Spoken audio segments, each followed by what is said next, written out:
Hello. Happy Tuesday, everybody. Let me 1 second, and then we can get moving. All right. I've pinged the Pyanodon's Discord.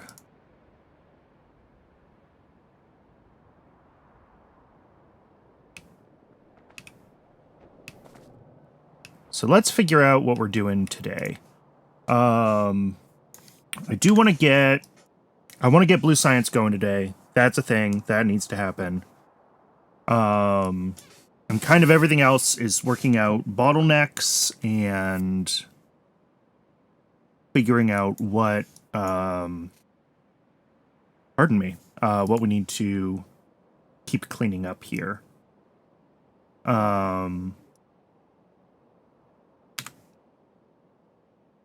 Nuclear is currently paused, which I'm fine with. Well, this side is running. This side is paused, and this side is... Oh no, we're running. Okay, it's limited by this centrifuge. That's right. I remember that. But yeah,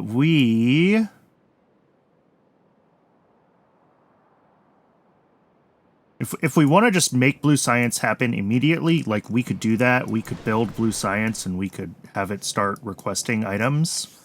I do want to try to fix power first, if we can.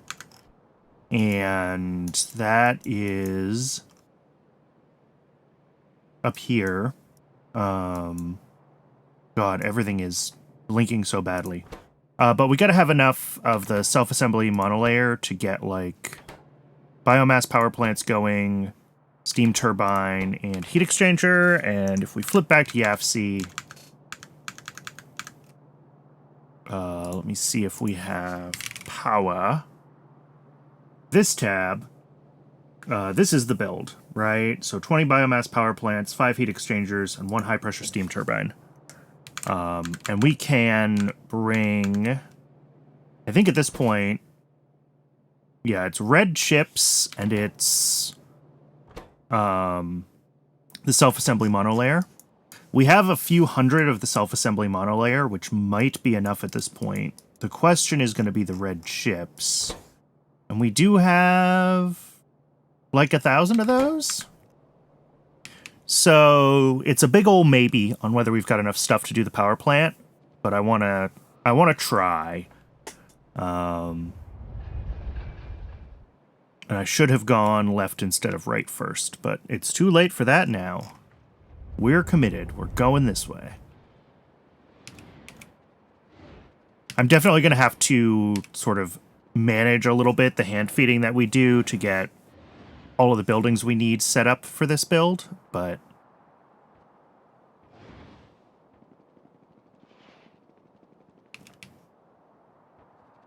Okay, up here, complex circuits, bop.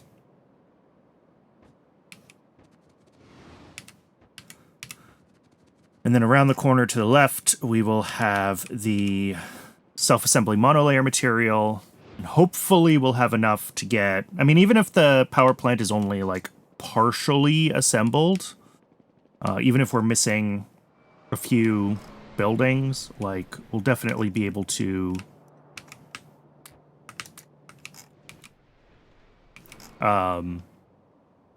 we should be able to get at least a couple of gigawatts, and that'll be enough to bring the system back online. I hope.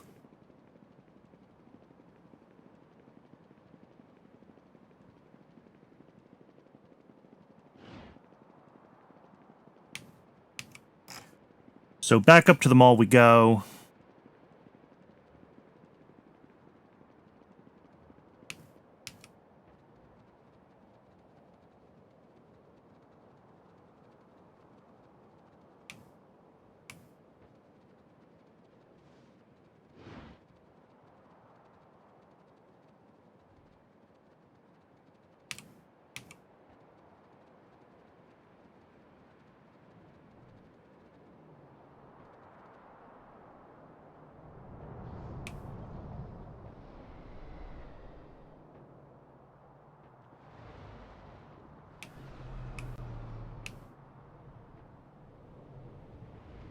So we only need one steam turbine. So what I'm actually going to do is I'm going to erase the steam turbine requests. Oh, that was the wrong thing. This one. Delete the steam turbine requests. And that way it doesn't try to bring more stuff into the steam turbine.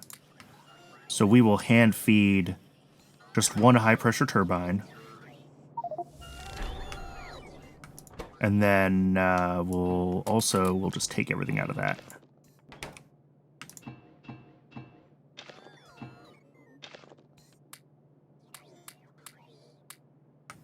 Just for now. Just while we're hand feeding things. And then the heat exchanger. We're only making 5 of these. 1, 2, 3, 4, 5.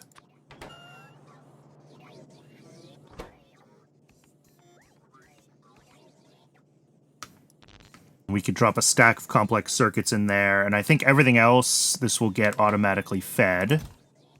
So if we just remove these requests... This has no requests.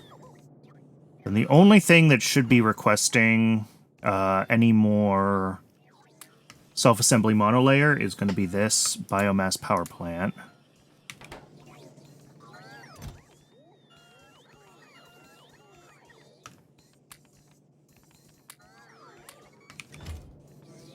There we go. And red chips as well in there. 4 heat exchangers, 2 biomass power plants so far. It's going to take a little while for this to, like, here.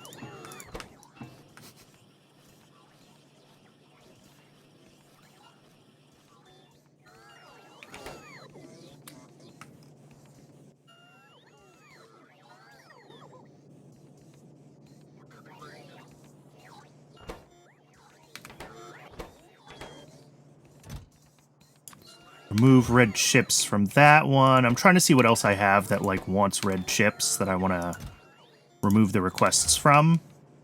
Because when I dump the red chips out of my inventory, I want to make sure that they're going to go... Bat Brains currently requests stuff. Alright, I think I've got all the big consumers of red chips and the self-assembly monolayer, so I'm gonna do this. And we're gonna hope that the bots mostly put those in... Oh no, Navid's cultures. I'm gonna have to remember that I did this too, which is gonna be exciting.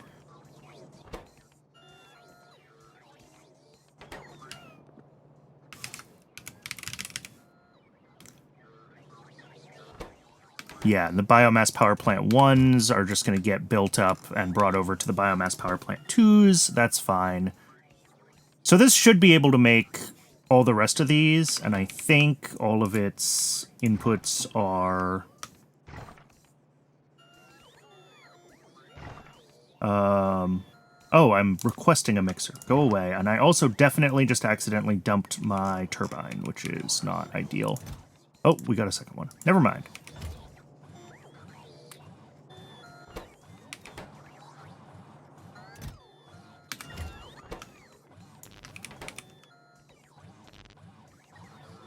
All right, high-pressure steam turbine, 5 heat exchangers, only 3 biomass plants so far. 4 biomass plants so far. But those will, those are going to get built. What else do we need for this?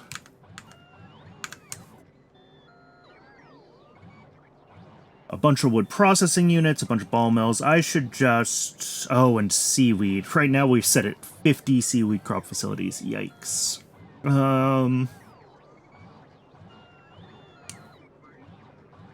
You know what? It's fine. We'll do 50 of them. I just don't care right now.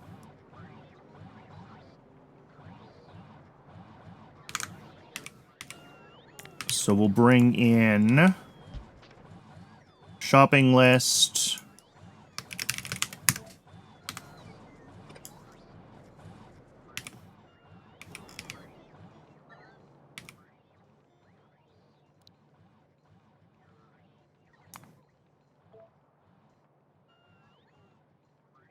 And it looks like, yeah, everything except the efficiency modules, which we gotta set up a machine and craft a bunch of those. We should probably actually get that started, shouldn't we? Yeah. That's all the way down south, though.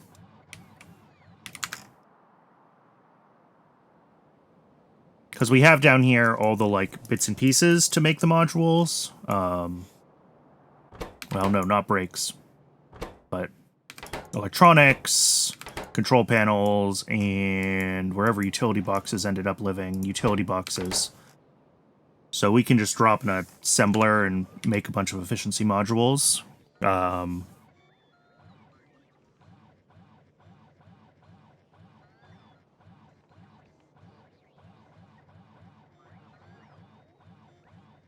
right, it does look like we have enough moss and seaweed. We have enough trees. Cool. This is awesome. We actually have, like, everything we need to do this build. We're just waiting for the,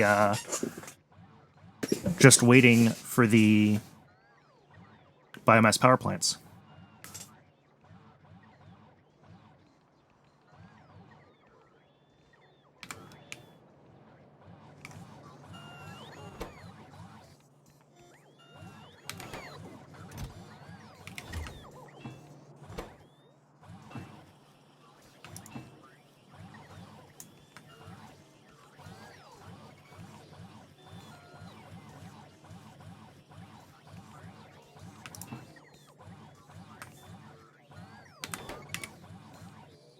So as soon as we get the rest of our deliveries from the bots, we can go find a spot and we can do this build. We're at 6 biomass power plants out of the, like, 20 that we're going to need.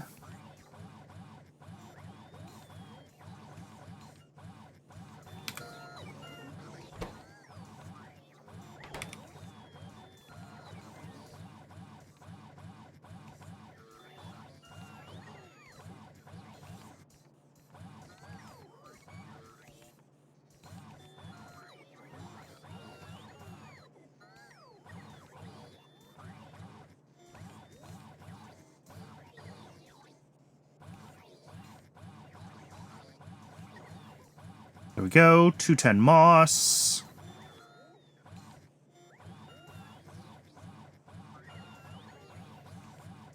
And 500 seaweed. 500 seaweed. There it is. 500 seaweed. So that looks like it's everything except the biomass power plants.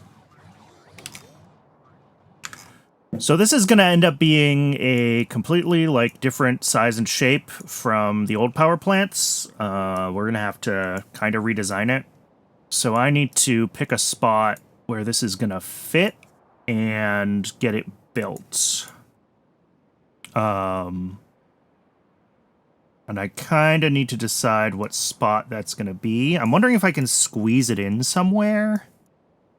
Like, we got a bunch of space in the middle of, like, this area. Or maybe, like, right over here. Because, like, each of these has what? That's 15 of those, 12 of those. So, like, it's probably going to be about the size of one of these sort of double modules that I've been using.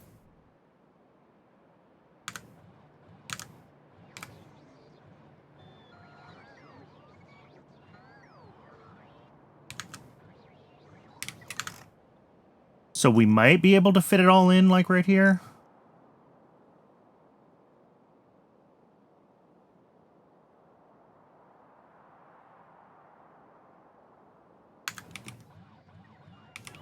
Or do I go someplace else, like, out of the way and try to find a spot for it?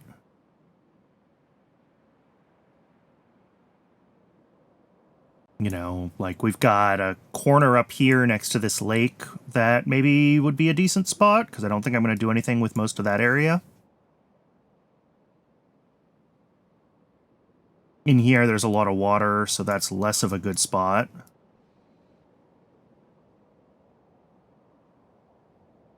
Down here, I'm saving a bunch of space around here because I know that animal processing is going to have to get bigger, so I don't want to do anything in that spot.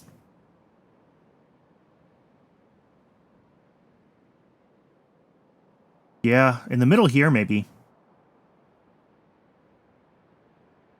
The problem with doing it in the middle here, away from my other power plants, though, is that they are...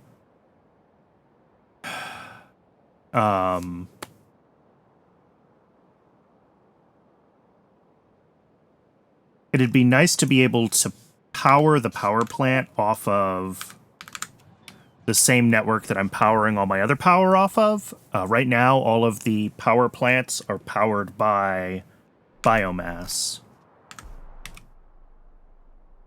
And if I put the new power plant somewhere else, it's not going to be able to do that.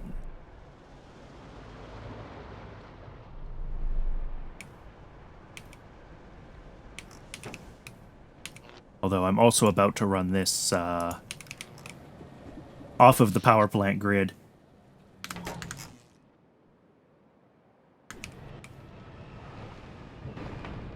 Alright, let's get this whole everything covered in... I'm going to do it up here. I've decided.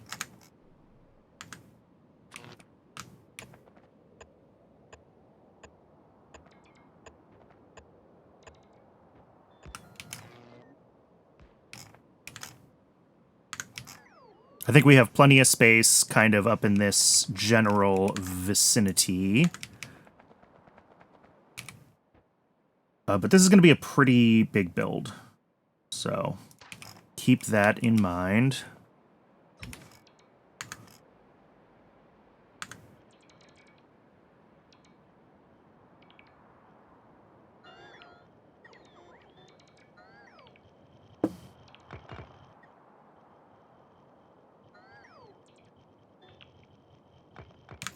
So our, like, biggest part of this build is going to be the seaweed turning into the agar, so I kind of want to get that part done first. And we'll go from there with the rest of the build.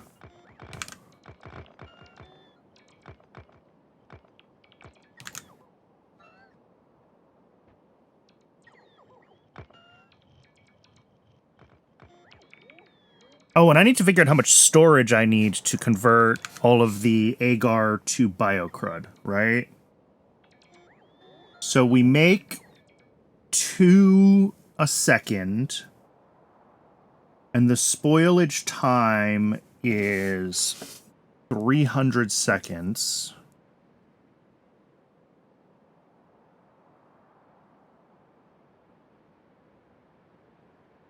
So in 300 seconds, we make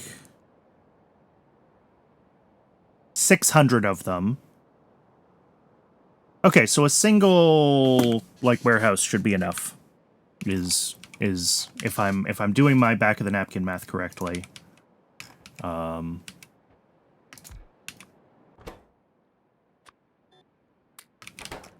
And yes, we are using the worst seaweed recipe, and that is because it is ZI, and this is a power plant.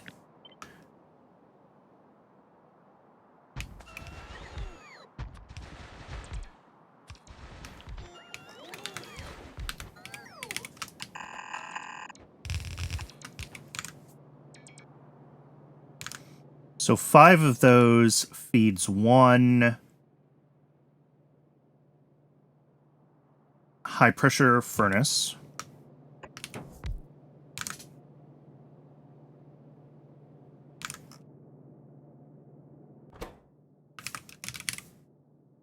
Making agar.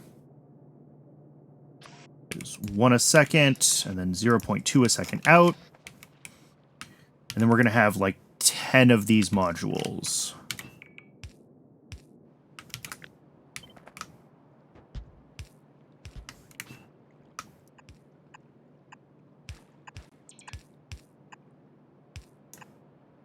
Oh, of course, those don't quite...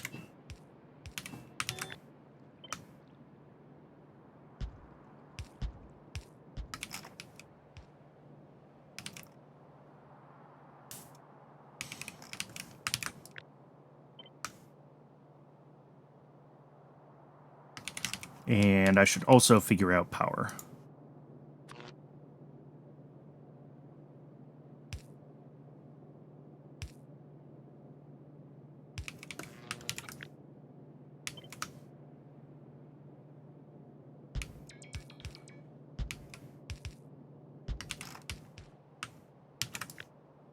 And then I said there's going to be 10 of these modules.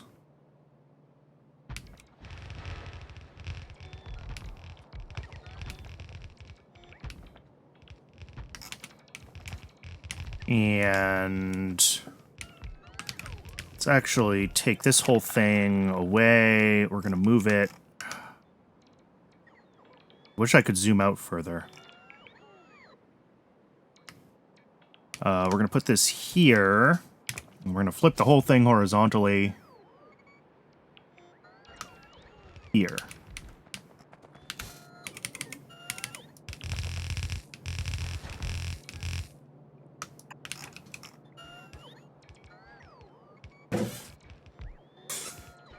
And that is a big ol' agar machine. I don't hate the shape of that build though. It's definitely I'm sure I could make it more compact if I really wanted to, but it'll get the job done for sure.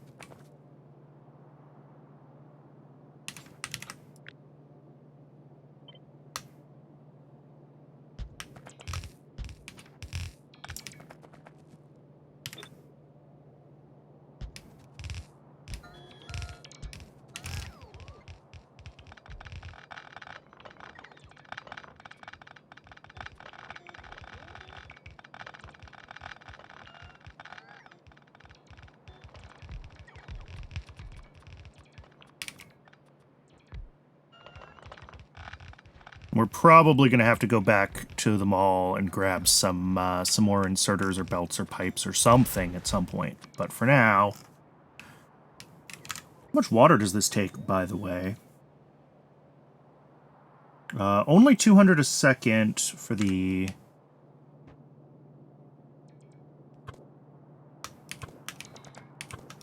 Forgot all of these are also going to need...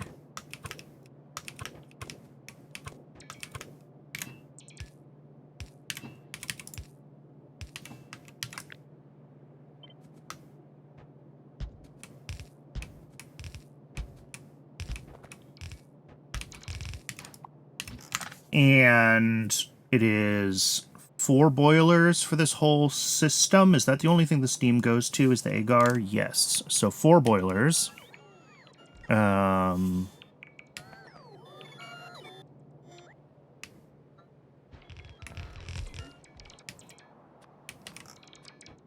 let's also just figure out how we're routing...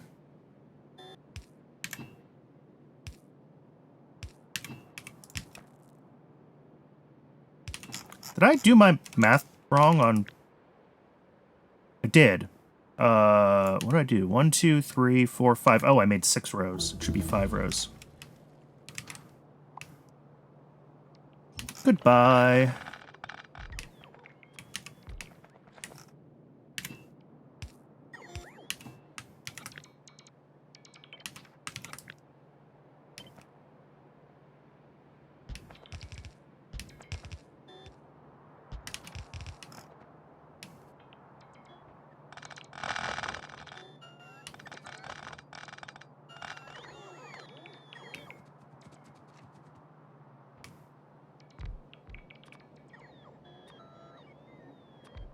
All right. So in here, I really just need to figure out how I want to hook up the steam kind of between each level.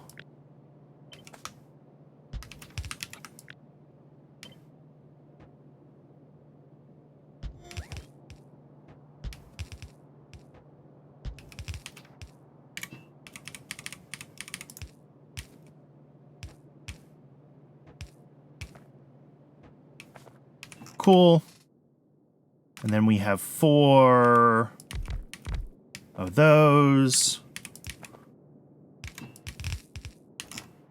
Hooked up to the water that's already connected to everything.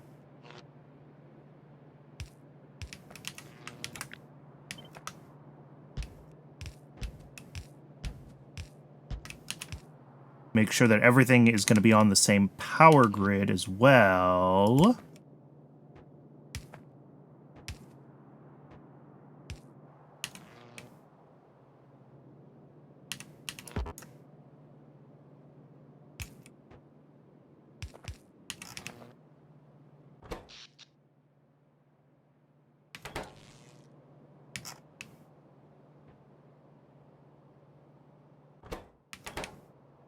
Cool. And then all of that feeds into one warehouse at the bottom.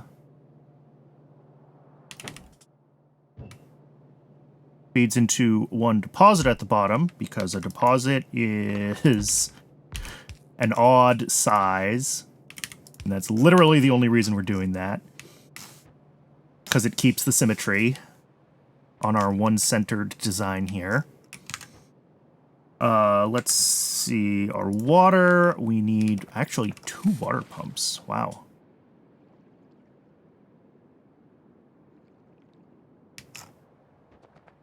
Trying to see if there's a spot where I can easily hook up 2 water pumps, like, right next to each other.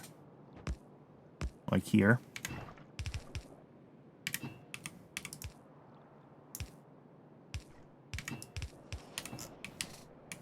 Alright, that's water in. And here. Let's get this hooked up to this power grid. As I mentioned earlier, this is the power that comes off of geothermal. And it is a separate grid.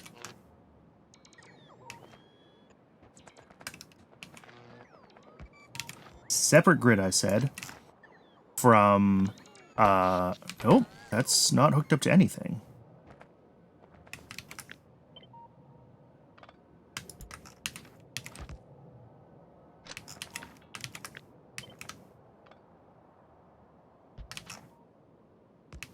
All right.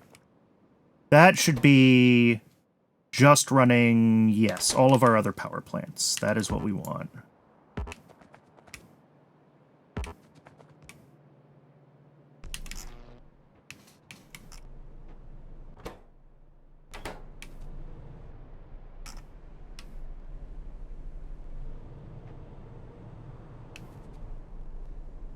What am I missing? Oh.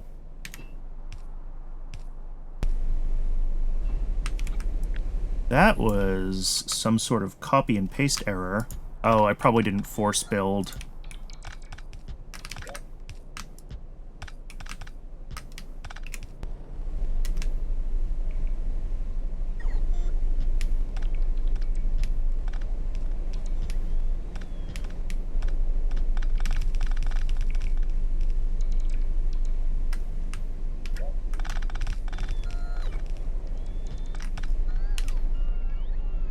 Alright, now everything looks like it's running. These guys have steam, so they're just waiting for...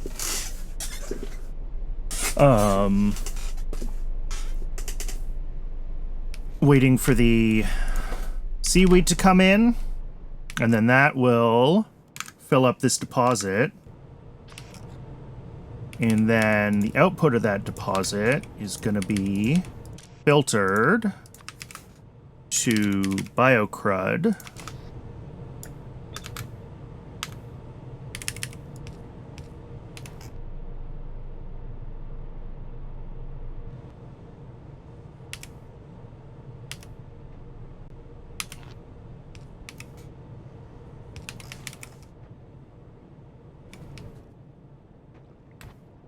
And then the other side of this belt is going to come from the wood that's making the fiber that we use. And then this belt goes off, and this is what actually goes to our power plants. So it probably needs to be, like, further down here.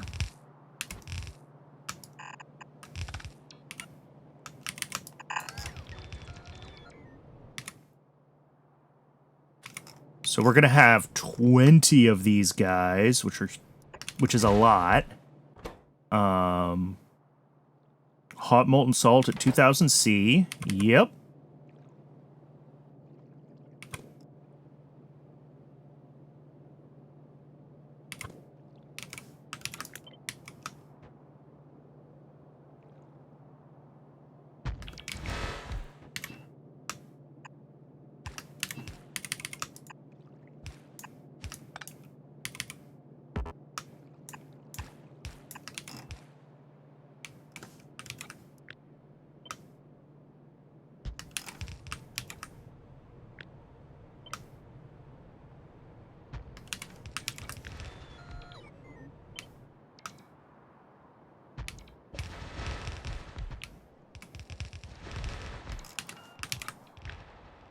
It's 9.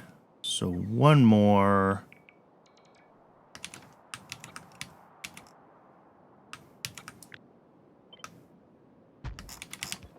$10.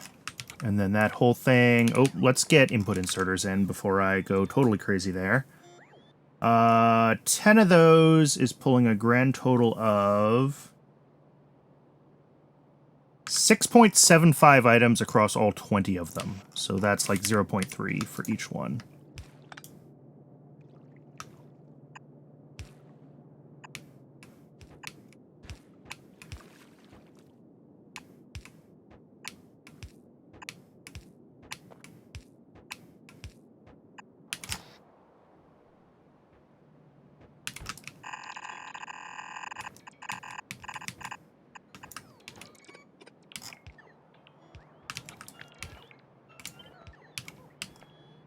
And then flip that all vertically and plop it down again. So that is molten salt.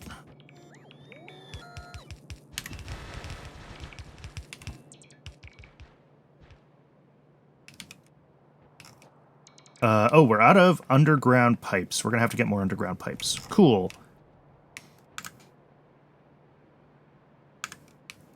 But the hot molten salt will come out...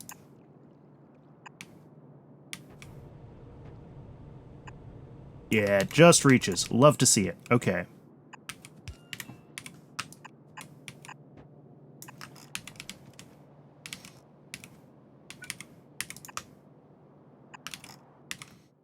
We're going to have 5 heat exchangers here, and these are always awful to work with. Nope, that's not what we want.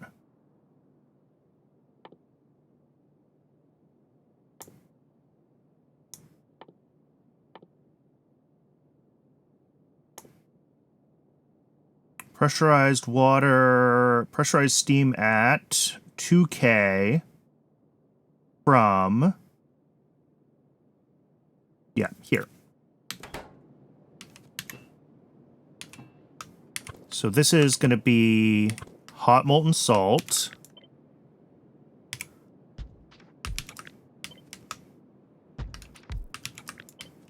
We're going to have 5 of these.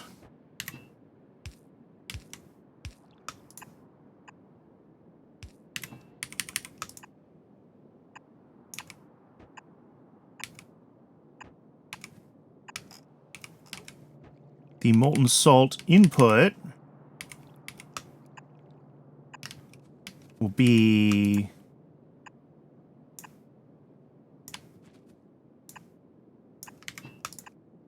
Or the output from the turbines, the input to the...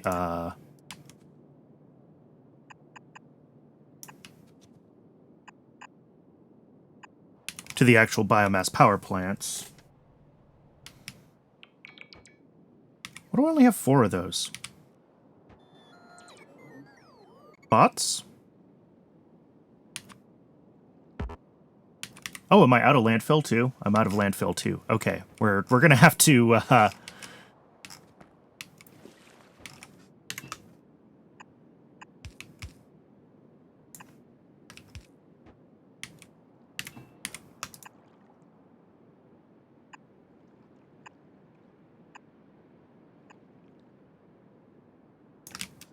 Gonna have to run back to the mall for sure shortly, because we are running out of pretty much everything.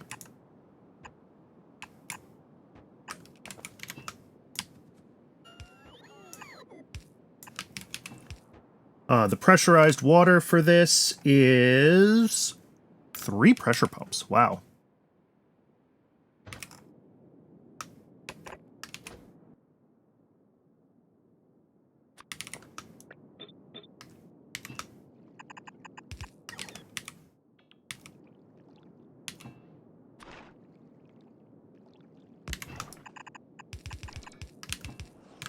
And how much water does that consume? 600 a second? All right, that's fine with just one of these guys. All right, so that should be this part. We just kind of need to get...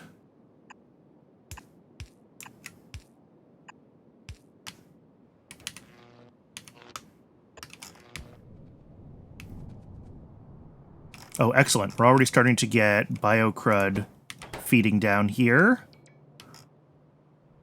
Obviously, we don't have the biomass itself yet. And that is, I think, pretty much all that's left is the wood into fiber processing for this. We got... how many of these did we get? Out of 20, we got 7. So we need 13 more. Okay. We don't need this anymore. Sorry. Which requests don't we need anymore? We don't need the heat exchanger anymore. We don't need that anymore. That. We've done the pressure pumps.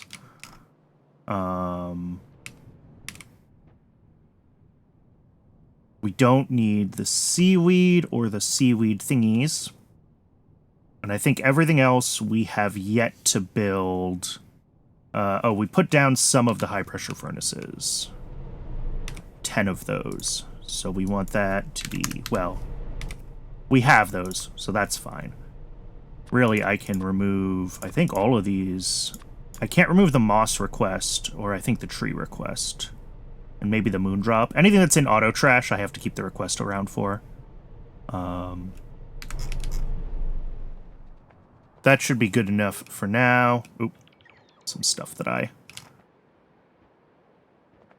Fortunately, we're not that far from the mall, so... This will go pretty quickly. We'll get as many biomass power plants as it can give us at this point. 4 more. What are we out of? Are we out of the self-assembly monolayer? Like, out of it?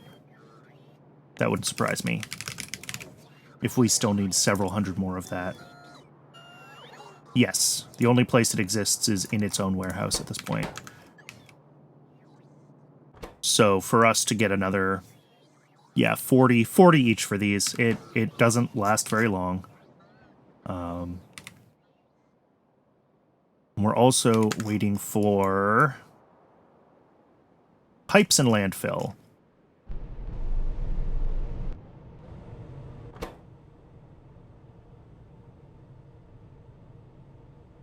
Yeah, and this is like 6 or 7 stacks, which is... I think what I predicted it needed. Honestly, would that all just fit in one of these? How many stacks are in one of these? Yeah, we could just use a normal steel chest. Which is also a 1 center. I upgraded from a warehouse to a deposit because I needed, I wanted a 1-centered building, and warehouses are even. But we can go all the way down to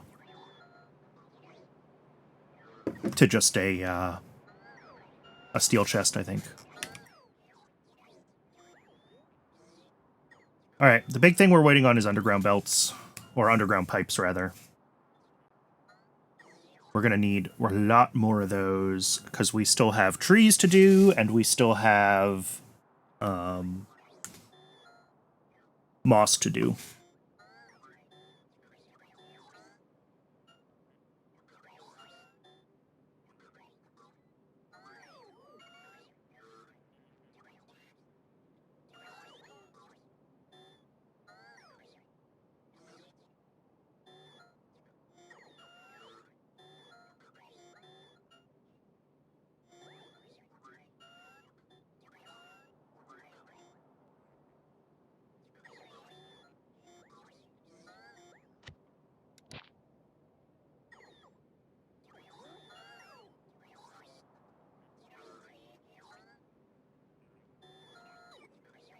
Come on, bots. You can do it. I have confidence in you.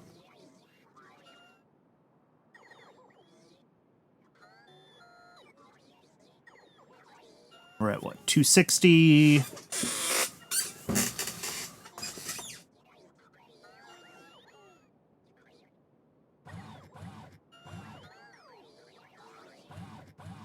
$268, $270.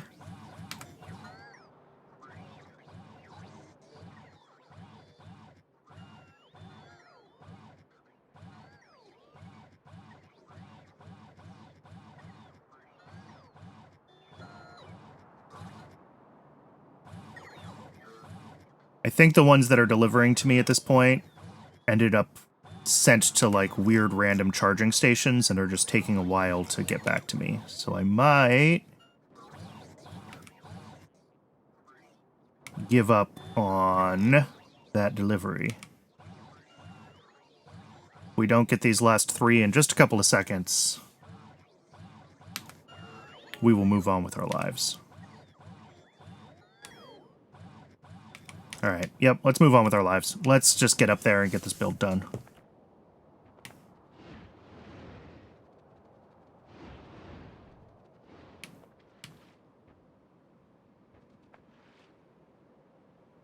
And then for this to actually work right, it is reliant on there being efficiency modules, which I haven't made yet. So we will need to also go make a bunch of efficiency modules.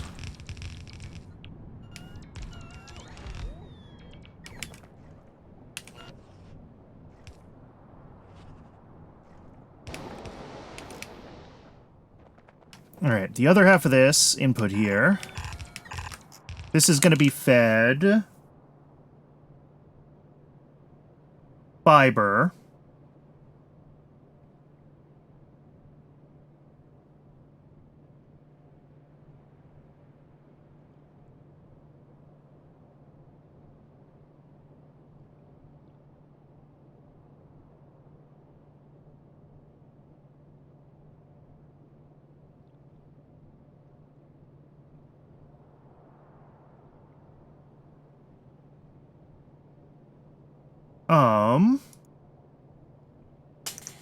What is this ratio?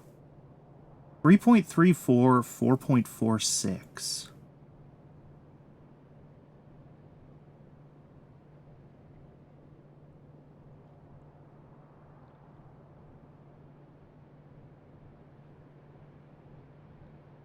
Everything's Mark 1.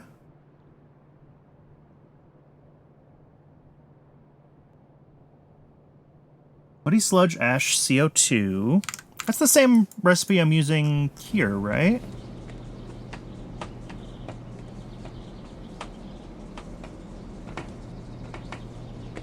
Yeah, okay, so these are a 3 to 4 configuration. Okay.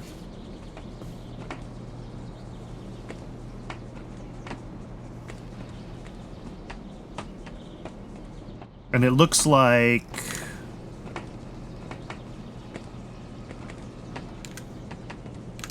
there's then just an extra forestry and an extra nursery. That's annoying. Maybe we just run the whole thing in the 3 to 4 configuration, and that would mean that the kind of whole top part is this, right? It's the same tree build. I don't love that.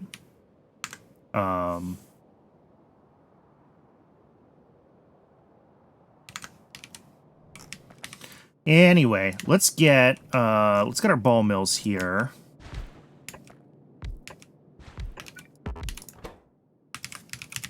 These are gonna make fiber from raw fiber. No, that's not how I want to do that. Let's do that here.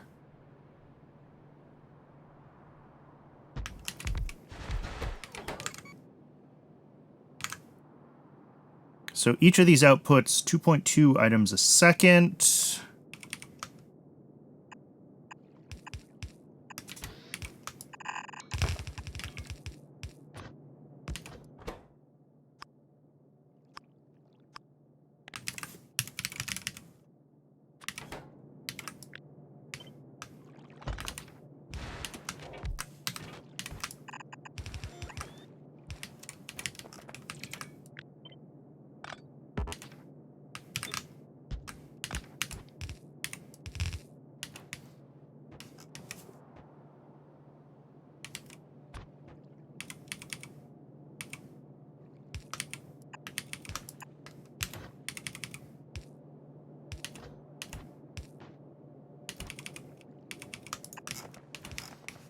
We have to recycle biomass because that turns into our CO2 and our ash input. The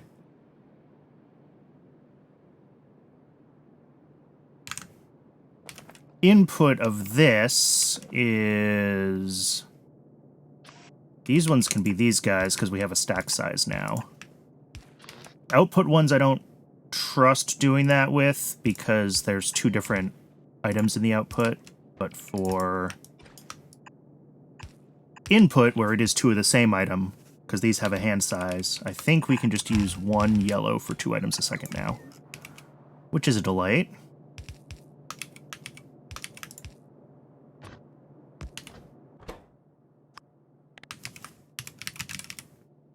Biomass, and here, output priority left is fiber.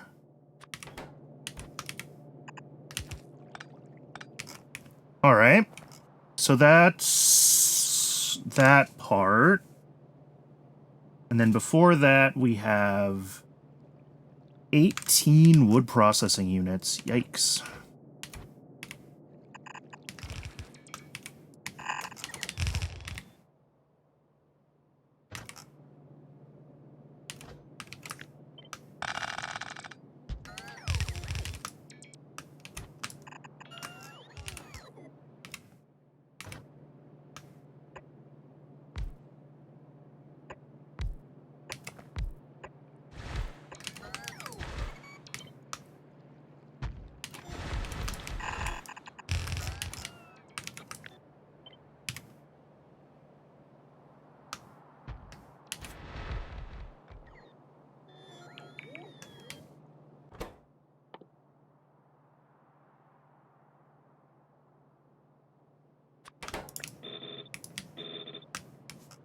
And then each of these is inputting only... Okay.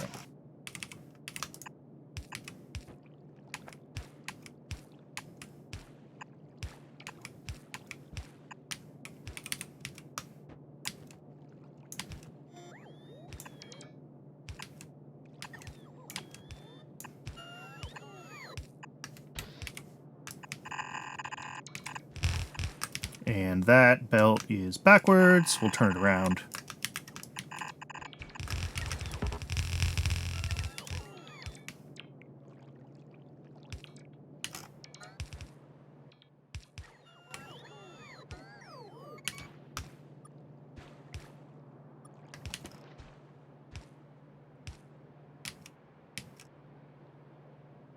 And then this will be the wood output from our actual wood growing.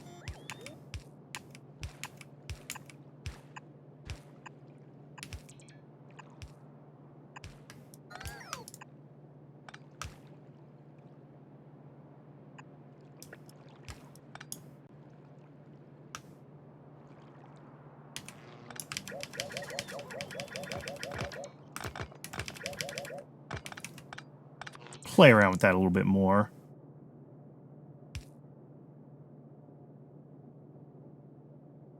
Yeah, I like that. There we go.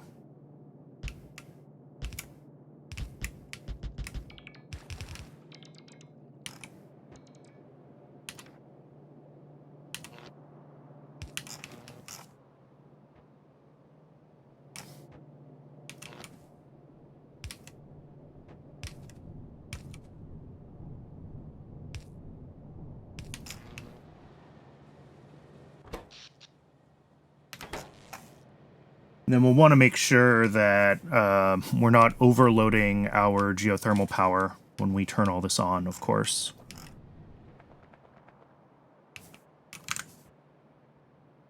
So, yeah, log-wise, I am just going to copy,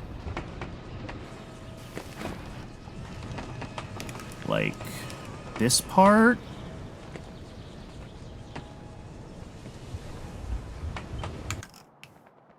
Because I think that this is basically the same as the previous build.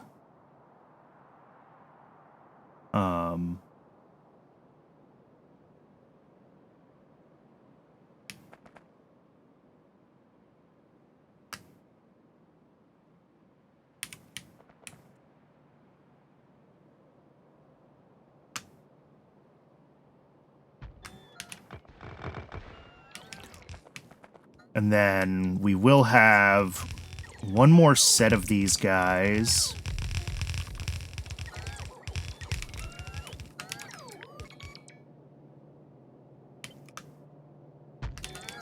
Which is going to be weird because these aren't quite going to be running at full. What's this? Okay. Yeah.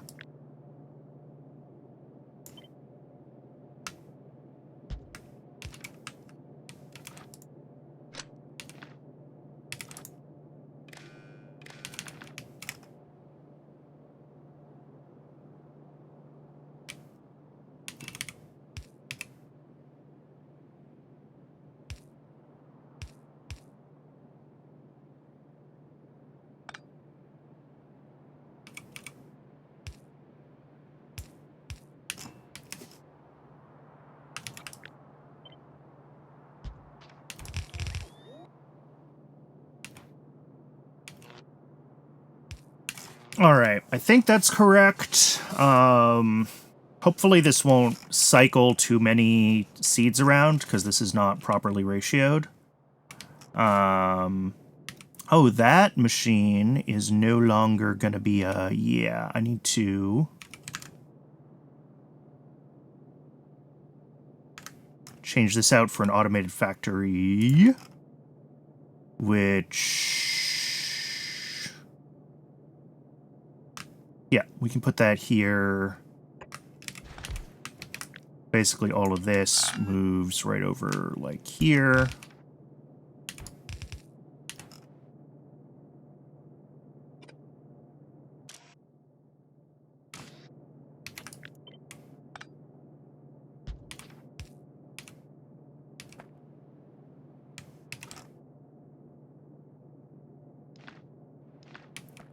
And that ensures that the tree loop does the right thing. I think that's all right.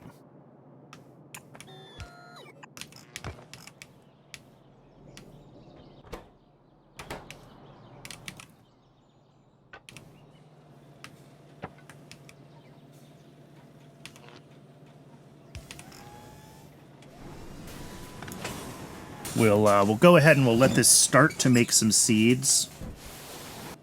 Maybe not? Target full. Oh. There we go. Start to make some seeds. And...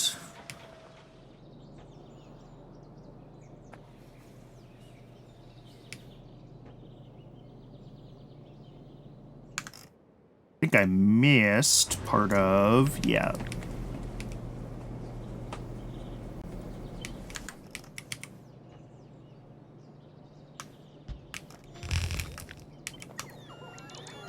That's the ash input there.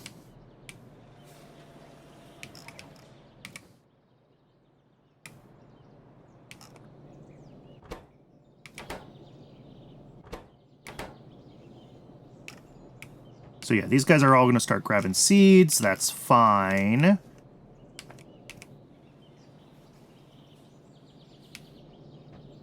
Let me... Yeah, this input is the... So this is ash. This is seed circling back out. Like so. We have a muddy sludge input, which needs to be shared with the moss, and a CO2 input that is also shared with the moss. Yeah, muddy sludge and CO2 are both shared with the moss.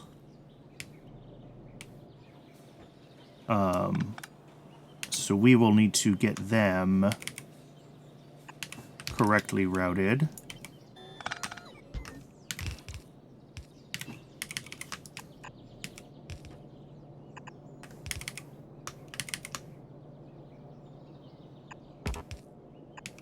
Down here somewhere like that. And then the moss input belt goes somewhere. But it is ad break o'clock right now. It has been an hour already. I do run just the one ad break an hour, just long enough to keep pre-roll ads turned off. So I recommend getting some water, stretching your legs. I'm going to get some more water myself. And when we return from the ad break, we'll finish getting this build done. I'll see everyone shortly.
Welcome back, everybody. I appreciate everyone hanging around during the break. We are, as I was saying before we went off, just working on getting power plant upgrade done. This is going to be moss. I need 14 moss farms. Again, I think we're using moss. Wait, are we using moss 1? Which moss recipe am I using here? Yep, moss 1.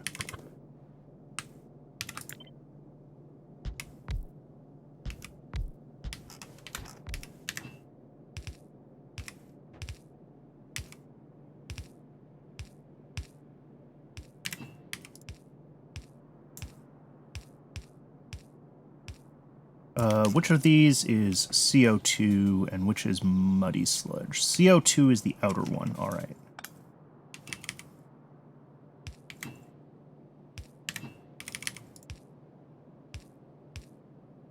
And of course, that makes this harder to do. Let's swap this. So we'll do like that. And that should do a better job of...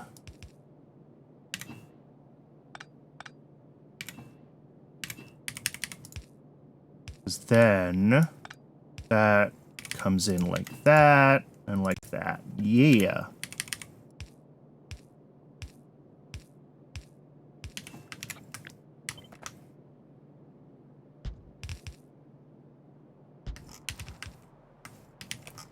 And then moss modules in each of those. And output. And then we just copy and paste that a bunch. How many is that? 10.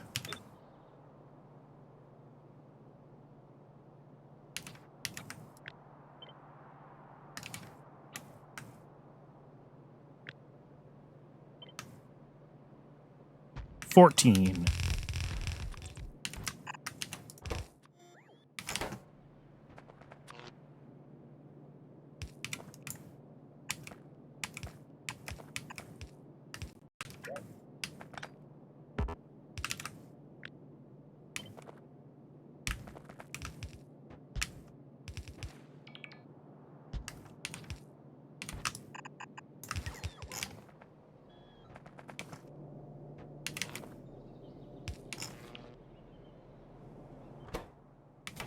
Now we just need the actual muddy sludge and CO2 themselves.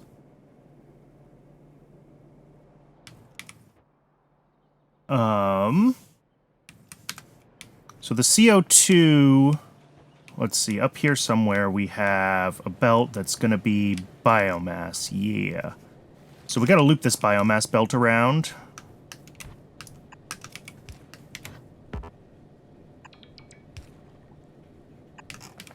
And the biomass belt is going to do two things. One, it's going to make our ash, and the ash comes from 14 high-pressure furnaces.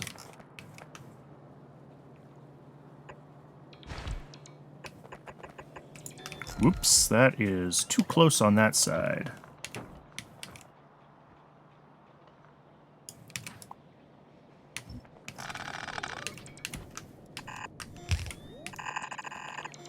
Alright, that fits now. So as I was saying, 14 furnaces making ash out of biomass.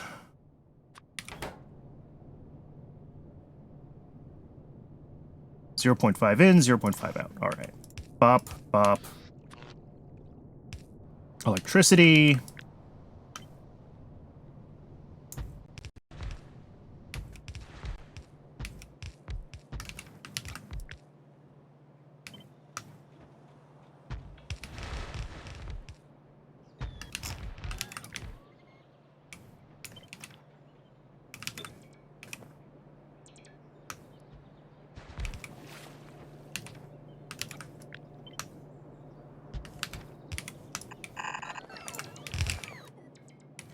And then the ash comes out here.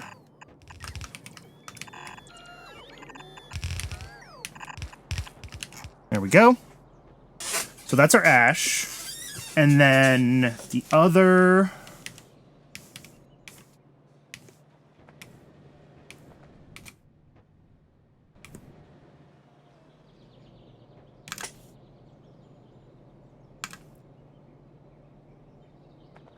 We need to split the biomass, right? Because the rest of it goes to make CO2. Yeah.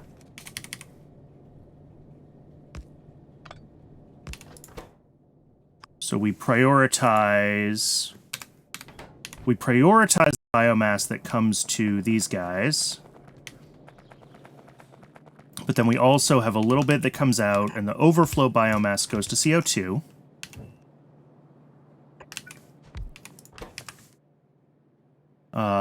Not that carbon dioxide. Let's see if we can find the one we care about. Probably in here. No.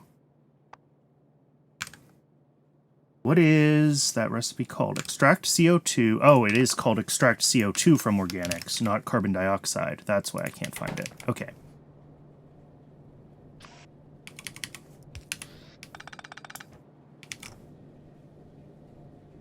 And that makes the carbon dioxide that we are going to feed into the system, which is here.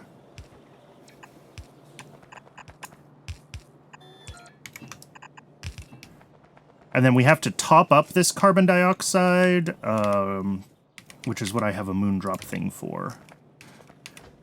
In my other build, I needed to have a little bit of a buffer tank on this, so we're also going to put a buffer tank in here. I'm not totally sure why it needed a buffer tank, but the buffer tank made the whole thing work better. So we're going to stick with that.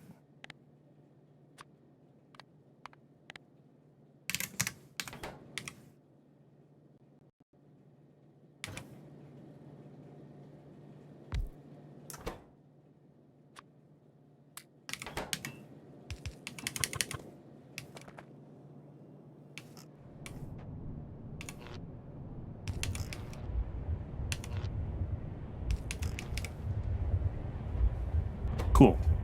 And that'll start making CO2 even before we get biomass through that side of the system.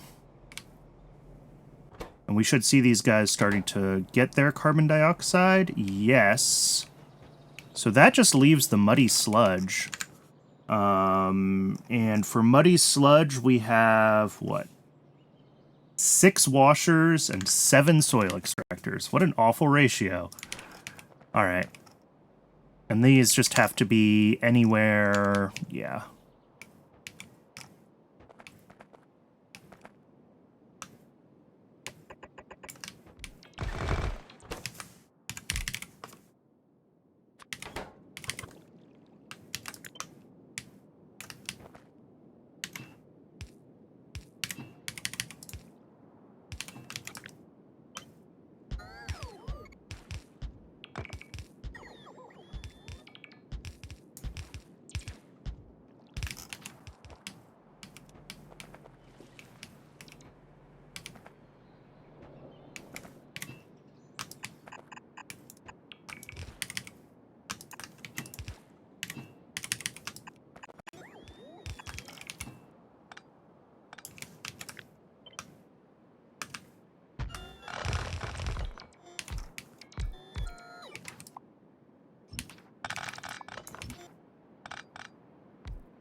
Each of these takes a bunch of soil in.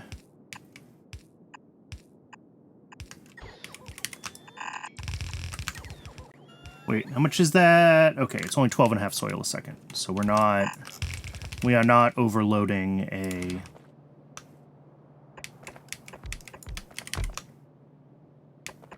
single belt.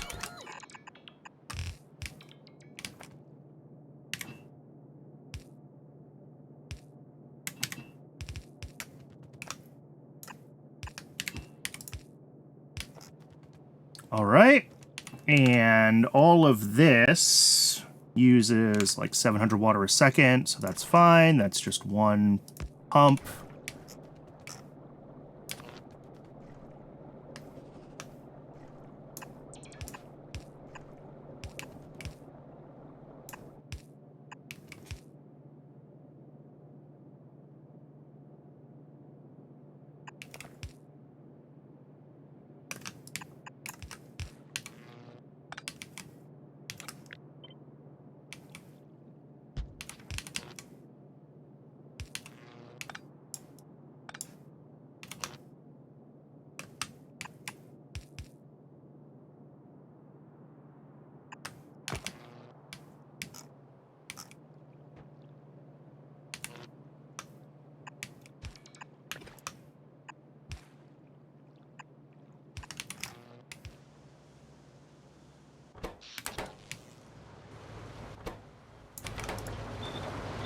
That should be muddy sludge.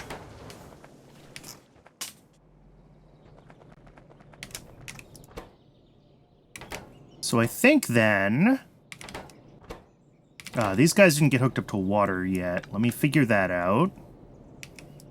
And moss is... Yeah, we're just getting our first muddy sludge, so moss will starting up shortly.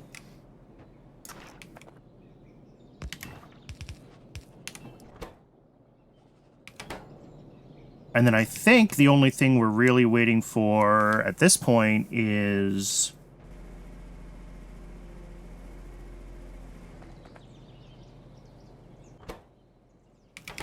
Yeah, we're going to have to wait for ash, and we need the moss to turn on.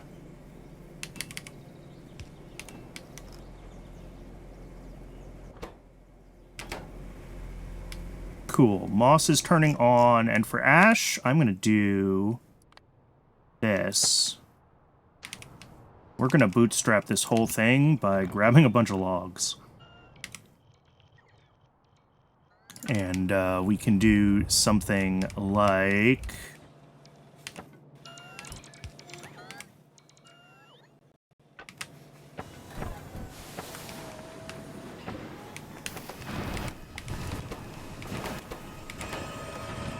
something like that. And just start to get this system running. Because this will hobble along on the CO2 just from the Moondrop greenhouse until this thing can turn on, and this will turn on once we have overflow from these guys.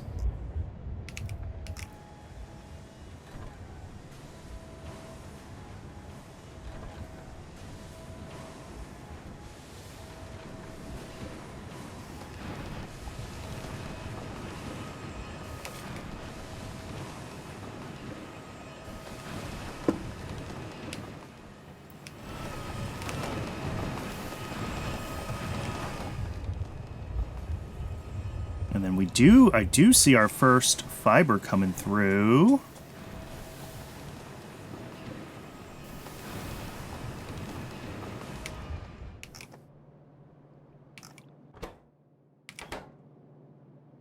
Until I make efficiency modules, these guys are not going to run, like, consistently at all. And also, they don't have any molten salt in yet. Let's fix the molten salt in problem. I didn't even think about that.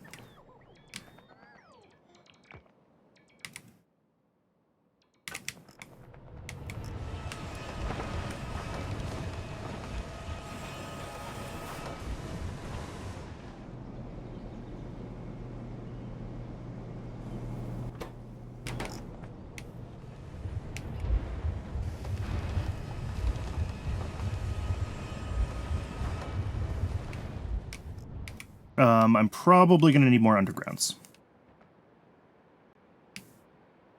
So let's go down to the mall real quick. We'll grab some more underground belts.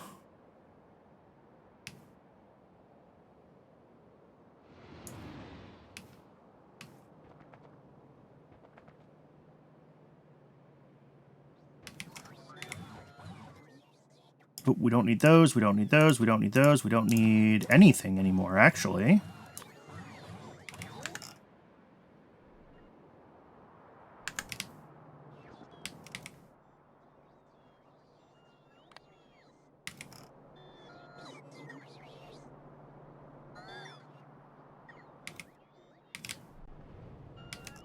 There we go. That's a bunch of pipes. That's what I'm looking for.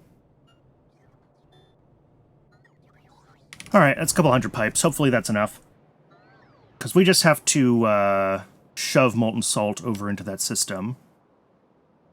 I think I can copy and paste... Oh, I actually want to request a couple more. Pie tank... Which ones? These ones are what I usually use for my weird... Oh, do I not make the 10KL tanks? I don't. I make every tank but the 10KL tanks. I'm still handcrafting those when I needed them? Okay, we'll fix that. Alright, we'll let the bots figure that out, because they should be able to figure that out and get some of those requested for me.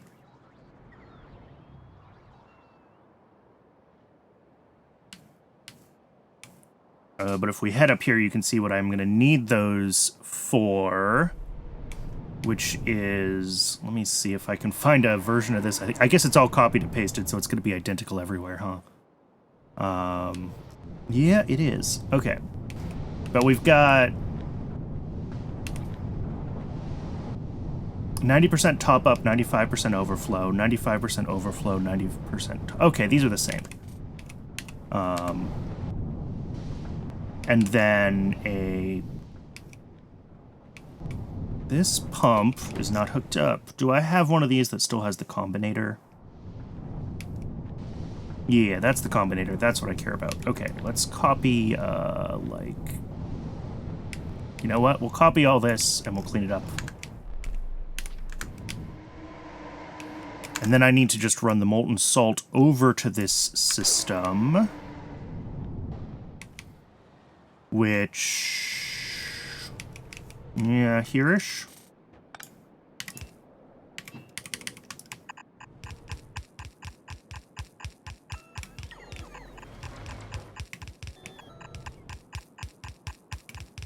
Yep.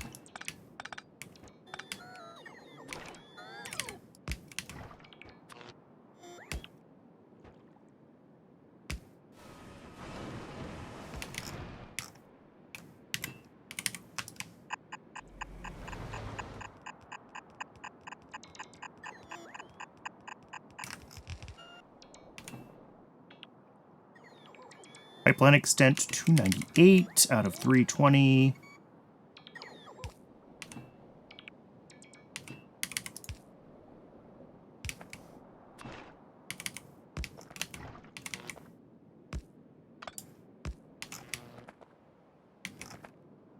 And yes, that pump is not on the main power grid, or the power grid for the power grid, but that's okay.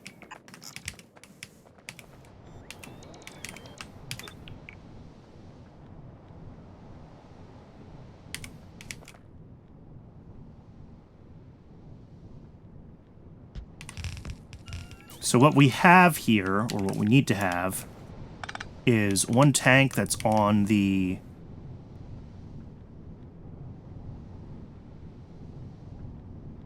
that's on each of our two, like, molten salt branches. One for hot and one for cold. And the way this is supposed to work is that,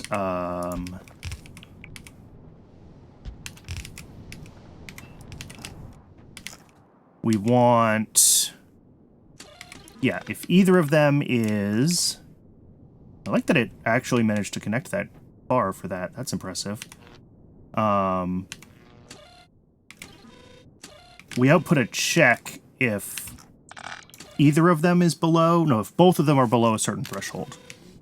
And the goal is to basically saturate the system without accidentally oversaturating it. Like, you need enough molten salt that the whole system can loop, but not so much that it locks up. And these thresholds that I have in this have done the trick in the past. So that's what we're going to use.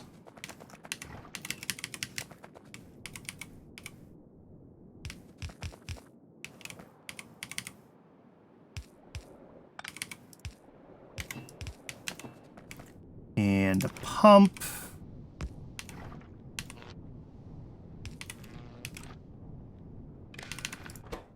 Enable if the check mark greater than 0.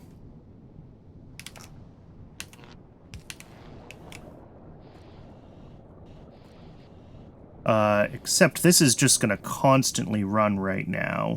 Let's disconnect power.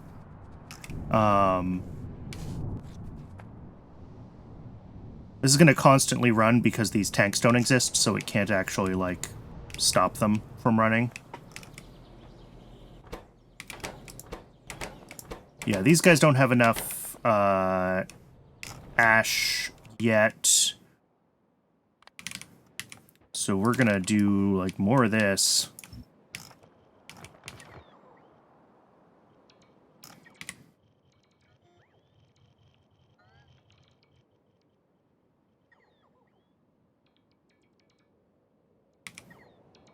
And just grab a bunch more logs that we can feed by hand into the system to get it bootstrapped.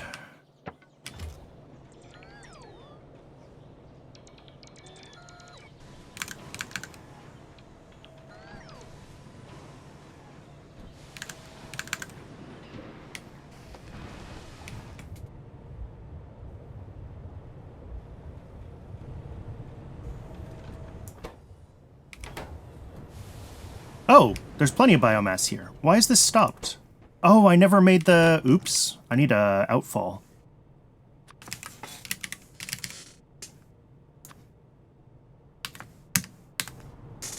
Alright, let's grab those tanks and the outfalls, and that will get pretty much the rest of this done. Until we have enough... until we have enough self-assembly monolayer material to let them... to build the rest of our... power plants, biomass power plant buildings. Because we only have about half of them. Yeah, of 20, we have 11. So yeah, about half of them.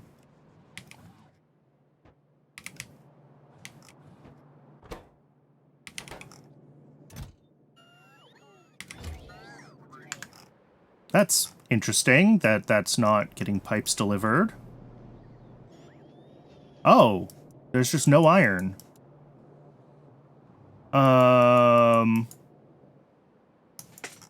Why is my iron broken?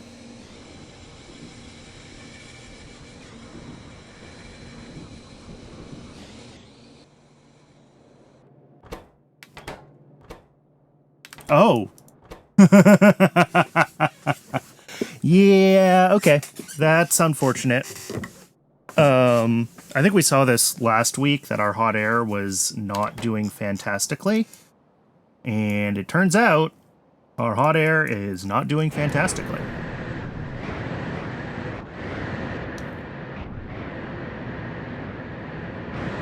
So we might have to add another row to the hot air system. Cool.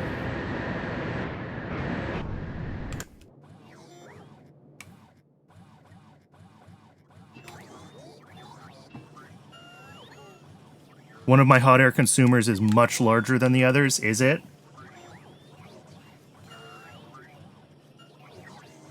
That assumes that I've been paying attention to, like, what any of my consumers for anything are. And not just building more when I need it. No, let's clean up all of this. And then if we look for... hot air. Oh god, everything uses hot air.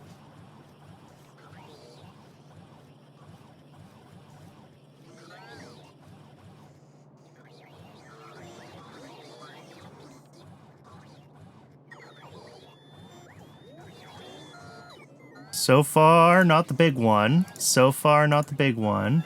Not the big one. I mean, glass, obviously, uses heaps of it.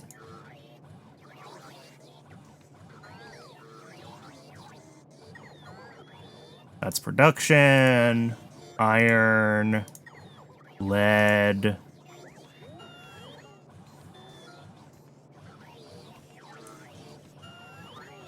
Almost nothing there. And methanol. Methanol is the big one. Well, I mean, all of glass taken together. It's shale oil. Shit. Why is that not showing up? Oh.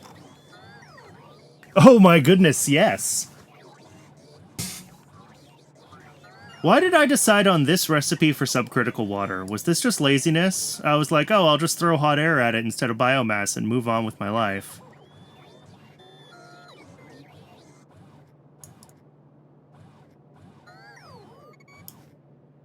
Okay, 120. That's why. Because that's a lot of biomass. Oh, okay.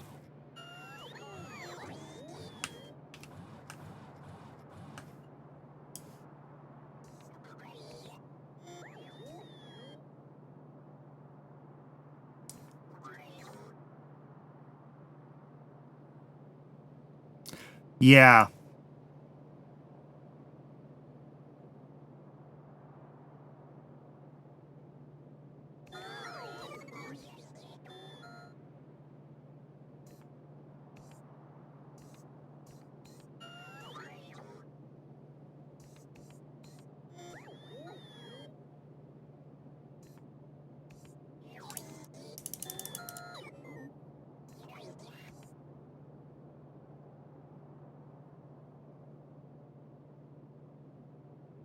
It's not even that many bones a second if we do bones to Keragen.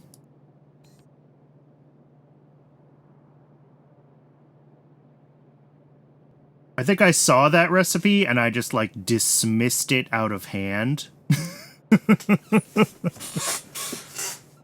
Alright, I know I looked at the mining recipe and I was like, oh, I don't get that forever. Our stone consumptions, I mean, I could just void stone from stone mining to make it make Keragen for us. But maybe bones to Keragen is the way to go.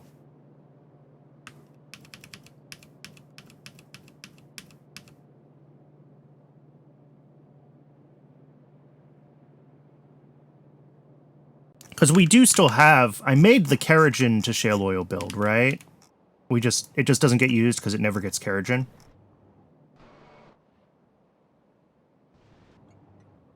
Yes. And it's actually preferred over this shale oil.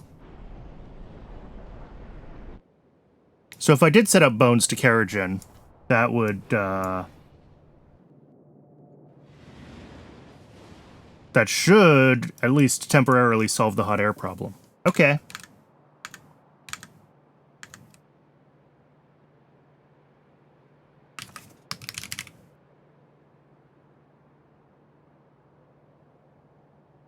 And I also don't have that other shale oil in my YFC, and that's a bad thing. So let's make a new tab.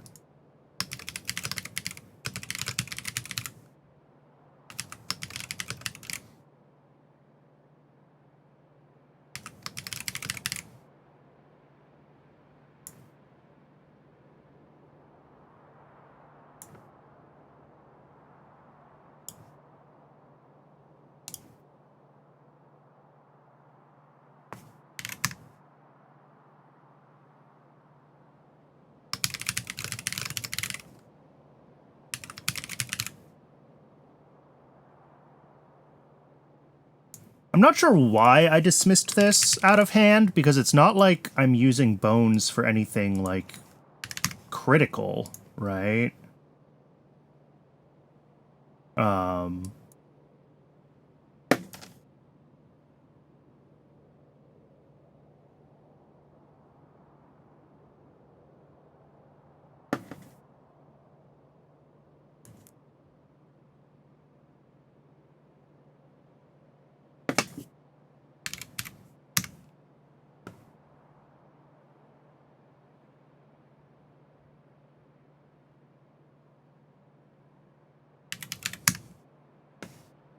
Yeah. That's an easy build. Let's just get that built, and that should solve the hot air problem. Hopefully, yeah, I should have some atomizers in the mall, so this should be a quick thing to throw together. Now the question is, what are the other things that I'm actually doing with bones? I guess I should double check that before I,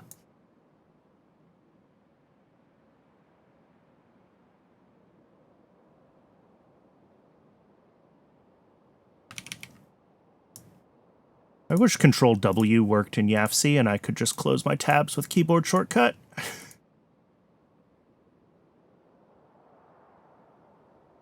But they're all different sizes, so I can't just, like, hold my mouse in one place and spam click the close button either. Alright. Fungal substrate uses a small amount of bones. 4 alien samples need a small amount of bones. I mean, how many am I making just from algs right now? I'm making like 2 bones a second. Here, let's open everything. I suspect the answer is that we have plenty of bones. Well, maybe not if the, like, blood to fertilizer is running constantly. That'll suck down everything if given the opportunity. But other than that,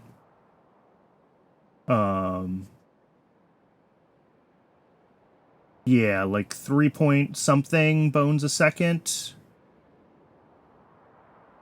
Yeah, as long as blood to fertilizer's not running, as long as blood isn't, like, drastically overflowing.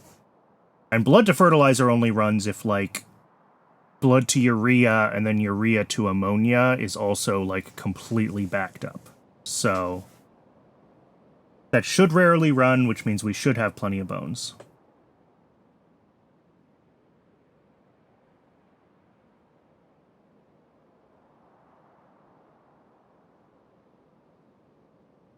Cool.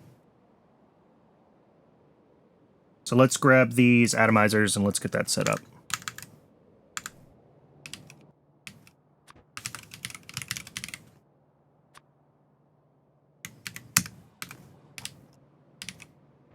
But we should be able to get power hooked up, power done up here, and this system, like, on the network. I believe we're there. So we should do that first.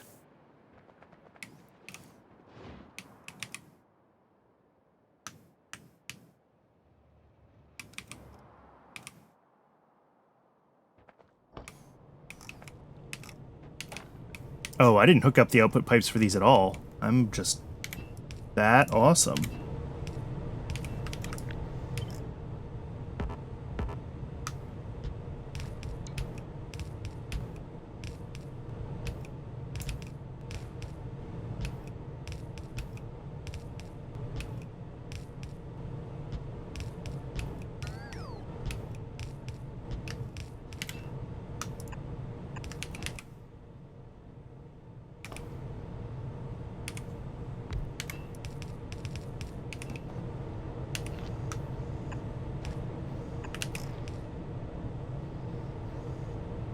Alright, so that'll be Ash feeding all of these guys. That should get the loop going. Throw the rest of our logs in there. Turn always trash back on. Why do I have 20 wood processing units?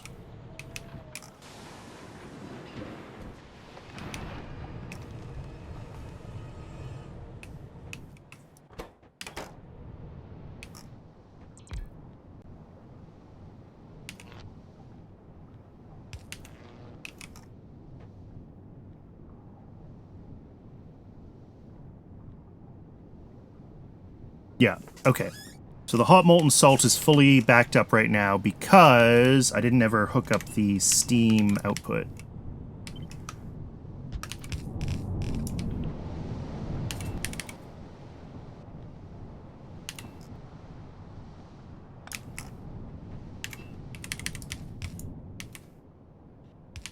And that is just one advanced high-pressure turbine. And then I have to hook up the power to that. That needs to hook up to, like, the main base power, not to the...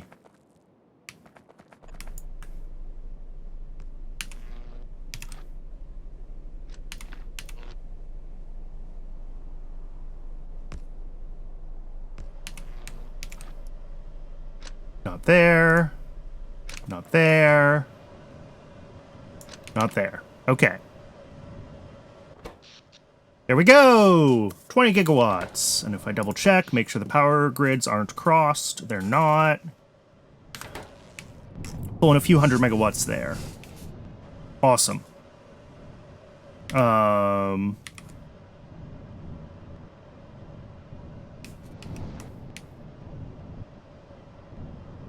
Sweet. That's power. That is power hopefully solved for at least a little while.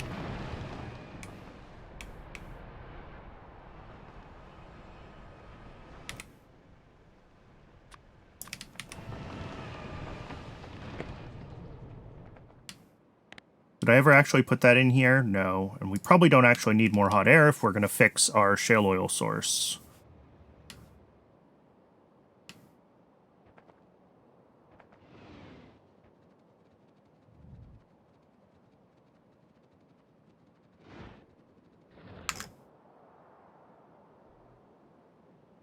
Is this just like 2 stations?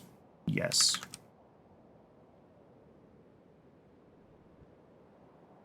Is there a spot I can squeeze this in that I'm already doing something?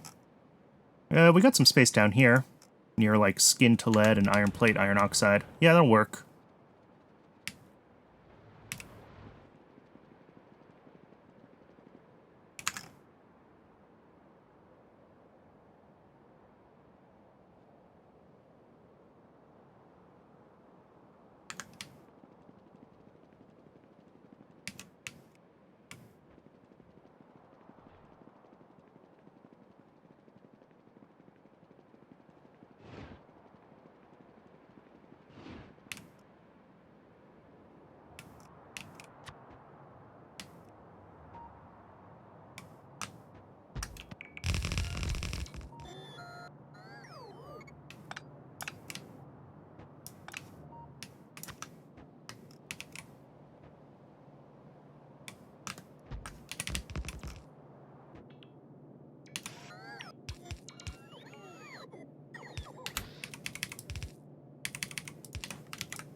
Fiber and bone.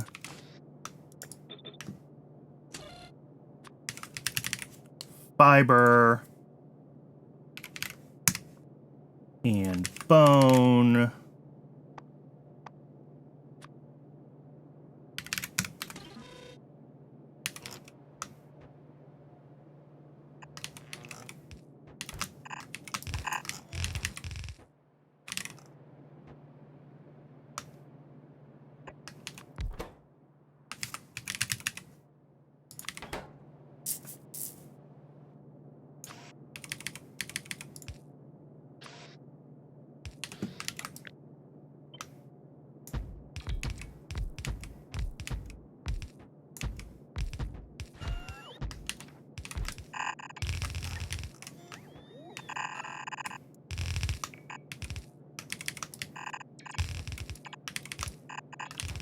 And that is 6.4 carriage in a second.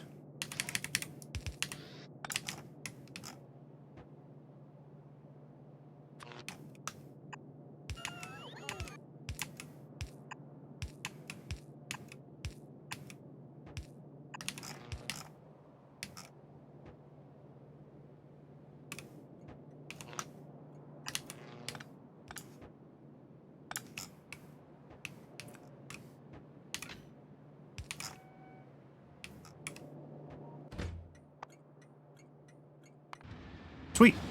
And yeah, we're getting bones right away to this. We're getting fiber right away to this. Cool. So that should be fine to... And hopefully that'll deal with our hot air. I don't think our hot air was a problem until we added the ridiculous shale oil. Yeah. Yeah, we're only making 300 a second. That shale oil was pulling all of it.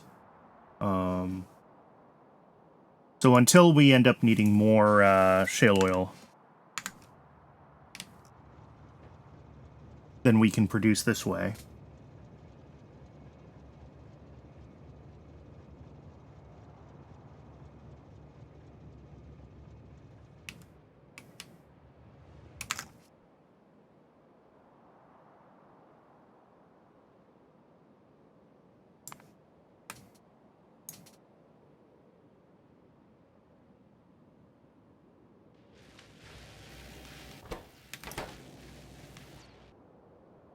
How are vat brain cartridges doing? Are they... Oh, we just got a delivery of brains. So they are running.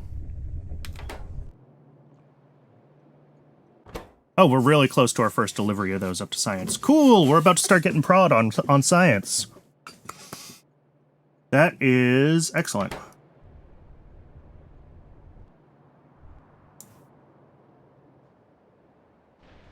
And then, yeah, once we get carriage in here, this shale oil should...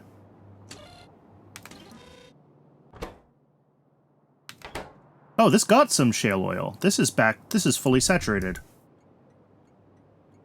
Cool, which means this one should basically stop running. If it hasn't already.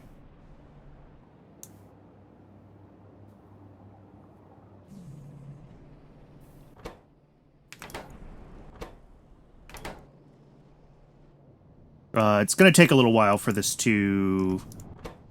Yeah, it's out of hot air. It's gonna take a little bit for this whole system to back up fully, I think, and to saturate its tanks.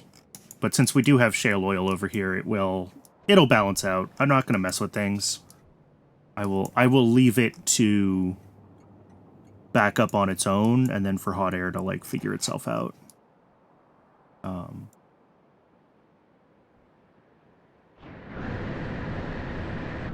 Because like we make a lot of hot air, so.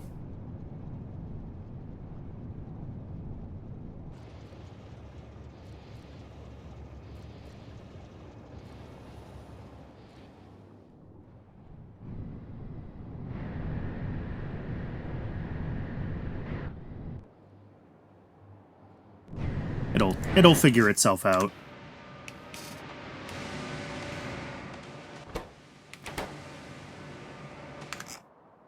And the other Carrigan, though, should already be marked as a high priority source, right? From stone mining? Because it's a byproduct? Ooh, okay.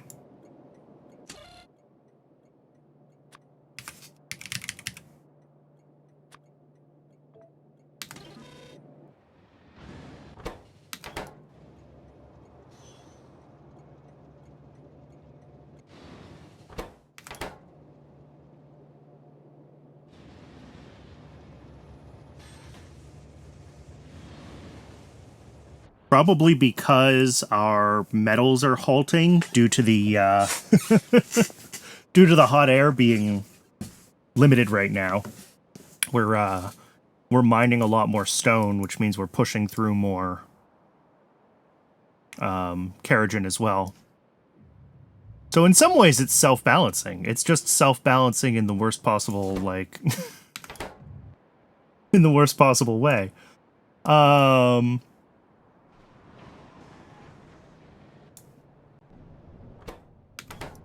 Okay, this system is halted, and it's halted why? It's halted because we don't have moss. We don't have moss because... Oh, because I messed up.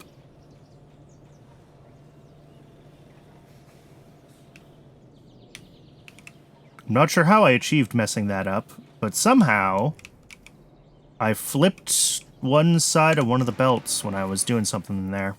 Alright, let's head back up there and let's fix that, because we just fixed power, darn it.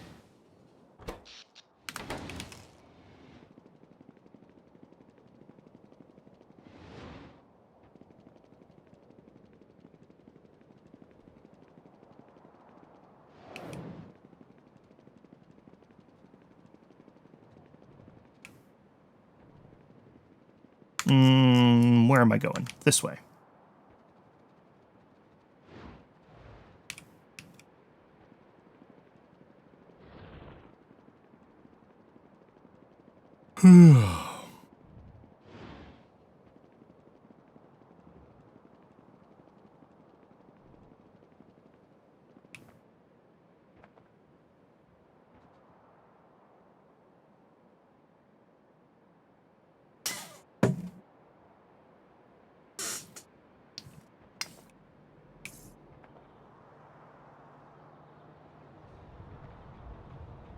Okay.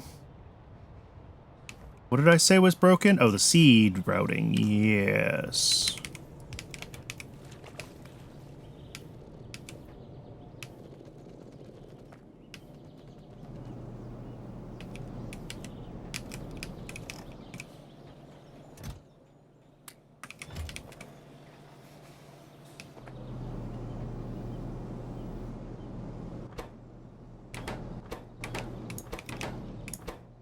Okay, that should hopefully actually get this thing running now.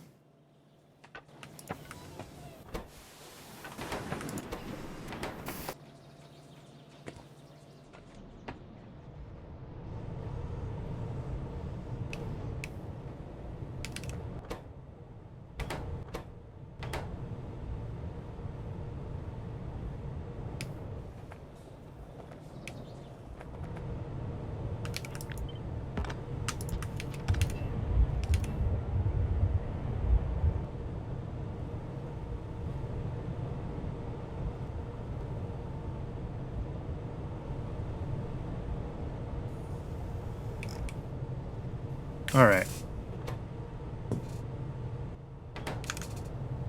Let me double check in YFC real quick here.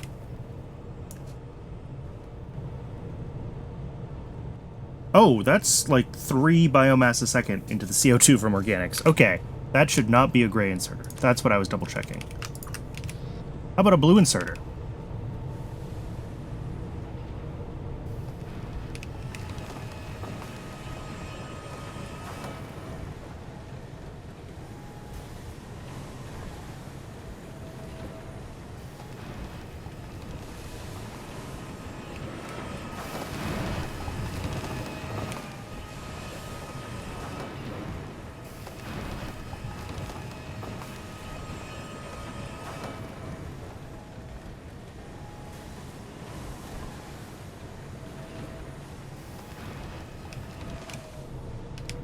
Yeah, ash is looking good.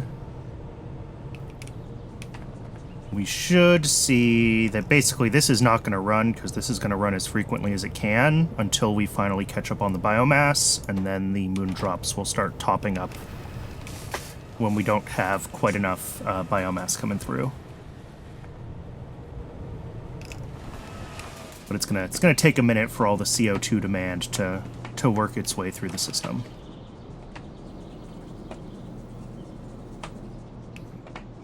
Okay.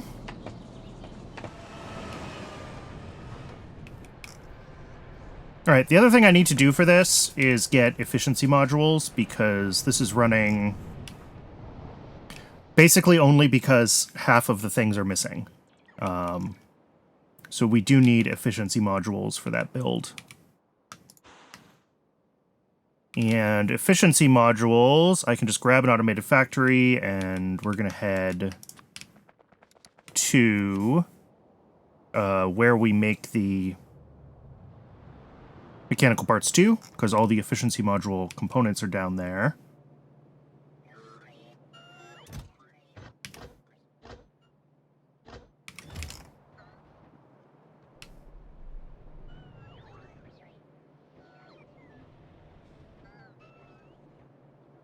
And then after we get this done, I mean, I think really the only thing to do is to work on actual science. So we want to get chem science built and set up using productivity modules. And then the other thing we can and probably should do is going through and adding prod modules to our other science builds where they need them.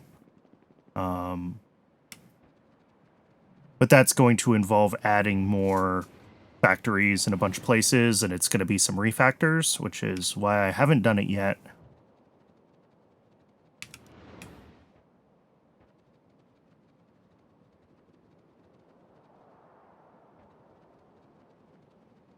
Alright, so right in here, I'm just going to drop down a factory somewhere.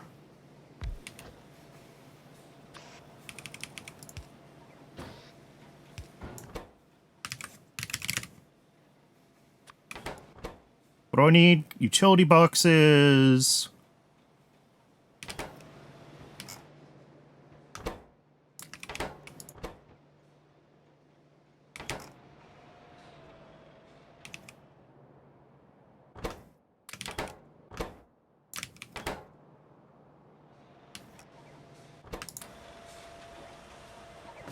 Cool. And that will make itself I mean, I guess it'll make 50 of them. We need 40 of them for the power plant build, but that's fine.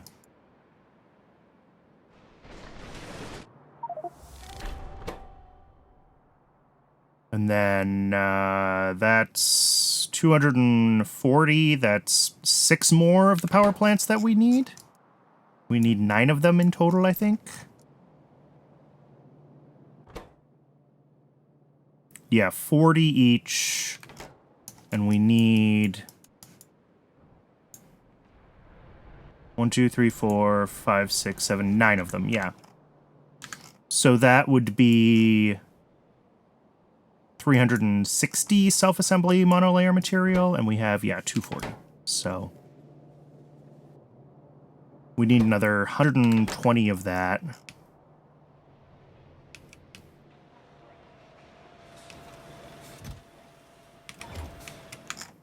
Here, let me head over there, though, and I will just grab what I can. There might be enough on the belts, to be honest. And if there is, then we can be done with our power plant, which is cool.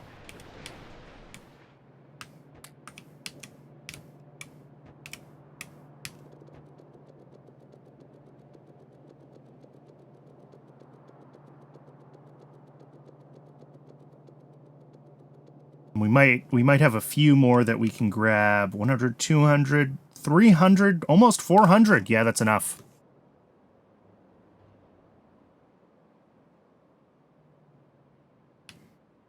So we're going to be able to finish up that power plant and then start working on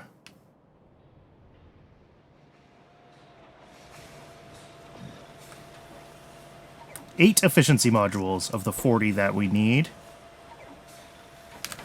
Okay, while we're waiting, let's look around at all of our other usual bottlenecks.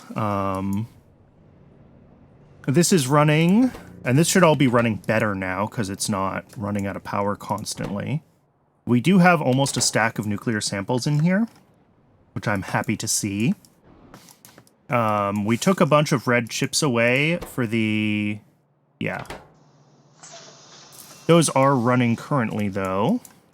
MOSFETs are not running, transistors are not running, silicon is not running. We're still blocked on aramid.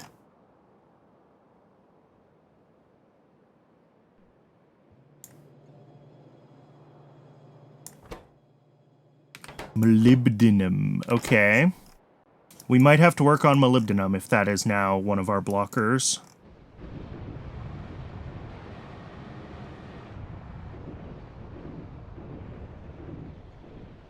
It's possible that molybdenum has just been slow because of, you know, power being slow, and I don't think hot air here, but I could definitely refactor this so we could pull in like a second belt, right? That is an option.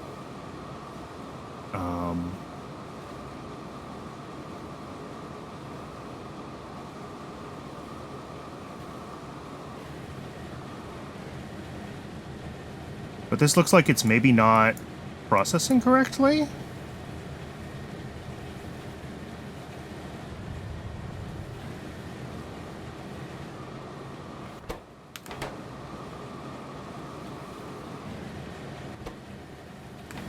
I'll have to double check YAFC about this, but no, these are running. They're outputting.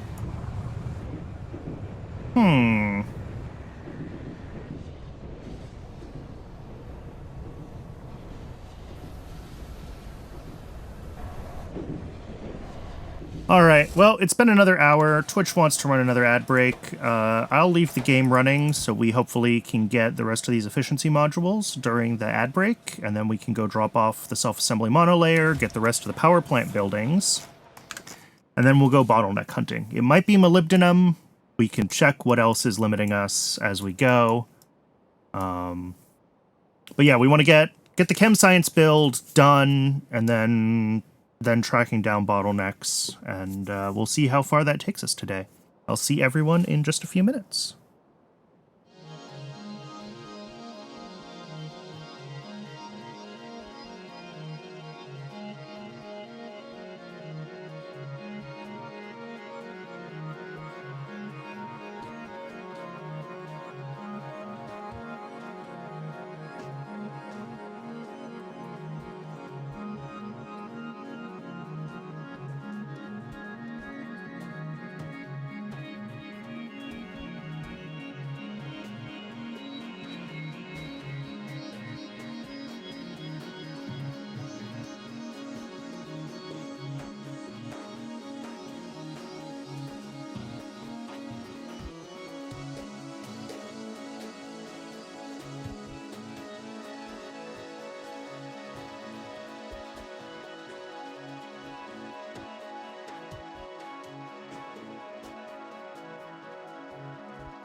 Welcome back, everybody. Thanks for hanging around during the break.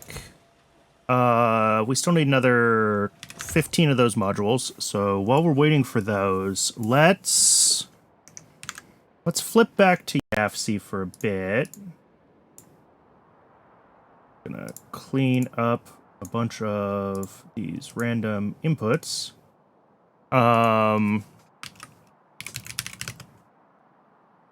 Let's set up our tab for the chemical science pack.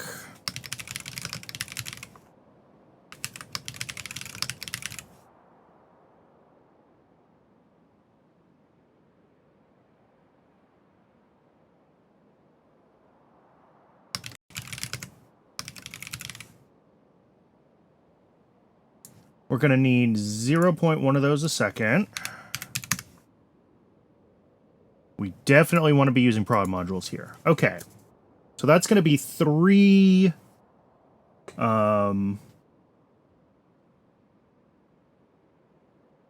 machines and a lot of inputs. 11 inputs? Am I reading that right? 11 inputs to 3 machines. Yikes. Okay. Fortunately, all of these are things that we just need to deliver. So what I basically want to do is I want to go through all of these. Oh, I guess it's 10 solid inputs and 1 fluid input. Okay. I don't know if that's any better, but this might be a sushi belt kind of situation because these are all used in small quantities.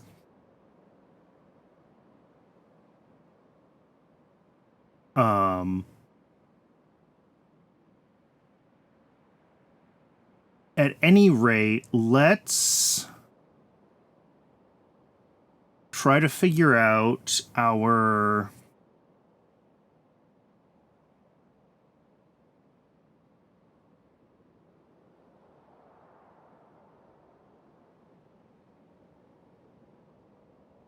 I want to look at basically all of these inputs, and I want to see if any of them are currently not being made, and if not, why they're not being made, and make sure that we're not going to run into any bottlenecks when we start throwing this together. So the highest quantity things are going to be stainless and Nexalit, so let's check those first. Stainless might be a little busted right now, just because of the hot air issues we were having. Nope, stainless is totally fine. All right. Nexalit plate we have been having some issues with, so yeah. That could be a problem. Optical fiber is down here. We should, well, we did at one point have lots of this. We have some, so we won't have an issue getting our first load of that. Complex circuits is still silicon, and silicon is still aramid. We were just talking about that before the break. And that's our molybdenum issue.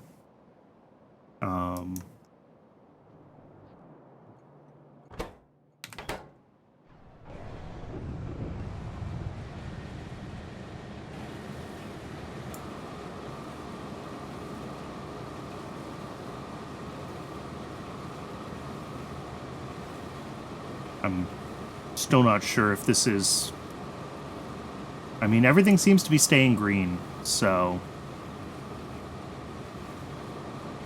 Oh, no, see, that just blipped.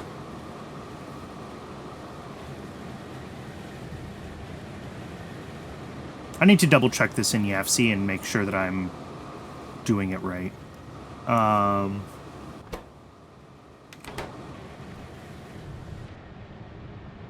And then, what else is inputting? Rubber inputs into...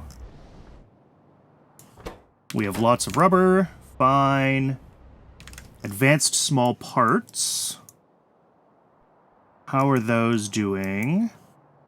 Those are stalled. Why are we stalled? Iron. Okay, iron plate. And iron plate is our hot air issue, and we're still waiting for hot air to recover. So that's known, and I consider it resolved, so we're moving on. The self-assembly monolayer material is running. We We just grabbed it all to make our power plant, so it's going to take a little while before this is ready to do like a large delivery. But we should have no problem with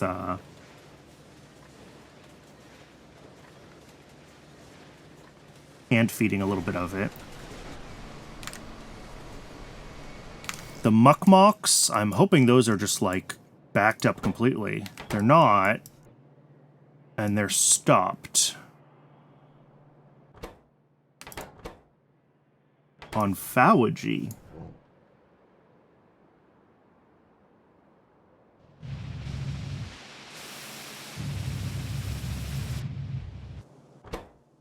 Yeah, we're out of Phawagy. This could be related to... We had a deadlock with fertilizer last week, and I'm wondering if we're still looking at, like, the side effects of that.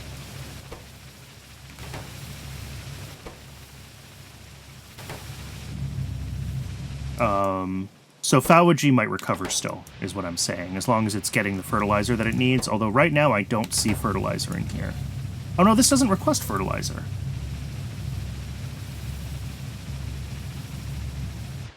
Is Phawagy just dead? Like, are we really not making enough Phawagy? Okay. That's one to check. But that's the only limitation on Muckmocks right now. Nuclear samples are gonna run just slowly. Oh, nope. We are out of, shockingly, we're out of hydrogen peroxide. We're making more at present.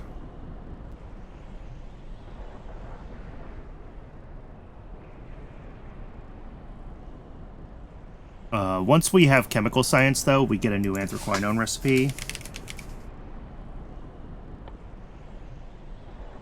This one, so that will, hopefully we will never have problems with hydrogen peroxide again after that, tech. But I think we do have, like, our first stack of nuclear samples. 99, very close to our first stack of nuclear samples. So that is certainly enough to get science started. One nuclear sample makes 12 science packs, so...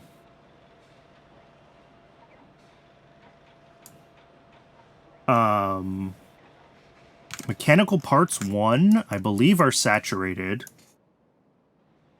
And have been. They're not. Well, something took a delivery of mechanical parts 1, and then it didn't turn back on because we're out of shafts. And we're out of shafts because we don't have iron nextlet antimony special alloy. Okay. Oh, are we fully backed up on control panel Mark 1s? Woohoo, look at that.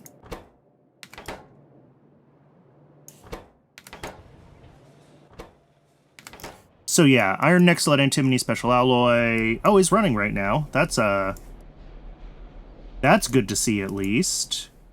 I mean, everything that takes antimony has been, at various times, broken. And I think our antimony is still catching up.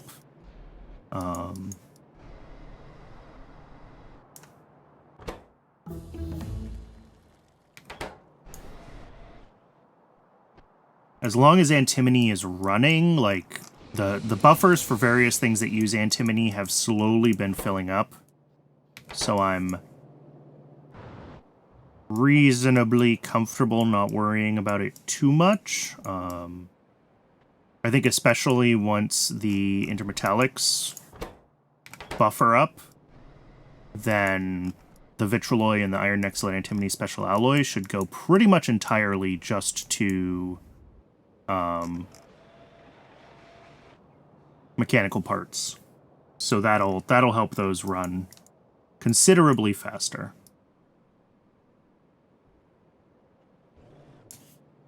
And then we don't need mech parts 2 for this chemical science pack.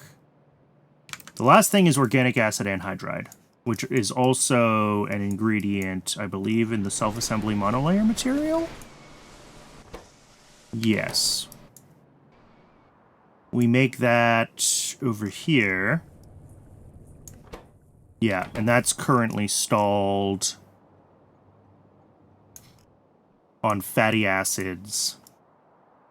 Fatty acids are currently stalled on oleochemicals, which are currently stalled on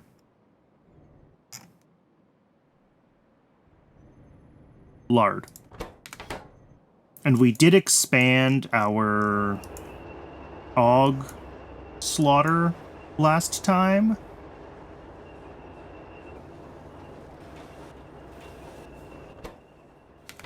But it does seem like we might still have some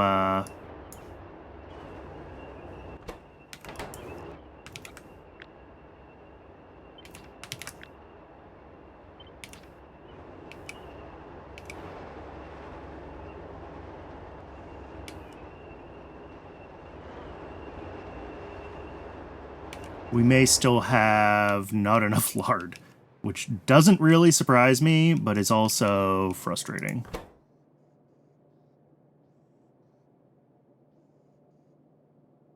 But that's very close to making another delivery, so my concern is that we're not going to be able to keep this running consistently and also be able to feed science, but I think we're just going to have to try.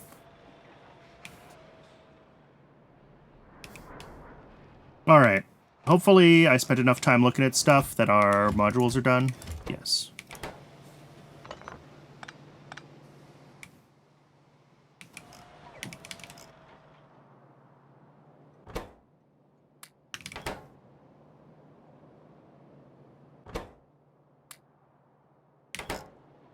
Let's head back up to the mall.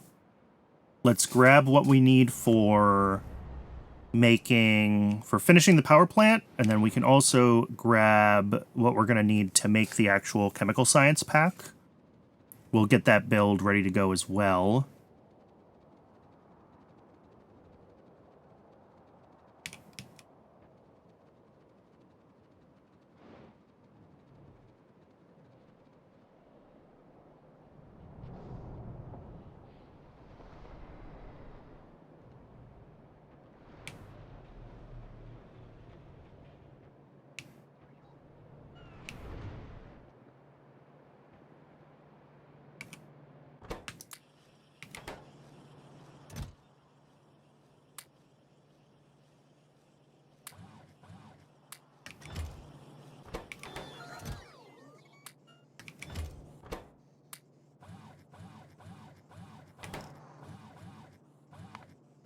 So for the chemical science pack build, we need 3 research centers, because we're going to put prod modules in them.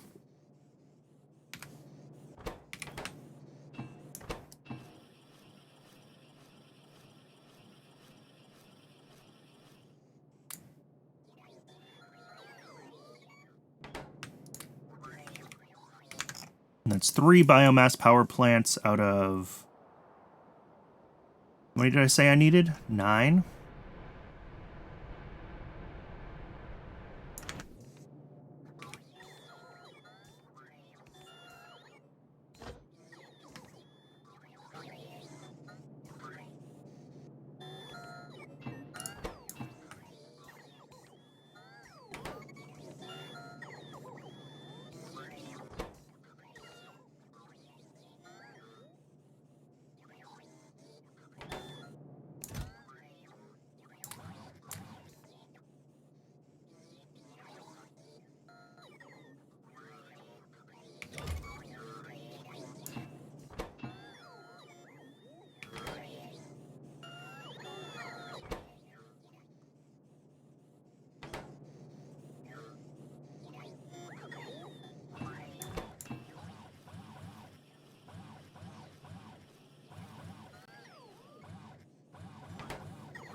Ooh, do we not have enough red chips around? Ooh, uh-oh. I didn't think about that. All right, we're gonna go drop off 4 of these, I guess, then, and the rest will have to be, for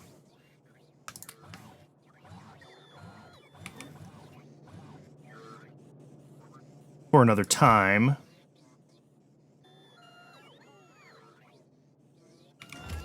Because I guess we are out of red chips for now.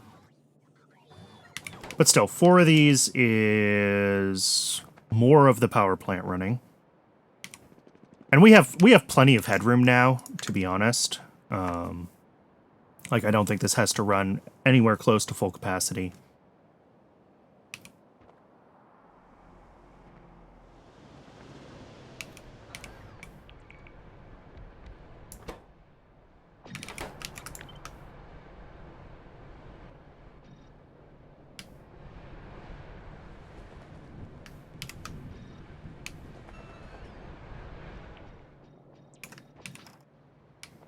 There we go.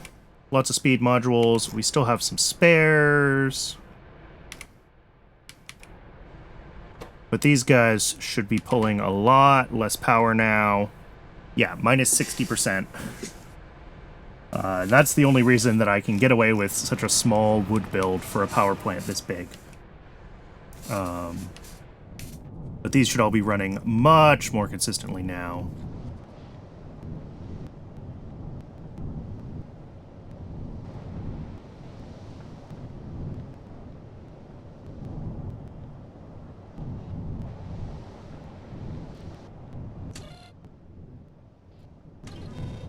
We have plenty of hot molten salt backed up, buffered. Yeah, and these guys are running slowly because the steam is not being pulled through.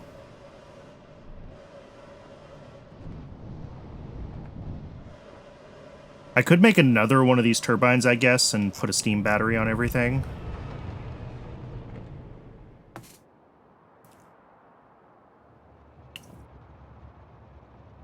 Not sure if that's worthwhile.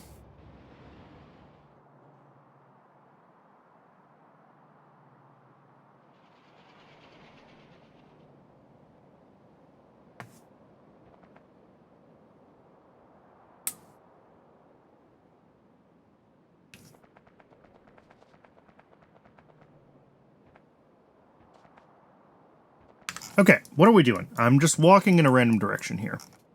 We need to get blue science built. So, I mean, most of the blue science ingredients are to the south, so I guess we're doing blue science to the south. So let's head down there and let's figure out what the heck this build is even going to look like, because it's going to be a weird build.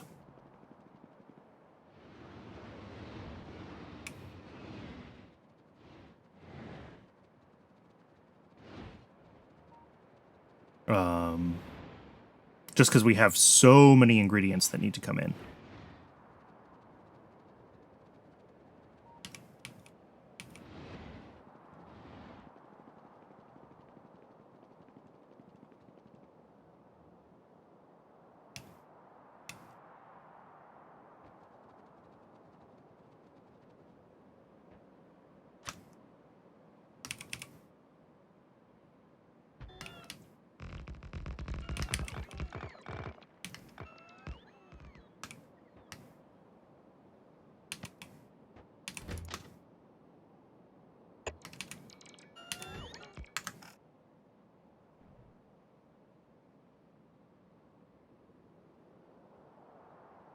How am I doing PySci 2? Oh, PySci 2 I'm doing direct insertion. Okay, and we're not going to be able to get away with direct insertion here for PySci 3, or for chemical science, rather.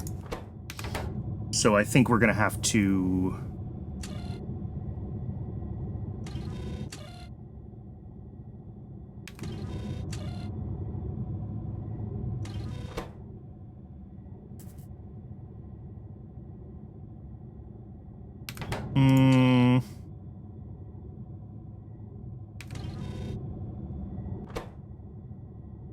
That's interesting. Why do I have so many mechanical parts and good alien samples in here? Shouldn't these have much smaller request thresholds? Like, aren't I explicitly setting them to very low request thresholds here?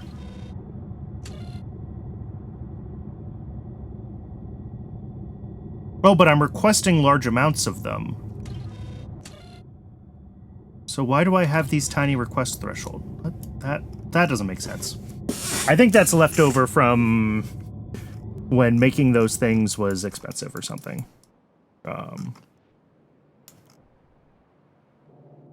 And like, yes, good alien samples aren't super cheap still, but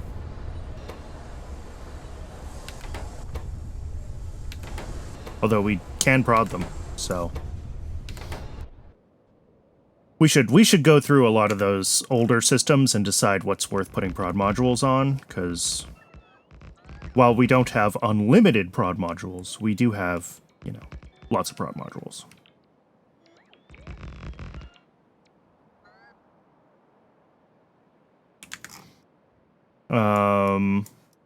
How's my molybdenum doing? Still just chugging along. Still just chugging along. I'm hoping molybdenum will catch up. Because we have this build that's been running that is slowly been buffering. And I'm hoping once this is, like, fully buffered, molybdenum won't be so oversubscribed anymore.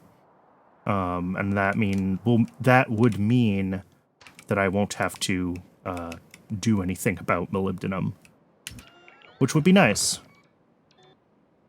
Or at least it would be nice if, like, we get enough to make it to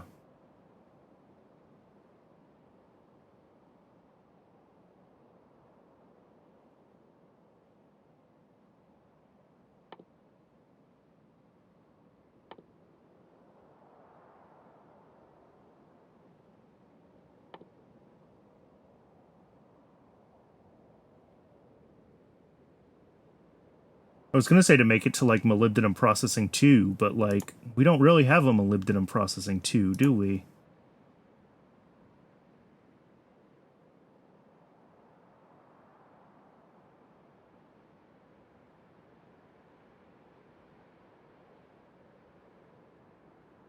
I was expecting to see a molybdenum 2 when I searched here. Alright, let's, yeah, the options are this nuclear process or molybdenum trioxide. The trioxide is only made from the disulfide, which is only made from the pulp, which is only made from concentrate, which is only made...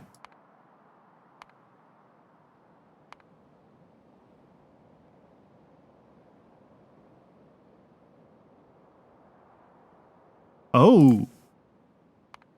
Oh, no, that's not... I don't think we can make this one. I think this is probably a disabled recipe. I was going to say, that's something funky with Simics. Alright, yeah, there's just never a better molybdenum recipe. Weird. We'll have to think about that and what that's going to mean for us.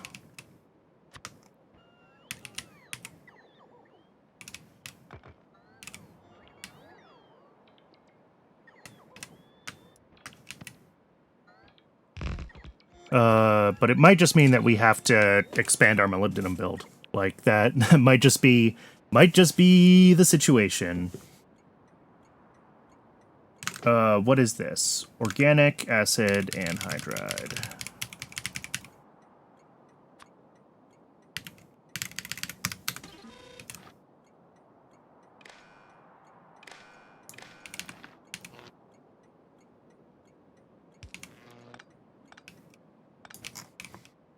So, the organic acid anhydride, and then all of our other ingredients here.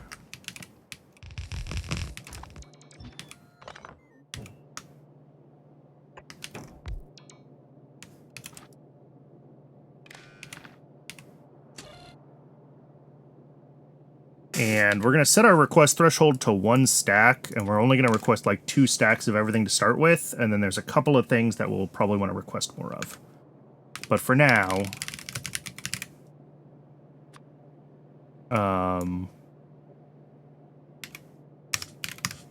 we're going to do everything in very small quantities, and then we'll figure out what we need to bring in more frequently.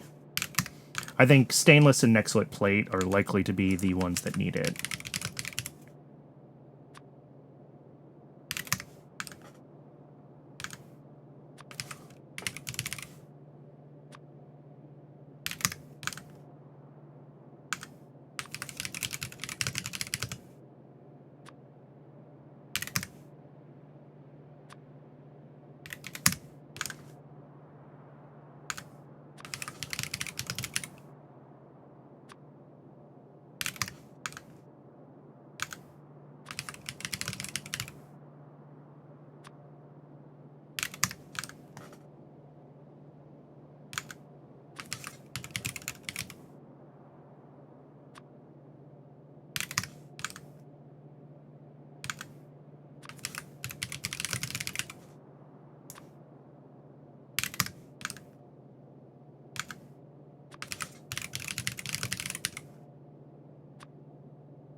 All right.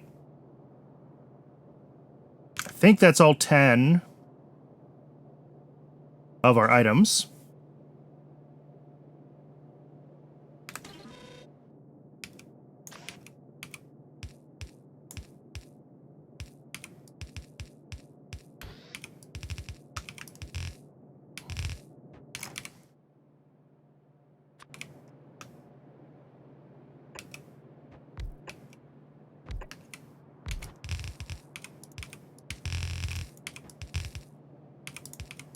We can sushi belt the whole thing.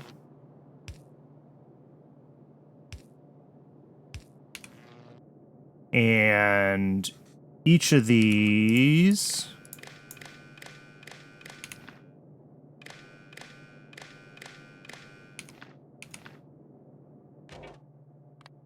hold all belts. All right.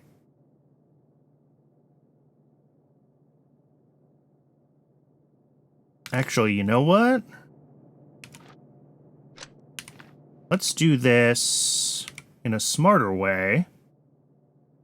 If I drop a constant combinator and an arithmetic combinator,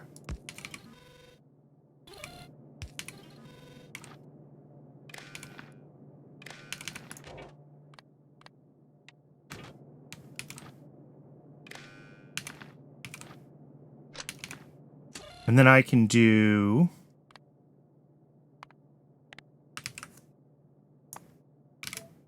whoops. Each signal on green minus each signal on red. And then that would output here, and all of these guys are in set filter mode. Will that work? And then if I say we want, like... Well, I gotta go through and add all of the ingredients, but... you know, I would set the thresholds to, like... 1 craft of each of these or something. Can I do that?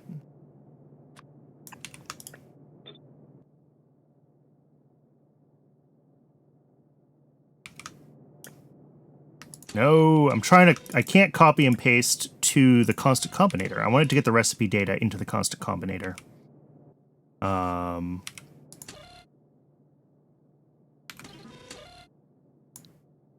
Oh, I can do it from a logic group. Okay, so I can set this. So if I just name this to, like, chemical science, and then I set this to the chemical science logic group. Hey, that works. And then we subtract, and then we set filters. We power this. we have no filters set. Oh, because we need to output each. All right. This should have a bunch of trains dispatched.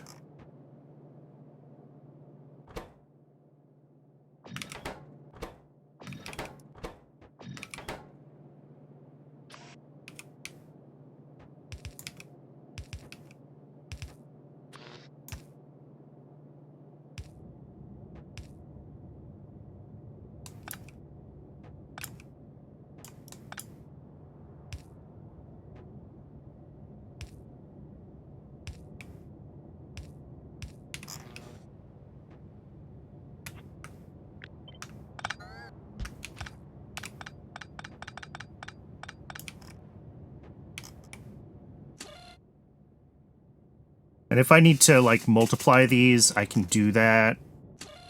But I'm gonna bet just one is enough. But you can see why I might want to request larger amounts of stainless steel and optical fiber and Nexolite plates and stuff. Because those are gonna fill.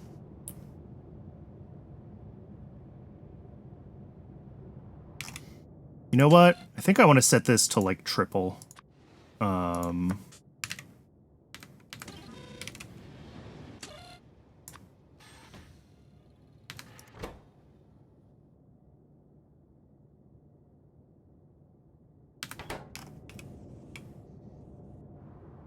Yeah, let's set this to triple. So that would be, like, 30...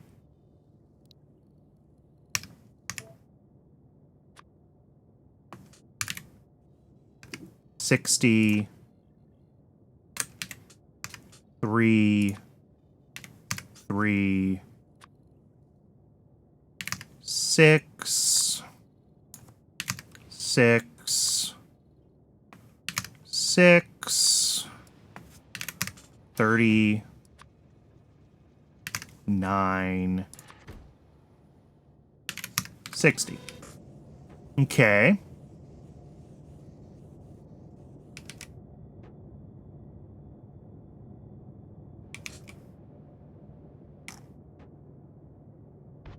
Why is this? Oh.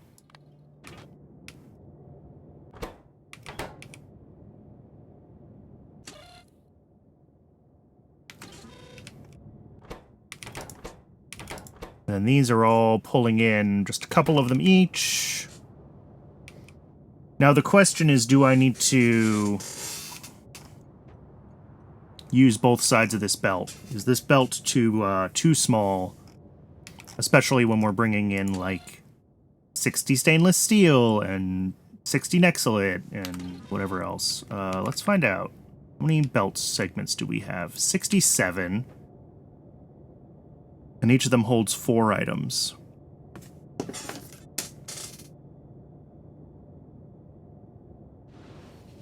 So that's a little bit more than 240 items in total. 120, 150, 180. No, we're under 240, I think. I think we're okay.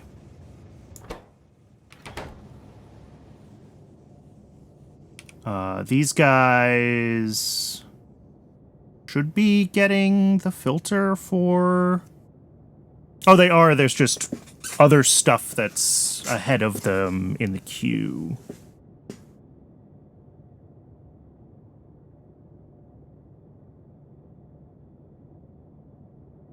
I don't know how this actually decides, like, which 4 things it's going to set its filters from, but...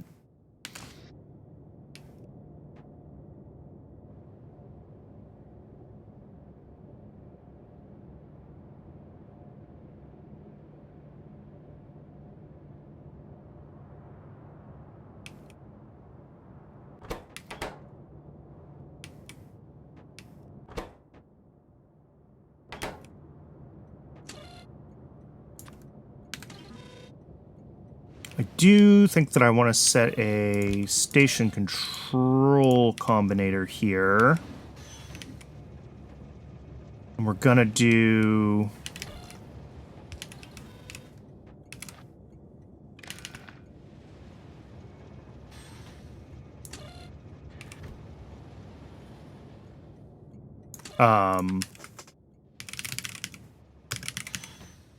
Stainless steel at 20 stacks.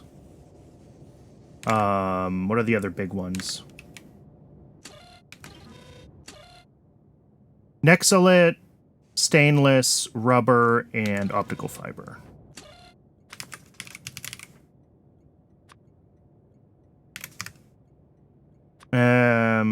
Yeah.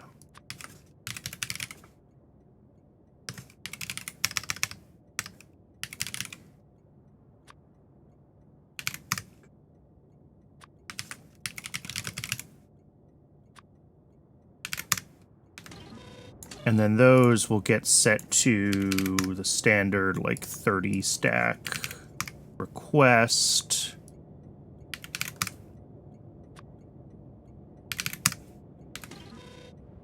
And everything else, I think 1 stack at a time is probably fine for everything else.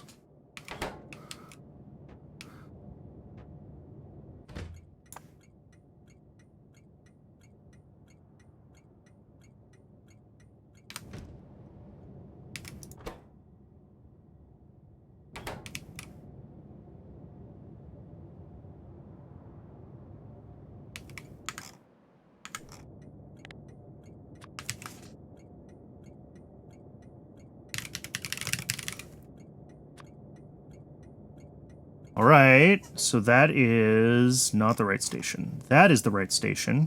We've got rubber incoming, we've got stainless steel incoming, and we've got optical fiber incoming.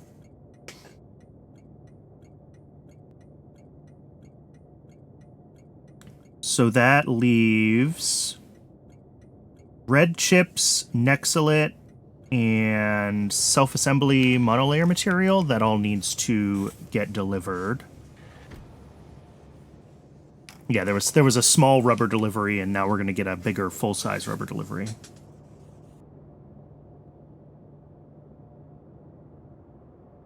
And then we're going to find out if this is going to work with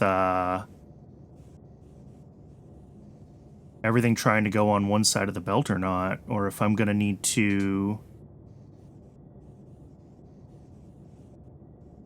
move a couple of inserters to put things on the outside of the belt.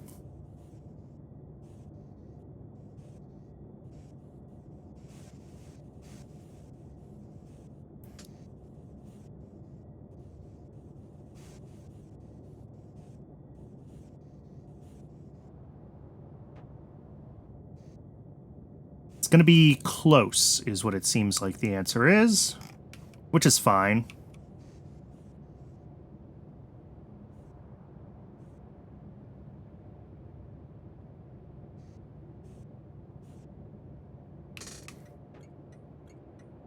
Let's see, what's en route? More rubber, more stainless, more optical fiber. None of those are exciting because we already have them. It's the stuff that's not en route that I actually care about to turn science on. And that's complex circuit boards, that's self-assembly monolayer, and that's Nexolite plate. Self-assembly monolayer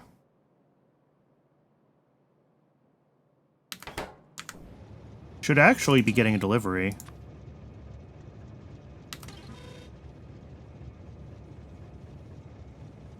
Although maybe it's deciding to send it up to...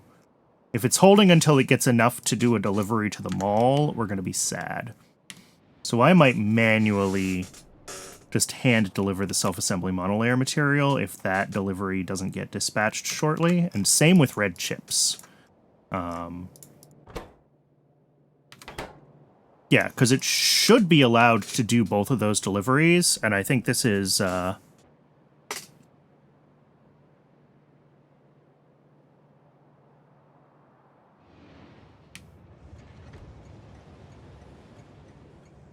one of those things with CyberSyn's,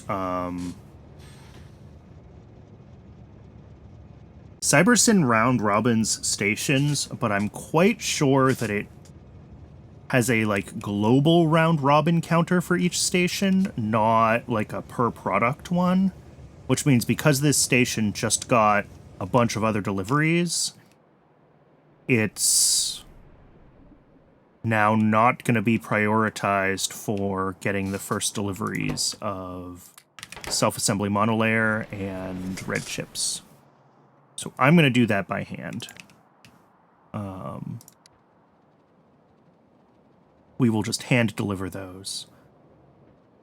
Possibly same thing with Nextlit plate. I might have to hand deliver Nextlit plate too. Which is actually not far from here, so maybe I should just do that. Grab a couple of stacks of Nextlit plate.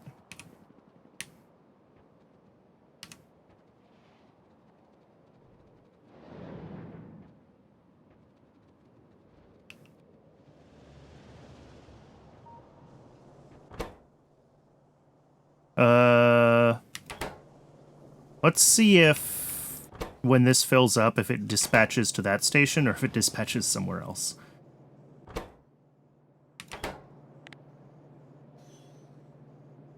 Nope. Got sent somewhere else. Alright, I'm gonna grab a couple stacks then.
Yeah, we might need to make this just a little bit longer.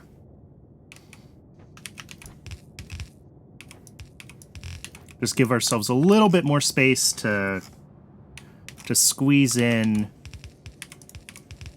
a few more items if we're going to keep everything on one side of the belt.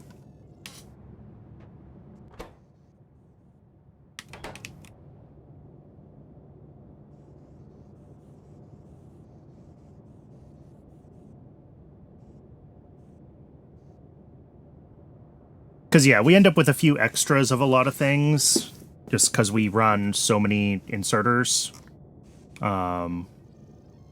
We sort of have a minimum of 10 of each item that gets thrown on there.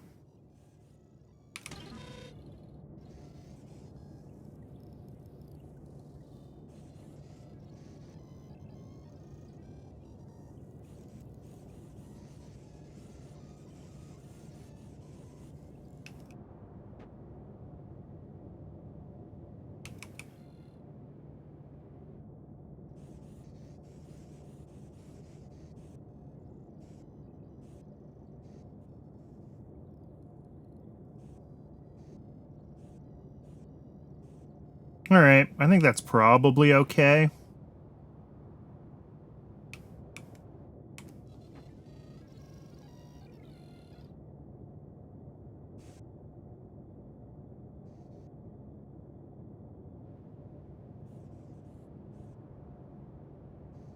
Maybe.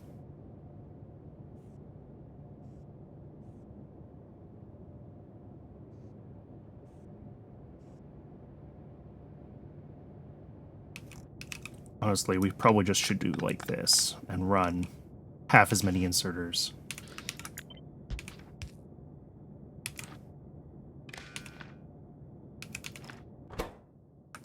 Well, actually, any more than like 3 is more than can actually load half a belt. So, yeah, let's just do that. I originally put down a bunch of inserters because I was going to do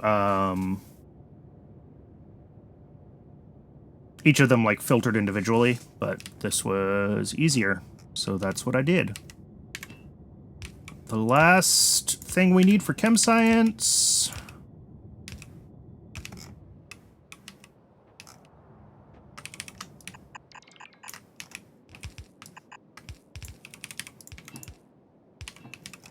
And it is no surprise that we have not gotten the organic acid anhydride, because that is always a problem. Lard is a problem still.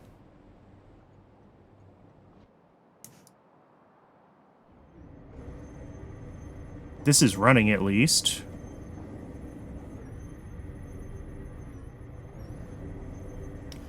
I could probably make that a little bit bigger.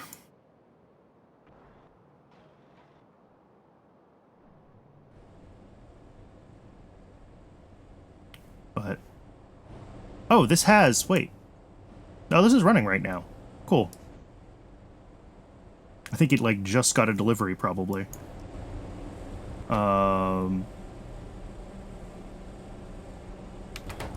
Cool.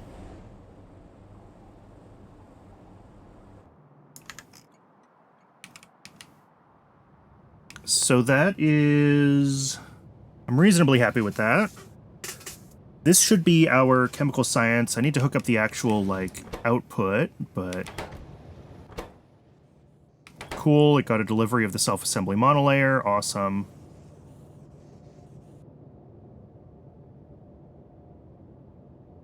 If we check this, it should be like, hey, bring me, yeah, nuclear samples.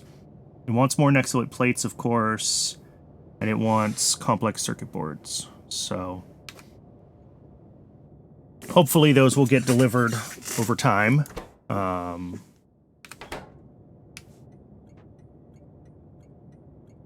Because we request, what? Yeah, 400 circuit boards, and we have 162, so it should want, like, yeah, 238. Yep. A little more than one stack more, and it'll bring it one stack at a time, in theory.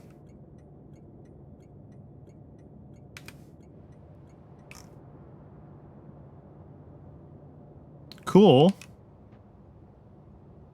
All right, let's get the output for this done then.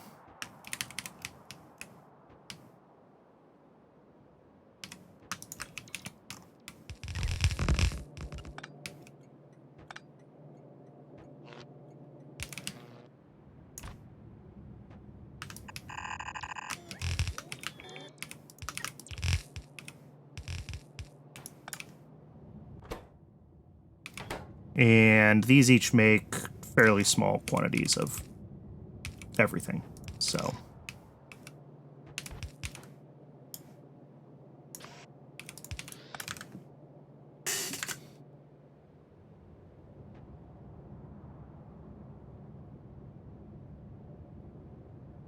I think until we get the organic acid anhydride, this is it for this. Like...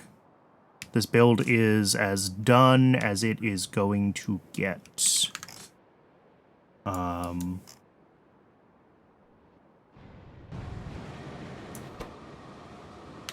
you can prod every step of molybdenum. Wow, okay. I just kind of assumed that you couldn't prod or processing. So maybe that's what we need to do, is instead of bringing in another belt of molybdenum ore, let's figure out what happens if we just prod the whole molybdenum chain, and we're still gonna have to do some rebuilds around here, obviously. We'll need more buildings, but...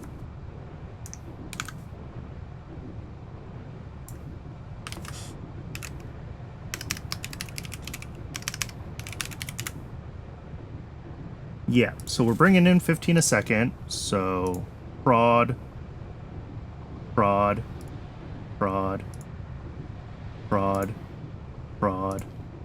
Oh, no, you can't prod the whole chain. You can't prod the filter. Prod.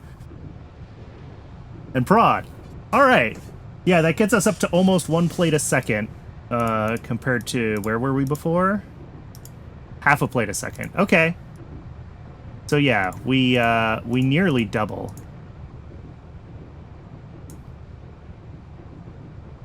Just from throwing prod modules everywhere.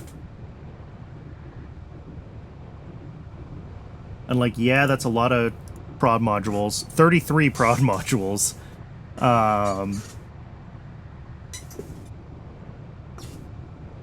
But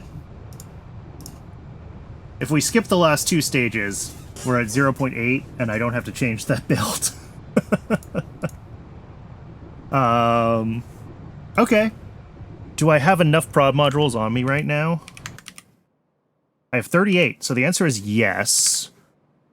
So I just have to figure out my shopping list, which is going to be annoying.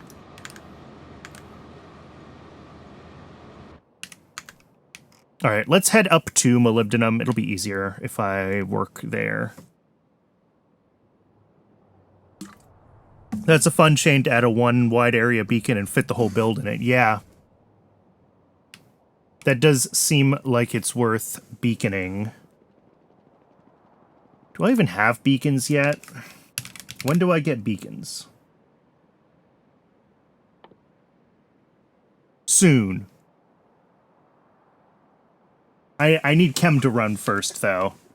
And molybdenum is still a bottleneck for us right now, so I'm just going to do it all up without a beacon for now. But yeah, I guess with speed modules on everything, you can just kind of get the whole thing to run as a single chain of buildings, huh?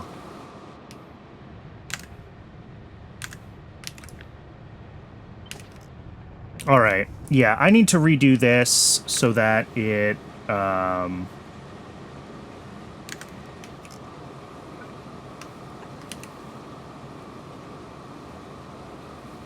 need to redo a lot of this. Are we going to take apart this whole build? The answer is yes. Yes, we are. But we'll kind of do it piecewise.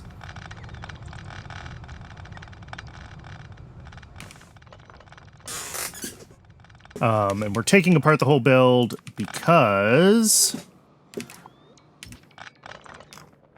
it's kind of all built vertically like this, and I'm trying not to do that anymore when I do these kinds of...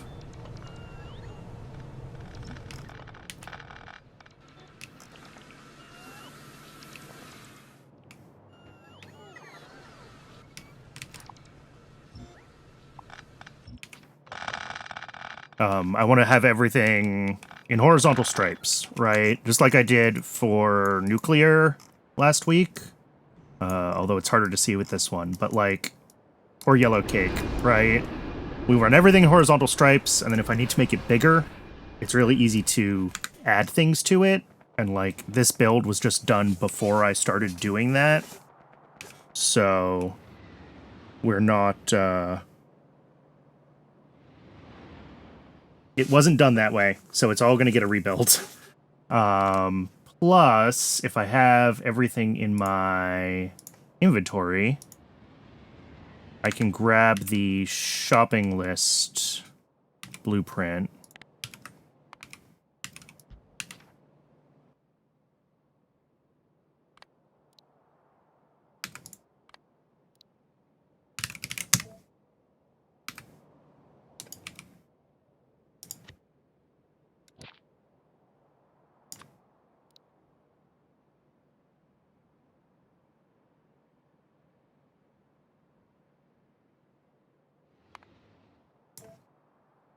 And we'll already have a bunch of the stuff in our inventory for it, so... Alright, let's head up to the mall, and let's grab all the buildings we need for that.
Waiting for a couple more bots here. Those last couple buildings must be coming from storage, I guess, instead of from up top. Or the bots got distracted somewhere. Yeah, they're charging. Alright. That's fine.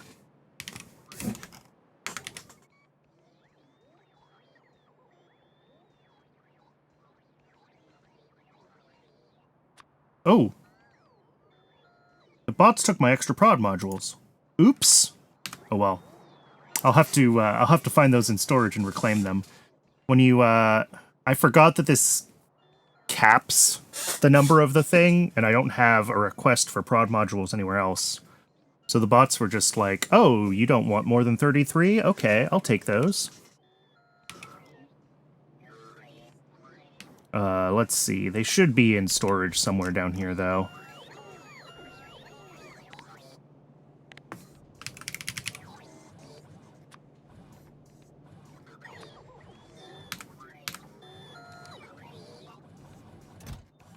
Ah.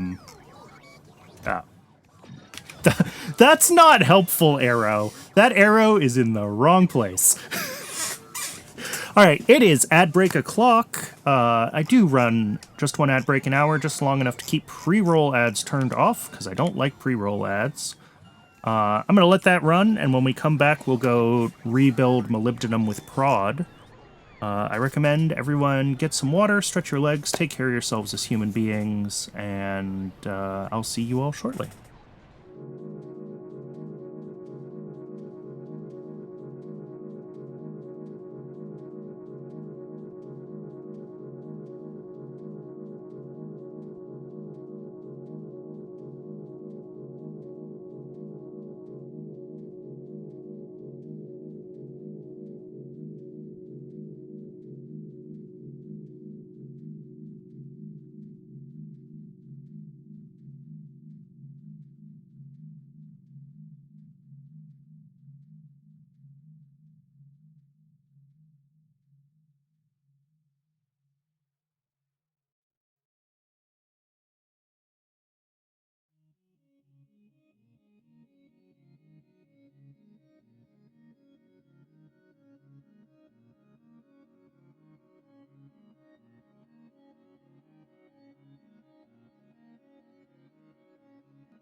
Welcome back, folks.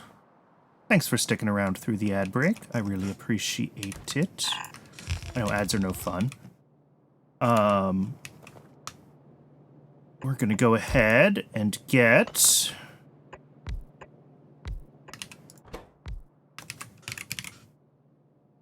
this build rebuilt with prod modules.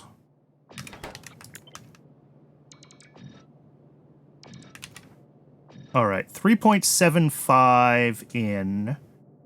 I think with our hand size of 2, is that just one inserter for each of these now? That's the other reason to rebuild this, is we have so much better tech than when I built this the first time. Yeah, seems like. Yes. Okay, and then the output of that is 11 something items in total.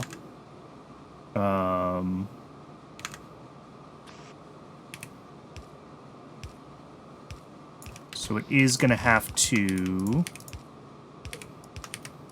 do that kind of thing. And then we will split out the stone.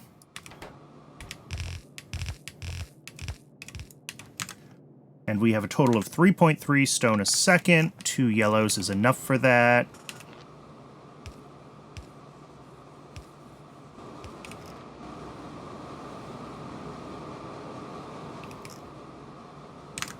All right, and then the next step is 9 ball mills. All right.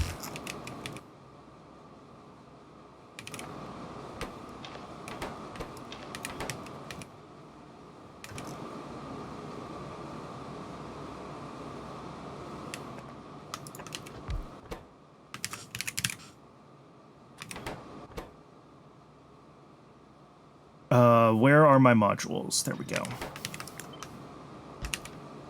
Each of these is 1 item a second in, and honestly, 1 item a second in with a hand size is just a gray inserter now. 2.2 something items a second out, that is a yellow.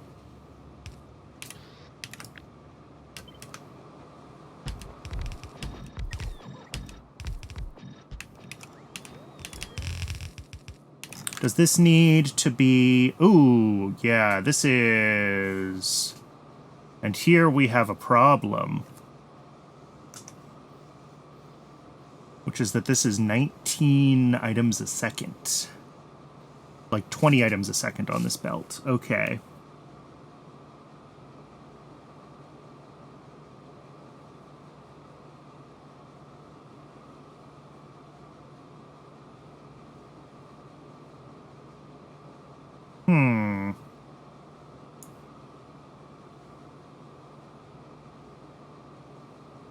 It's fine, we'll just have to do some clever routing. And by clever, I mean not all that clever, actually, but...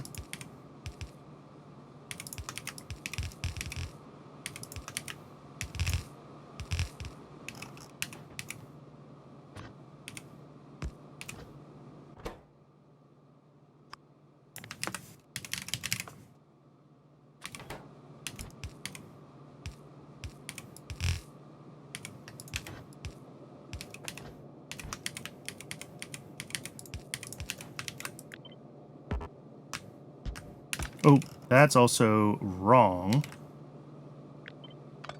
Let's not...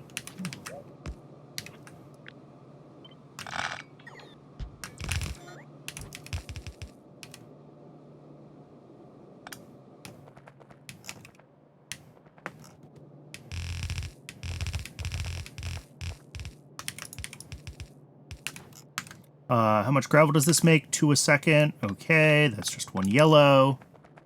Cool. Now, we'll take our first one of those out.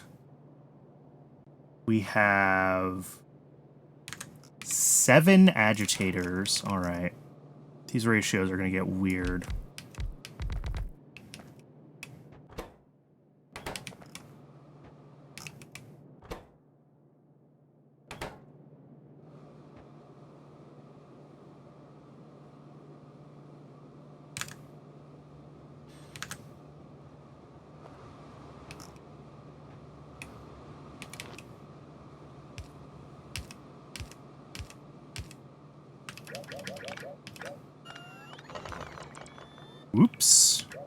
shoot. Oh well.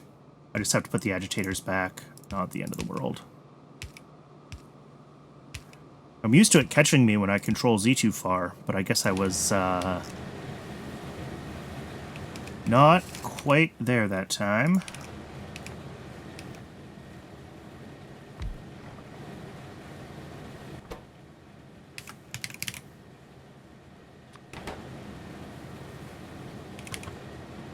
Alright, and our input is 4 items a second, so that is a blue inserter.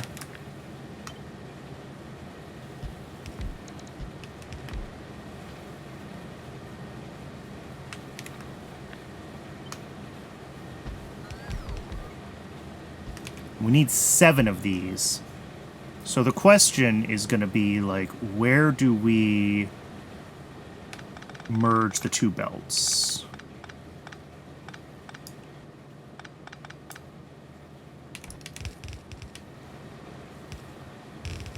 I think we do it like this. And I'm hopeful that that will work. And if it doesn't, we can tweak our positioning a little bit.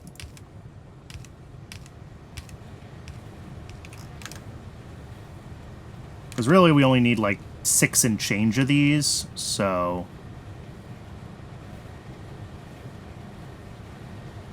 3 of them from, or 4 of them from 6... I'm not sure.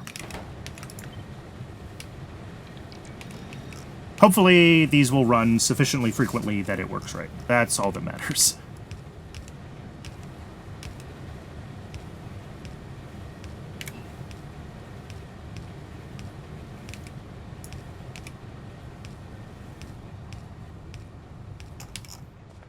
And we gotta power that somehow, or power it, water it somehow.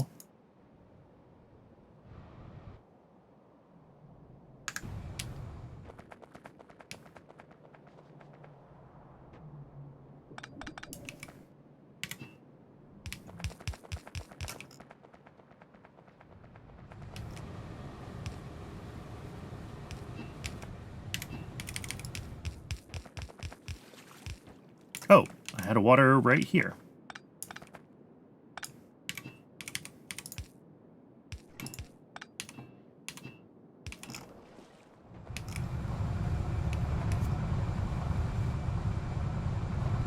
Okay, and then outputs.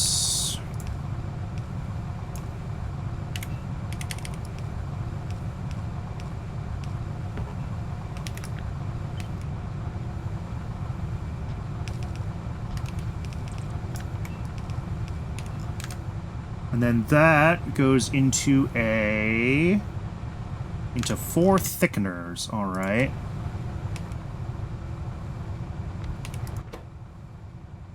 Doing molybdenum pulp. That's not right. Sorry, 5 hydrocyclones first. I missed a step.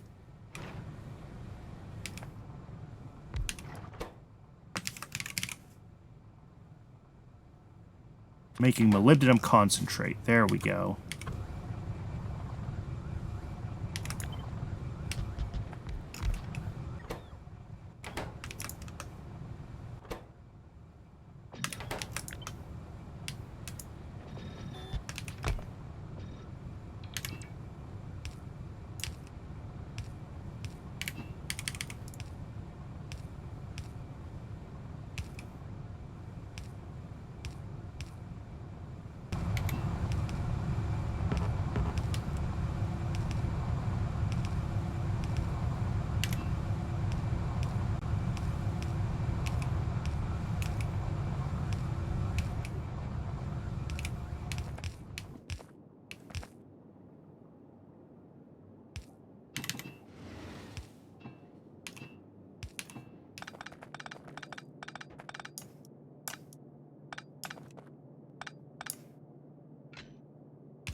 Okay.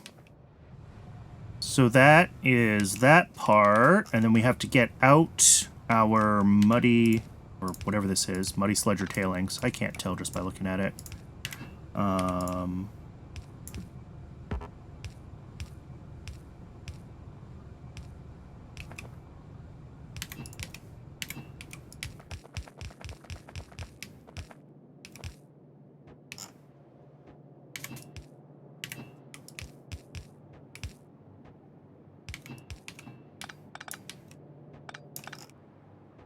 Muddy sludge.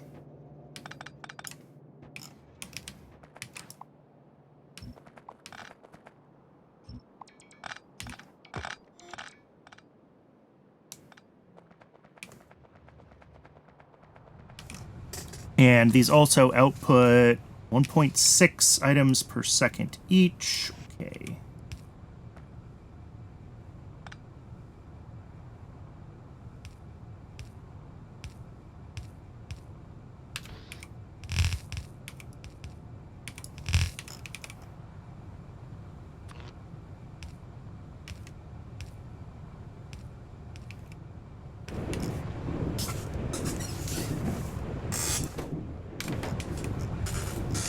And then after that, now we have the 4 thickeners I tried to put down earlier.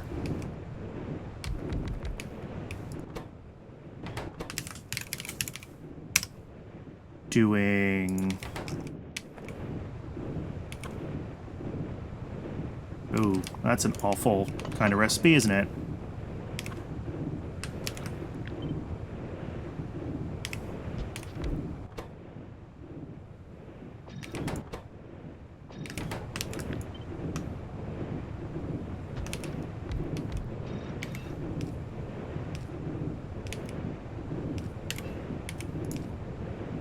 You know what? Let's actually not. Let's just do this as...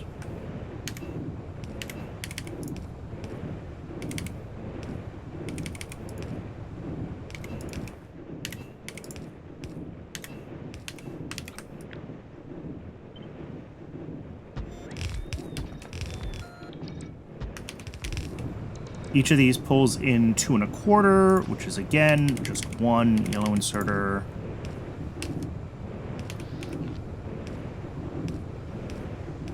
I love inserter hand size bonus. It's such a nice thing. Water.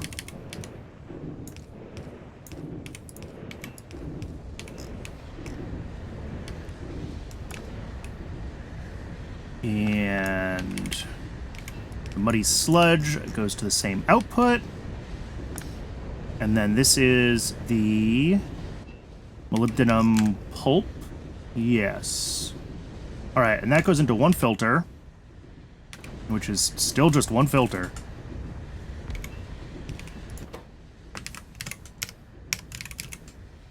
To make molybdenum disulfide. All right.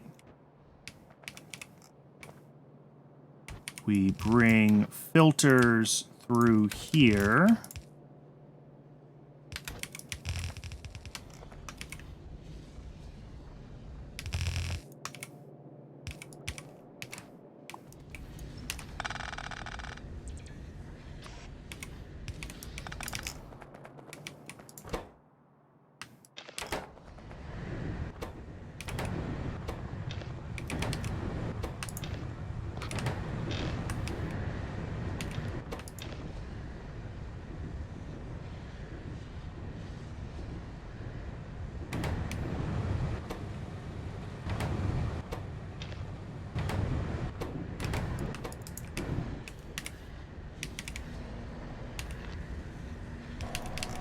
And this outputs, well, 3. So just 1 in blue inserter still, which is wild, of the molybdenum whatever. Molybdenum disulfide, and then that goes into 2 high-pressure furnaces.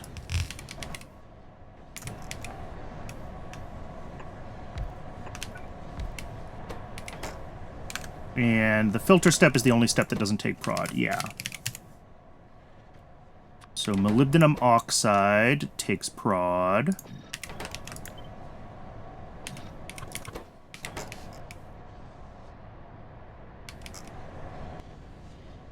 These each take 2.5. Okay, I think that's just 1 yellow each.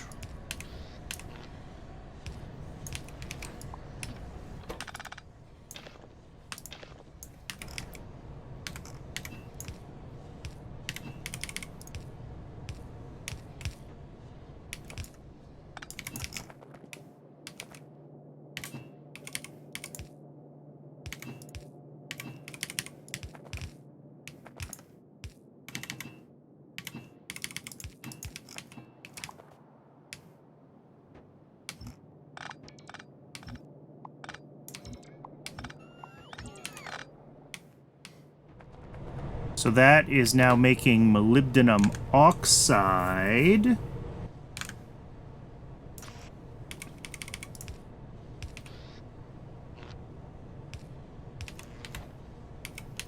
Oh, and sulfur.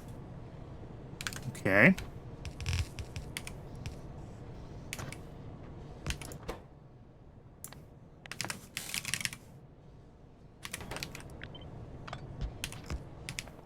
Where is the sulfur output? The sulfur output is right there. All right.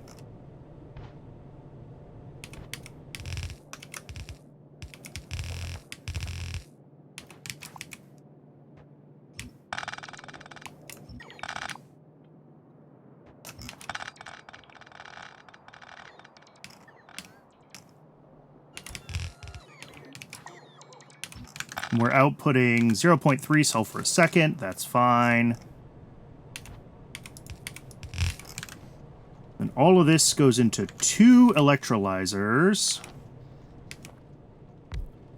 We're nearly done. Those make the plates. We have a hydrogen input. Okay.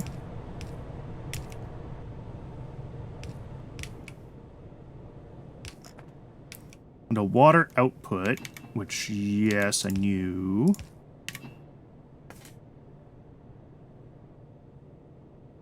Since I'm enjoying new tools, can you suggest niobium? I really do need to set up niobium pipes. You're right.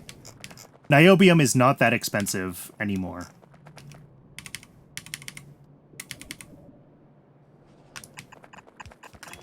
Yes, we should set up niobium pipes. I will add them to my mall. Remind me the next time, or actually, I can do it now, can't I? Do I already have them in the mall? Do I just need to add them to my requests?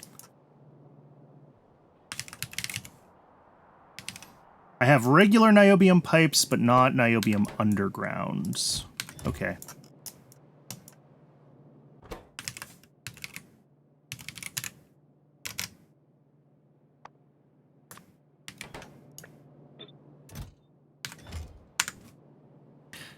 There we go.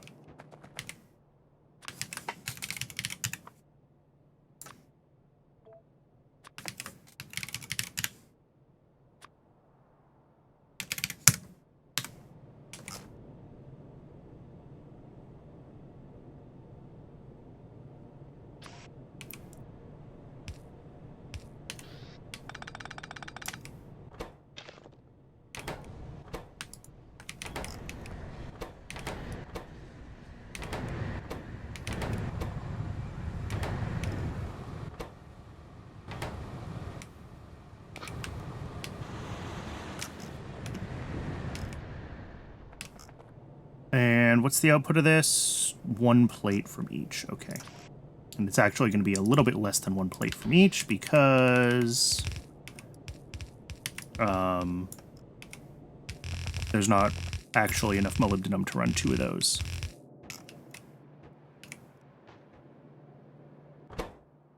Oh, apparently I fork off molybdenum trioxide as well so that I can get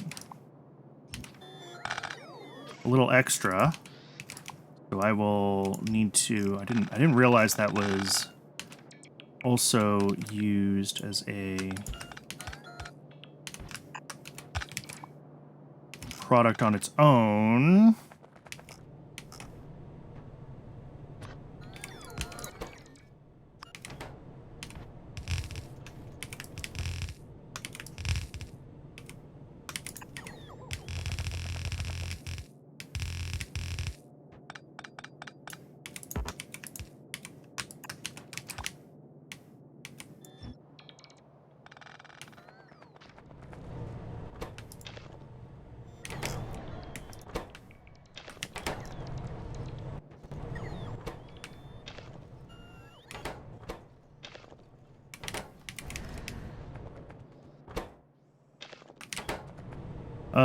What do we need? We just need to power these last couple things, don't we? And hydrogen needs to be hooked up. Okay.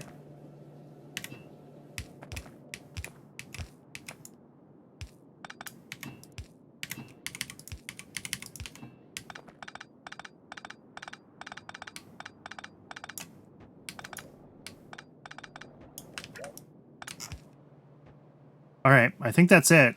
I think every stage should be going now. These are going to run as fast as they can. This is the one I'm concerned about, is whether or not, like, we're really properly balancing these through here. But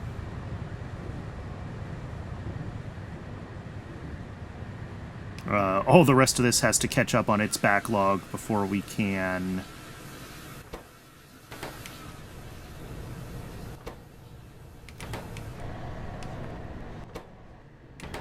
Oh! Missing pipes.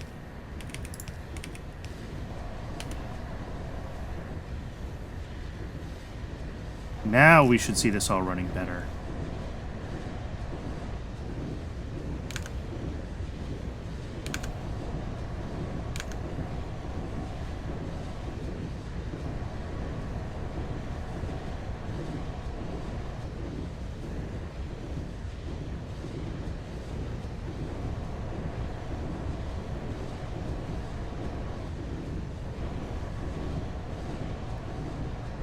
And what I want to see is, yeah, we're still catching up on buffered stuff here. So this is taking a second, but I want to confirm that, like, we're not blocking any of these machines here the way this system is currently set to sort.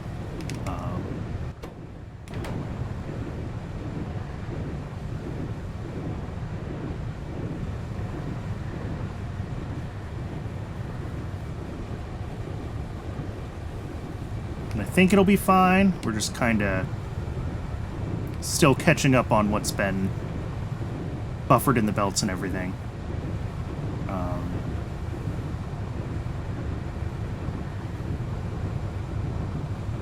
Because, yeah, this is really just over 6. It's like 6.05.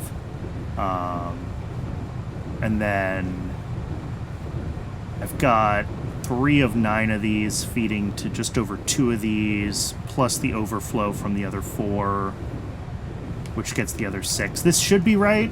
I think this is right.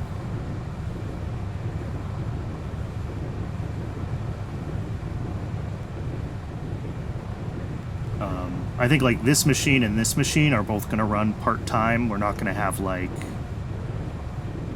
6 of them running full-time and then 1 that only runs very rarely. We're going to have 2 of these that run, like, half-time instead. But that's okay. That's totally fine.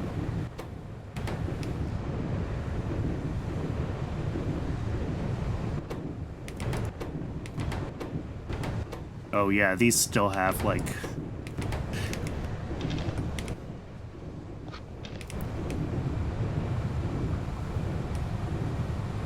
just so I can actually see this thing getting to a steady state.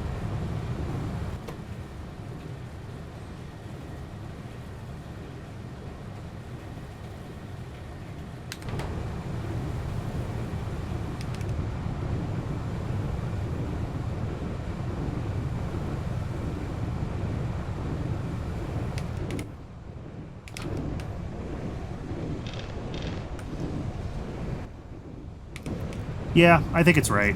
Or it's close enough to right so as not to really matter.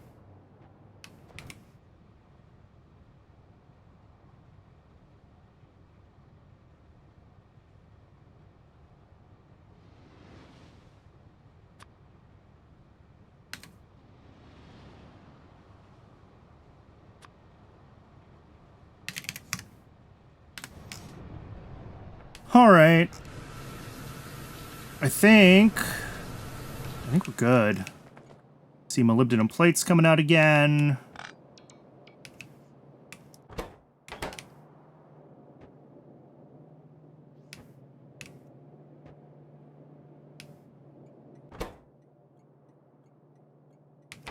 So this should be almost, but not quite, twice as fast as it was before.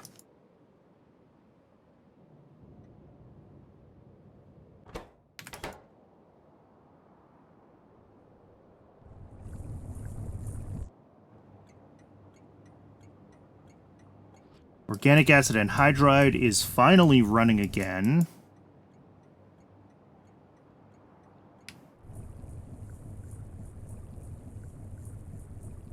And it does...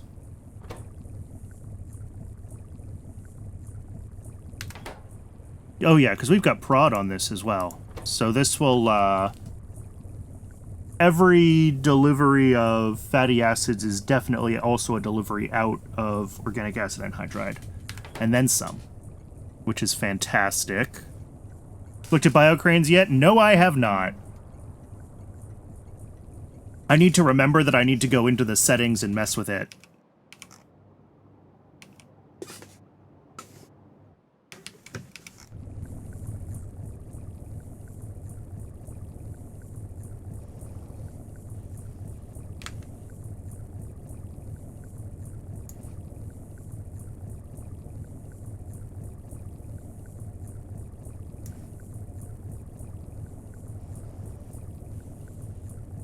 One tick is not... No! But because it's a startup setting, I can't ever do it from, like, map view when I'm already in the game, which means I have to remember to do it before I start. I guess I could back out and flip the switch on. Just so I can, like, see the recipes and stuff.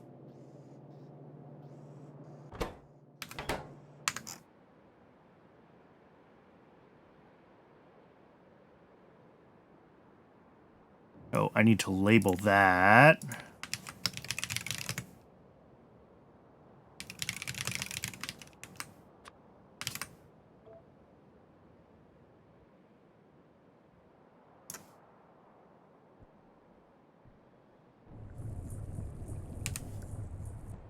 How many seconds would it take? Oh, I don't know.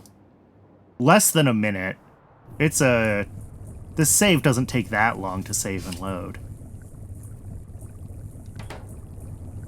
I could probably just do it now. You know what? I'm gonna do it now while I'm thinking about it. Sure.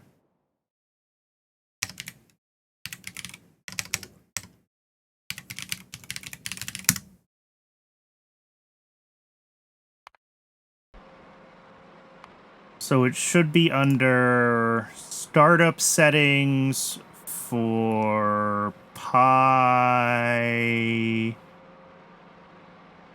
Alien Life, Biocranes.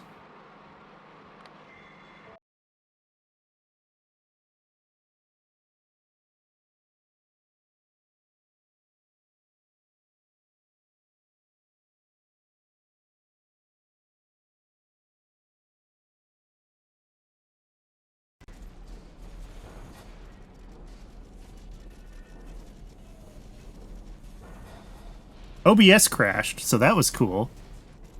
If I hit sync mods and load... No, we should be able to just load. So let's see... Hopefully... This shouldn't have any issues, because all we did was enable the new experimental.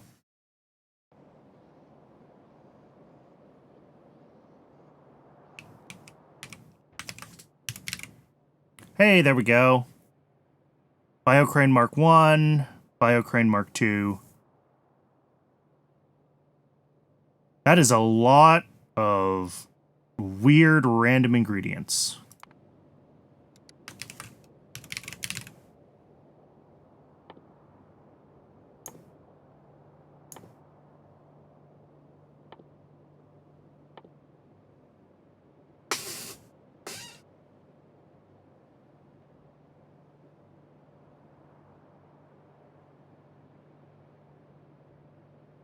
I guess it's not that bad. It's mostly...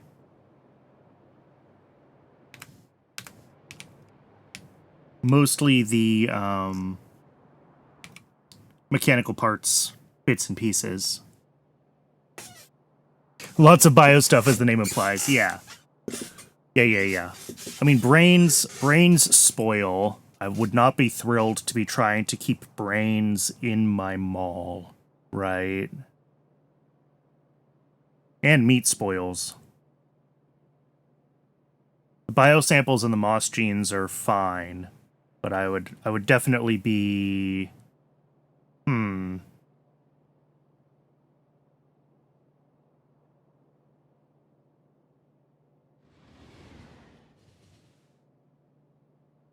Yeah, I'd have to think about how I would want to make these. Oh, and they're made in a creature chamber. Of course they are.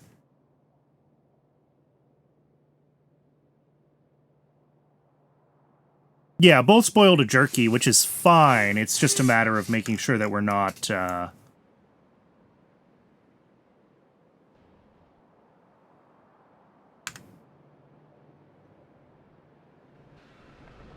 throwing away. The way my mall is currently set up, I don't think I could have it easily just request, like, only when we need to make biocranes, bring in a little bit of brains and meat. So it's more about, do I want to think about how I want to change the way I'm feeding the mall, and not on the mall. No, I have not. I mean, I've done at other stations, you know, making sure that we only request some spoilage things when we need them and things like that, but on the mall I haven't. And the mall is like major, like, the mall delivery from the rail base is like this, right? It's just like the sushi chest of doom.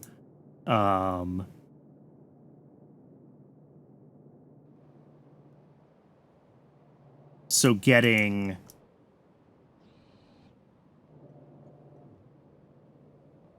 Yeah, it's not hard. It's just I'll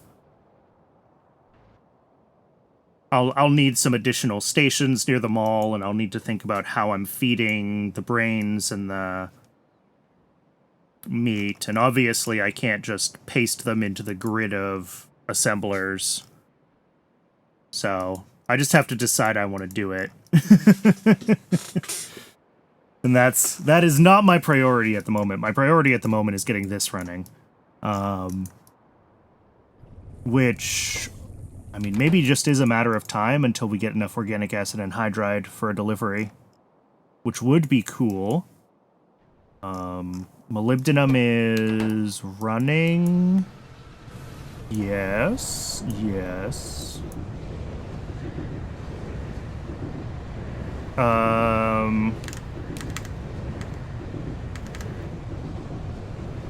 Molybdenum concentrate, 7.3 per second. Okay. In theory, this should be able to run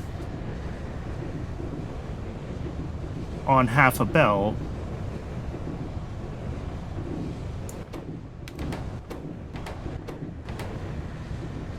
But I'm seeing this one is starved.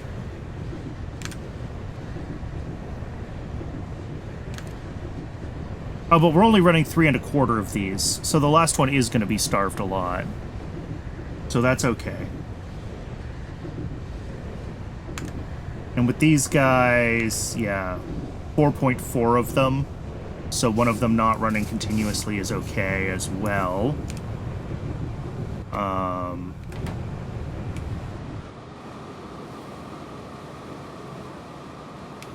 I think it's okay.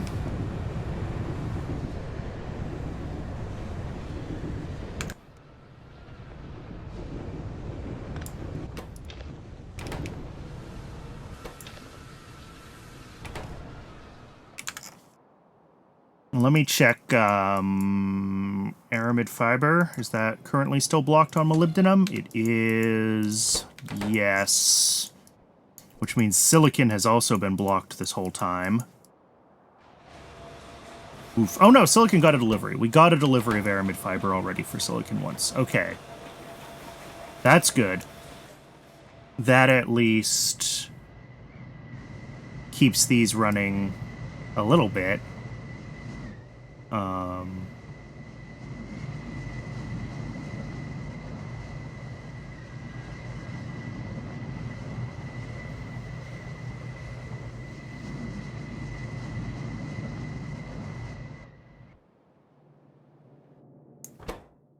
Cool.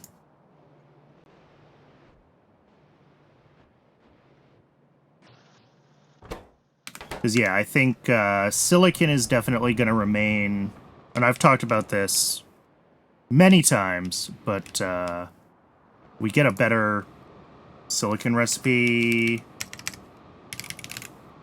Pretty, well, not super early in chem science, but in chem science. So we want to be thinking about that.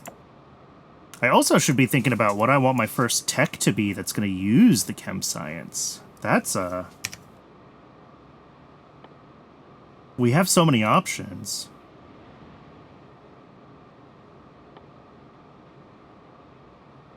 Desulfurization was on my short list.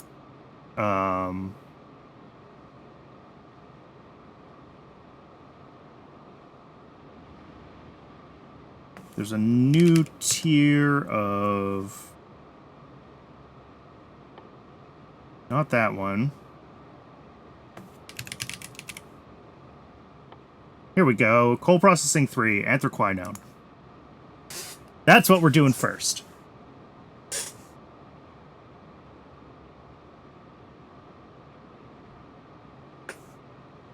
Because that's going to give us this anthracene oil to anthraquinone recipe, which hopefully will solve some of our issues with peroxide. So we're going to do that one first. That'll be the first tech we take.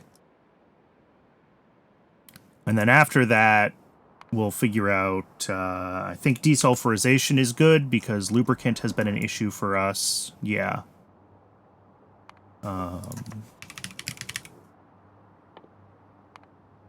And then for us to catch up on silicon, like, we have to go pretty far into blue science for silicon processing stage 2.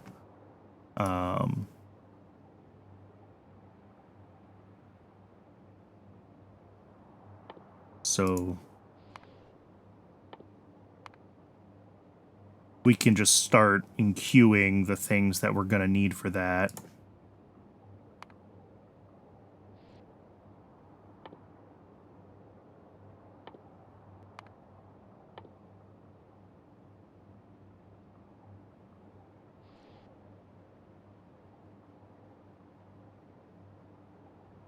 And some of these things along the way probably will also have some useful effects. Yeah, if we switch to... Oh, that's not a bad recipe for drilling fluid type 2.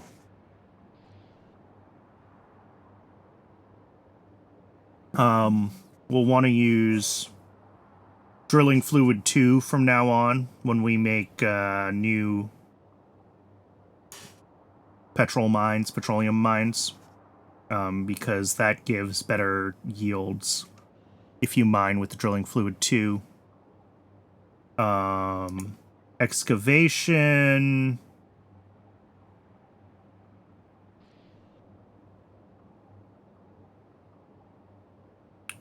Interesting.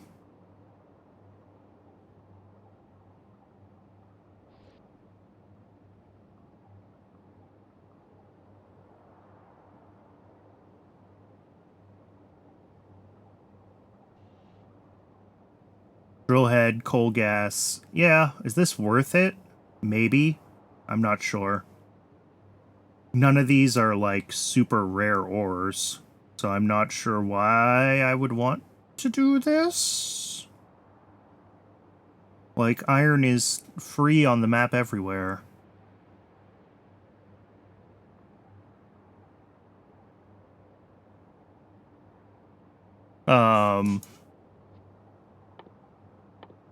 And then, what is this? Heavy oil processing 2, grease, heavy oil from oleochemicals, xylenol.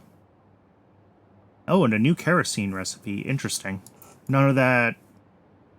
Well, unless it's necessary for future processing steps, none of that is really exciting.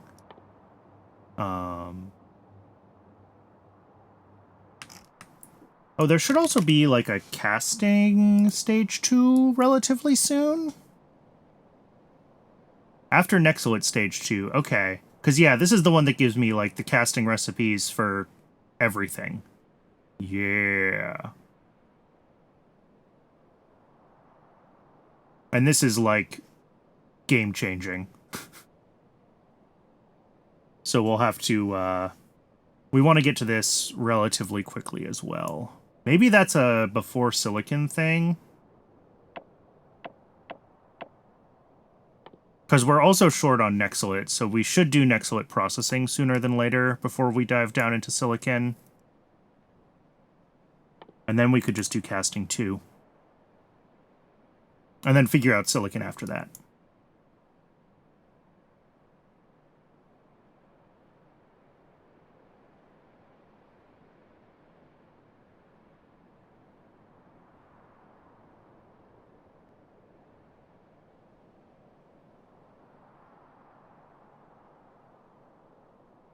Logi boxes was also open. Oh,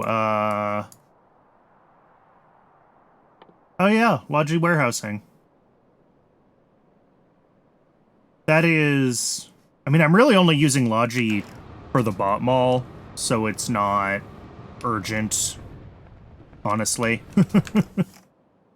I'm sure it's a nice to have, but I don't think I have an immediate use for those.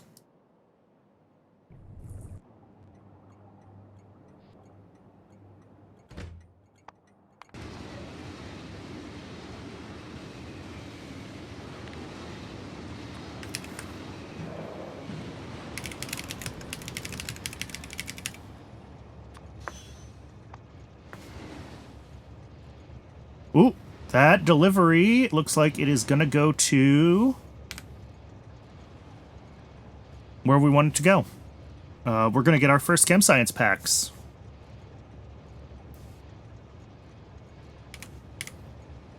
So let's follow this train.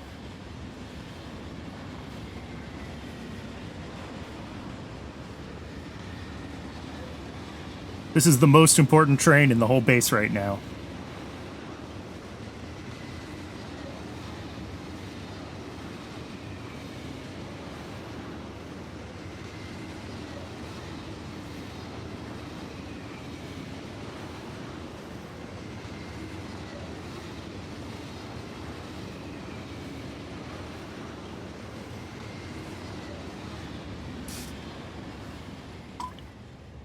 Nope, we're using coal in all of our trains right now.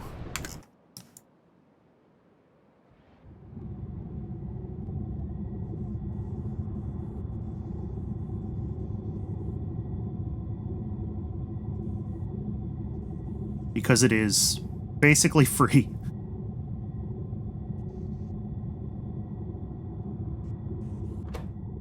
Oh, these are gonna take a minute.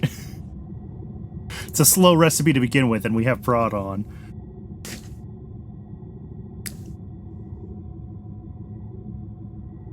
Love the read all belt in 2.0. Oh yeah.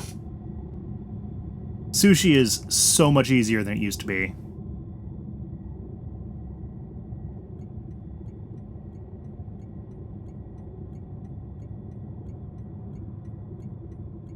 But yeah, this,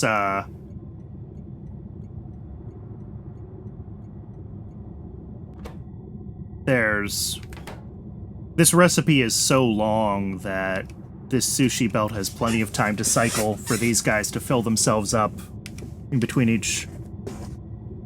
How much prod does each module give? 10%. Which is not a lot, but, you know, it adds up, right?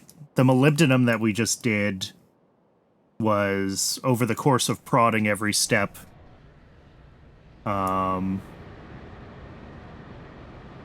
Ends up at almost doubled. It's just under being doubled. Like 0.97. Or was 0.5, now is 0.97.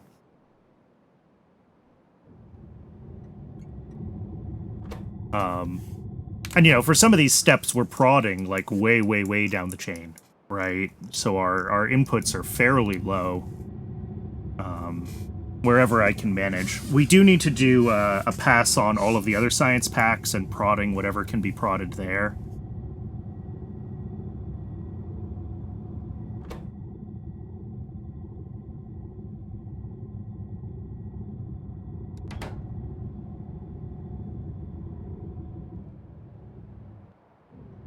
Oops, I missed a spare signal there.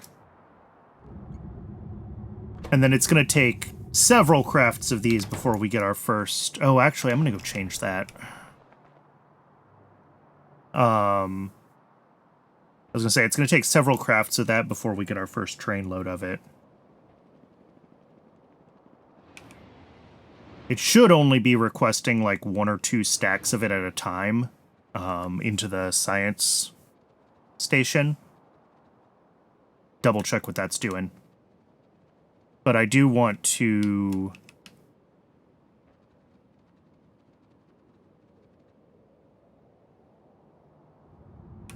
just change this. Basically just get rid of the... because this is such a low throughput station, rather than have us have to wait for stuff to buffer there. And then the other thing I wanted to check was at the science station. What are we actually... oh, we're not actually requesting any yet.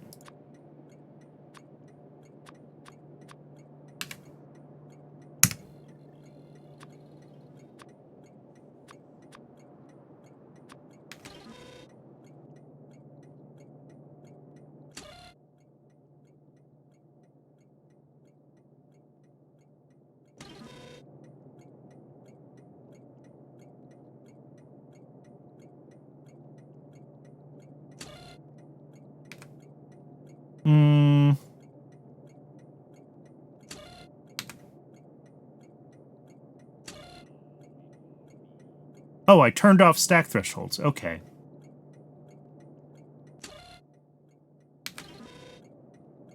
Yeah, so this will request 2 stacks, but it'll deliver 1 stack at a time, because that's the threshold. Okay. I have no recollection of doing any of this combinator stuff. Obviously, I did it, but...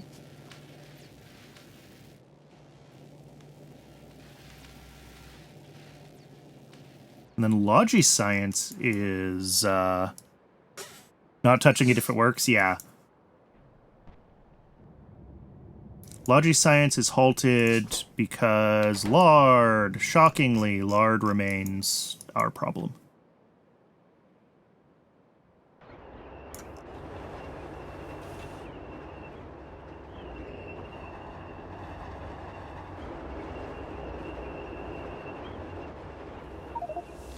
Hey, it happened!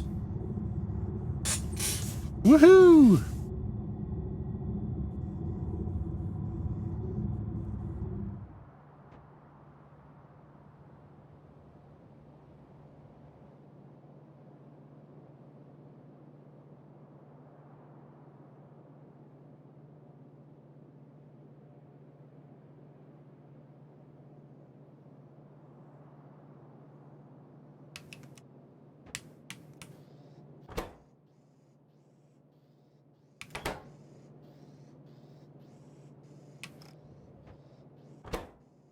And then that's going to have to get up to a whole stack before we actually get a delivery.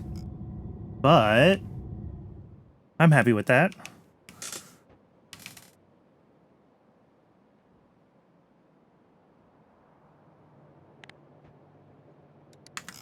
So lard is still a bottleneck, which is not surprising, but also kind of frustrating.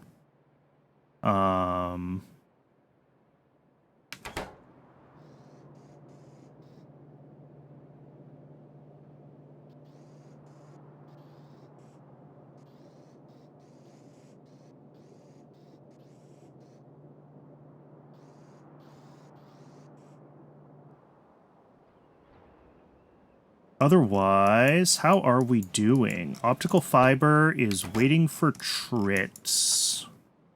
Trits are running. Okay. We, because they're a decent source of lard, we are slaughtering trits whether we need fiber or not, so... our fiber should pretty much always be as full as is possible. Silicon is running We did get a delivery to one of the silicon stations. It looks like transistors. Yeah.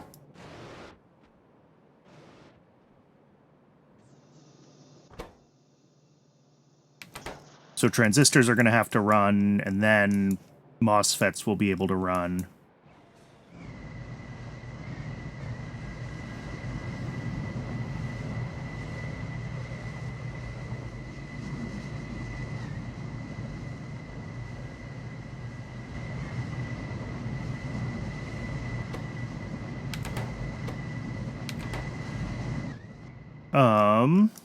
How's silicon doing? Or not silicon, nuclear? Nuclear's getting there.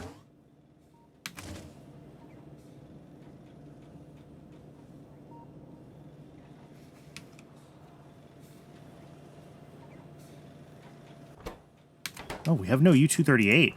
Huh. I mean, that's fine. Yeah, we'll get more yellow cake over there soon. I'm not too worried about that. Over here, plutonium peroxide is running, and every once in a while that just spits out something into this. These are doing their deal. Yeah, they're all running. I don't know why I have so much 240, but I do.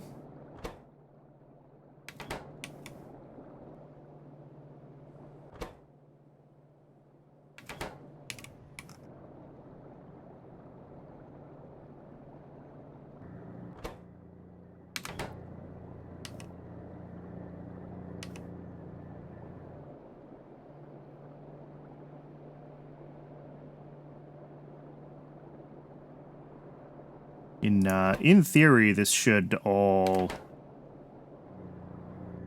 figure out how to rebalance itself.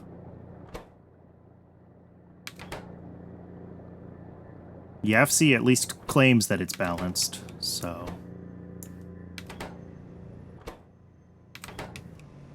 Double check I didn't miss potential prod modules. I don't think there was prod allowed in any of these steps, no.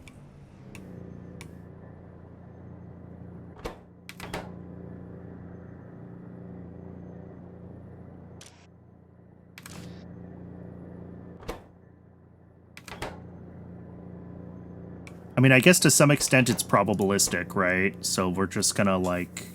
We just accidentally ended up with a bunch of 240, and it's taken a little while to catch up on it?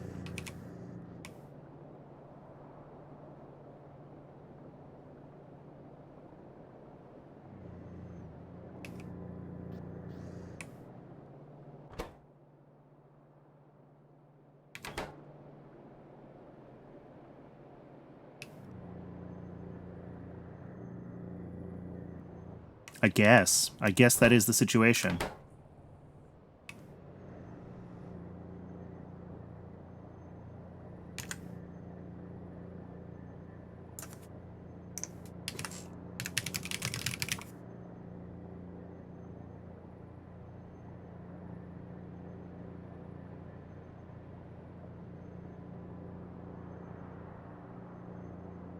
Yeah.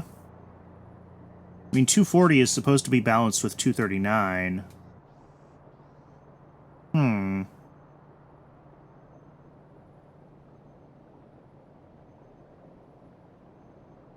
Which also balances with the 241.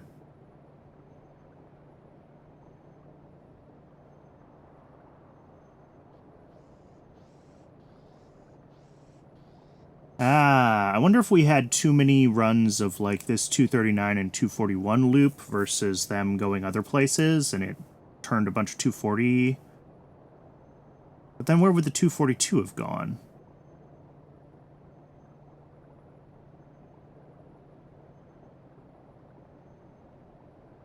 Yeah, I guess I could see how it could get a little funky if the inserters weren't exactly balancing correctly, and the inserters are not going to exactly balance correctly.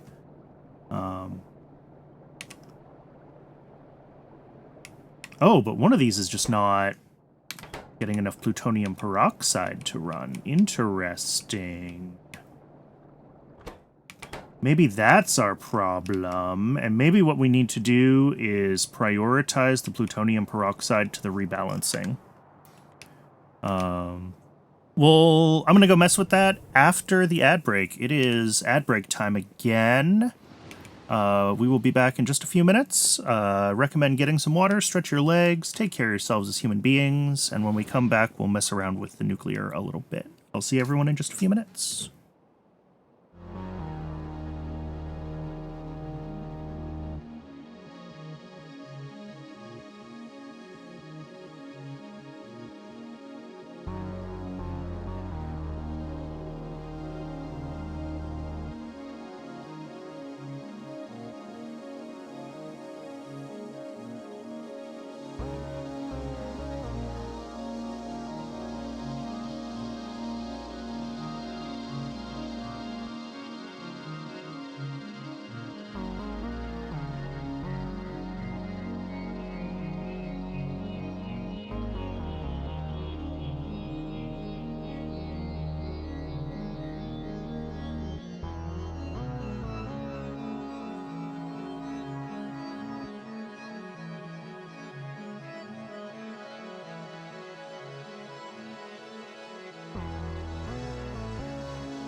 Welcome back, everybody. Okay, what I was saying before the break was that, yeah, these are not all able to run continuously. So I want to change this, I guess, just to be an overflow valve, right? Like that, pretty much. It's going to take a little while for this to run enough to, you know, fill up this pipe with peroxide. But that way we're running the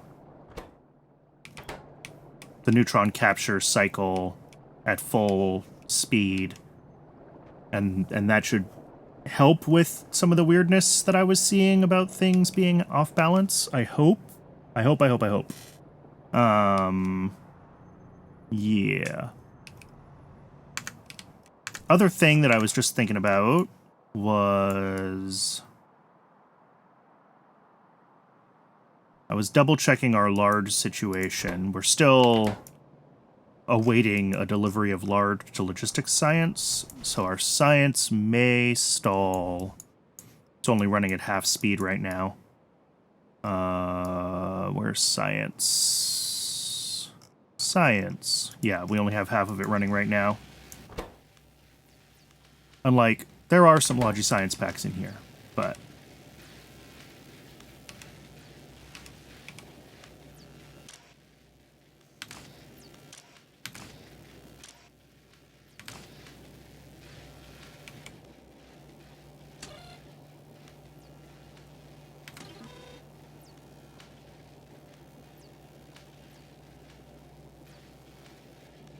So yeah, we're not getting enough Logi Science built quickly enough to buffer up at these other stations.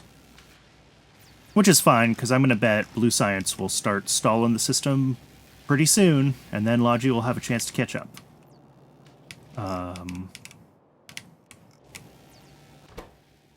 Bat brains are not currently running. Oh, because I didn't actually hook up the output. All right. So yeah, we can leave this to run. It's just going to make sure that it fills up these machines before it goes on to the next step. And then I gotta go up to where we're doing science and hook up the Vatbrain cartridges, because that is absolutely necessary at once we start doing chem science, because we are gonna have a lot more or a lot longer research times, and we really, really need the prod boost.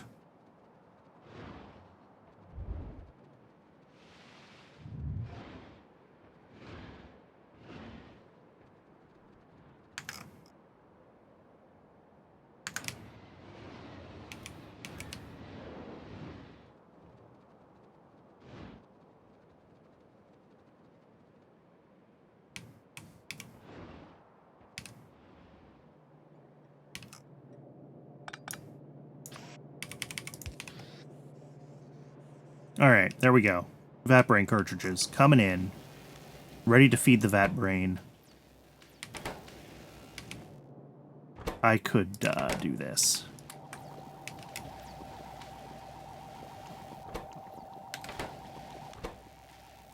Look at that! We have a prod!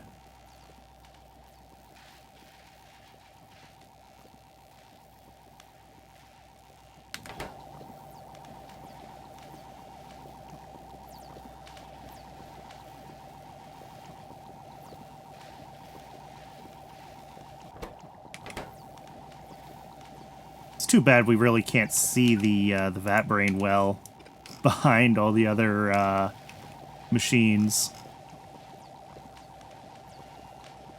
Bow before me. All right, that made my night. That was funny. Appreciate that the Vatbrain thinks it's the one in charge.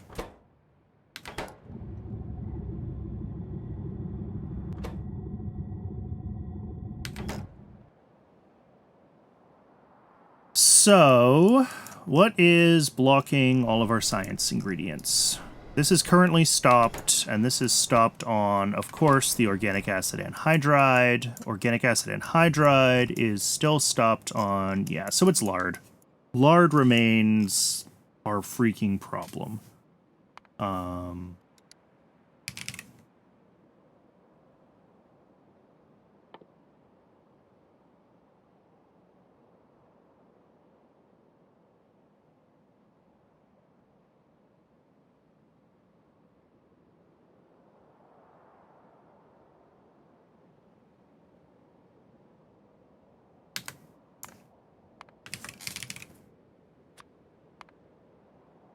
Yeah, I mean, ultimately, it's a question of, like, are we going to get another AL critter that's a really good lard source?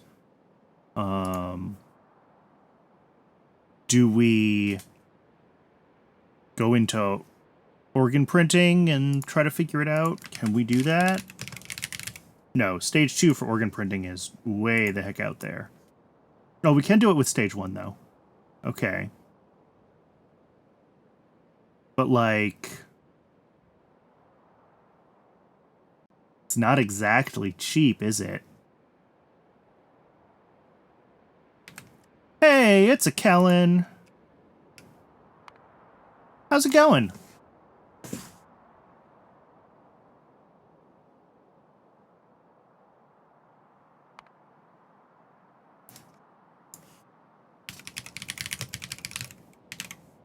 What adventure are we on today? We just got Blue Science. So we're, at the moment I'm trying to figure out what is worth, which of my bottlenecks are worth pushing on now, and which ones I'm going to be able to, like, tech out of now that we have the new science pack. But this is the big milestone.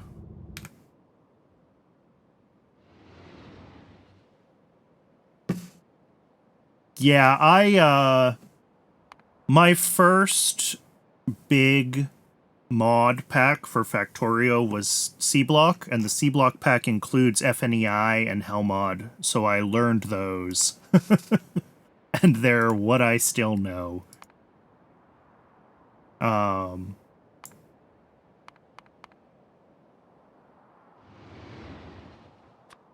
far out is this? Oh, that's way far out, yeah.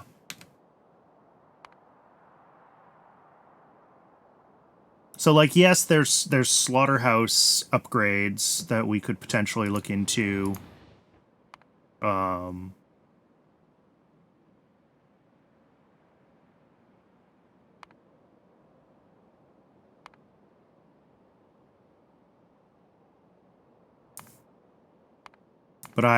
for Pyanodons, I gave up on using any of the in-game planners, and I use YAFC, obviously, because it just is so much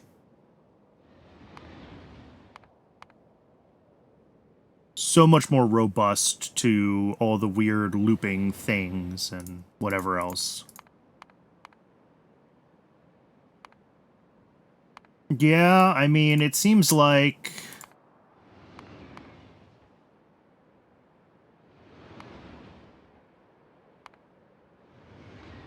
to answer my question in the general case, we're not getting any critters that are like a really obviously correct large source anytime soon.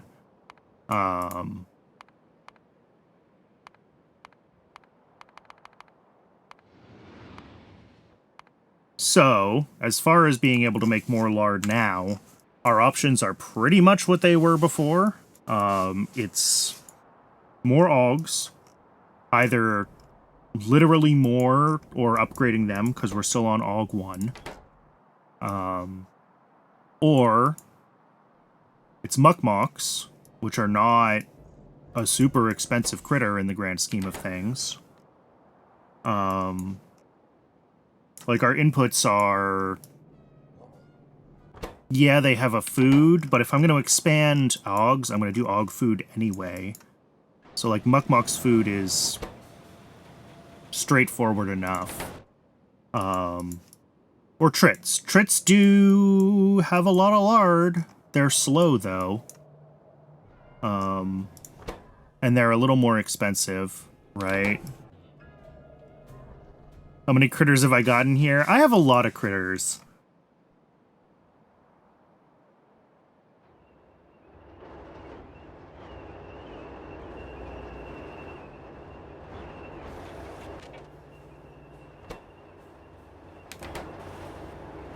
I also think I might need a few more cages in the loop, because these two aren't on all the time.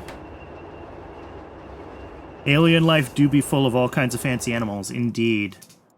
Yeah, I mean, it really does seem like AUGs is the right thing to push on, and I could probably just upgrade this build to, like, Tech 2 or Tech 3, get AUG food being made, and then expand my AUG. The real issue is the AUG slaughter, right? Because, like, this is already a full belt of output, basically. And we're gonna have, you know, if we double our AUGs, we're gonna have another full belt of meat and guts and everything else.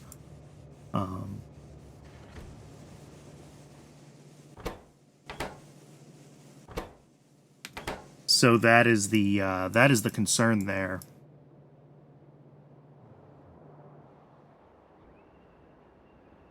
But I don't really see a way around that. So...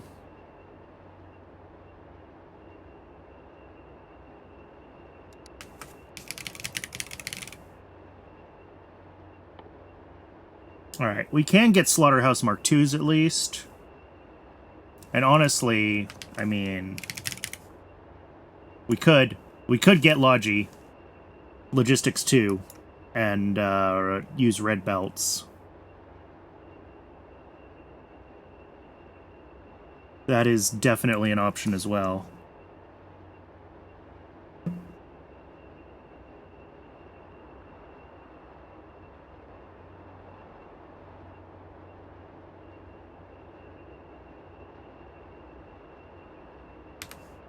Because, yeah, if we doubled our AUG throughput and just made this a red belt through here, that would be a... that would help a lot. Because, like, the skin and the lard and the bones is not that much stuff coming through. It's really just, like, the belt through this portion that needs to be a red belt. Until we get sort of the first few things filtered.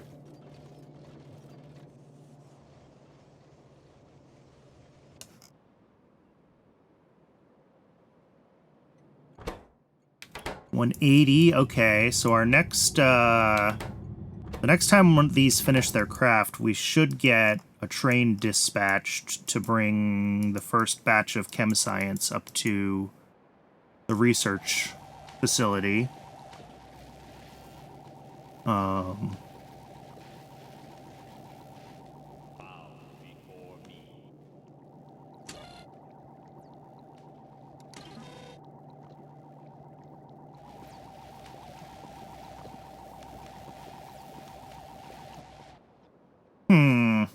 Okay, I was supposed to be trying to figure out bottlenecks, and I got distracted by lard, which is a bottleneck, but is it our only bottleneck?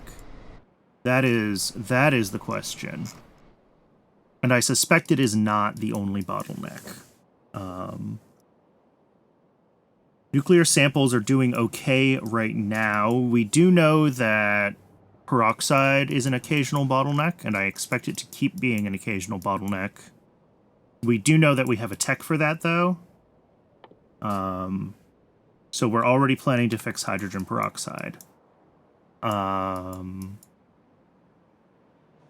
Mechanical parts do feed chem science. And shafts are still a challenge for us. So antimony is something that I am somewhat concerned about.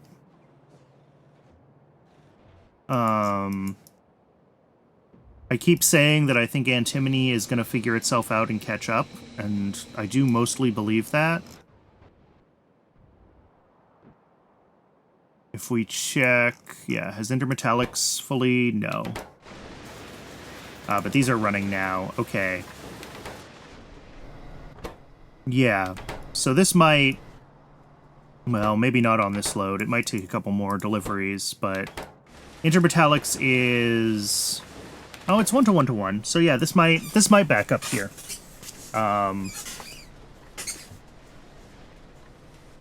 Once intermetallics finishes getting itself fully buffered, like that'll solve some of our demand for vitrolloy and iron nexide antimony alloy, both of which should then just be going to shafts and brakes, which I've talked about before. And then, I mean, otherwise, I guess once we have more hydrogen peroxide, we can also switch antimony over to the new processing, right? If we, here, let's head into YAFC for a second. Because we're doing antimony oxide just from, yeah, the antimony grade 4, plus whatever antimony concentrate overflows. You know, depending on how much antimony pulp we're pulling through for silicon. But what we want really is to do, and this says 1.9, and that's probably about right. We're probably making about 2 a second. But if we turn all of it into, whoops, not pulp 3. Basically, if we do all of our processing to this stage, we get up to 4, so this like doubles our antimony. But it takes 0.6 lead acetate a second. Whereas when we were outputting the antimony pulp 2 at 30 a second,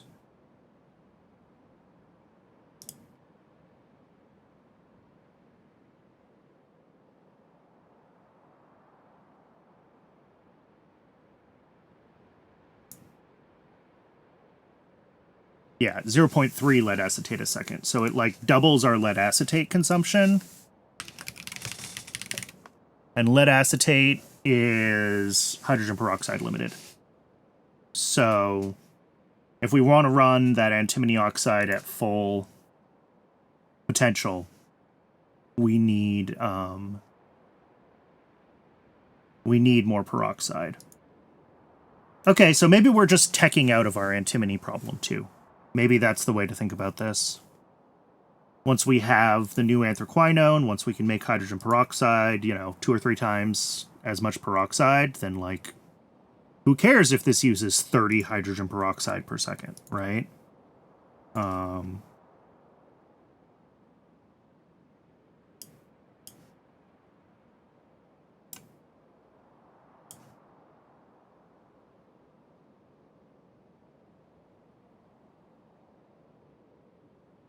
Oh, and we can prod some of these later stages too.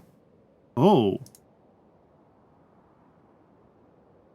Cool. So yeah, that's even more.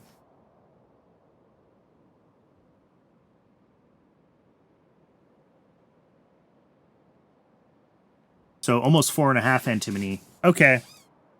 So that is, I think, what we need to plan to do then is antimony is waiting for full processing 3 as well. If we... Let's grab everything that can use peroxide. 7.5 a second, 30 a second. 2 a second, okay. So I think if we, like, just double this... Or we could even triple it. Yeah. That should be plenty of peroxide for the future once we have enough anthraquinone. And we'll do that in a new tab.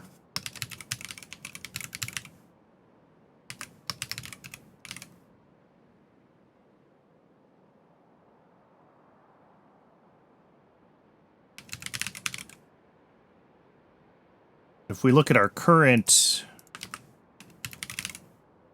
anthraquinone,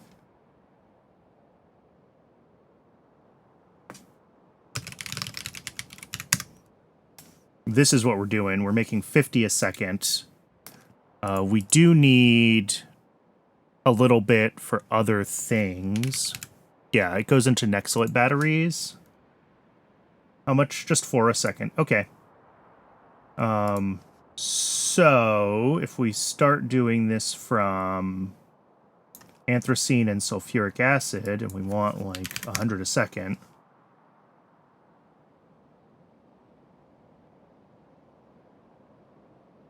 How is that as far as, like, if we look at our tar processing?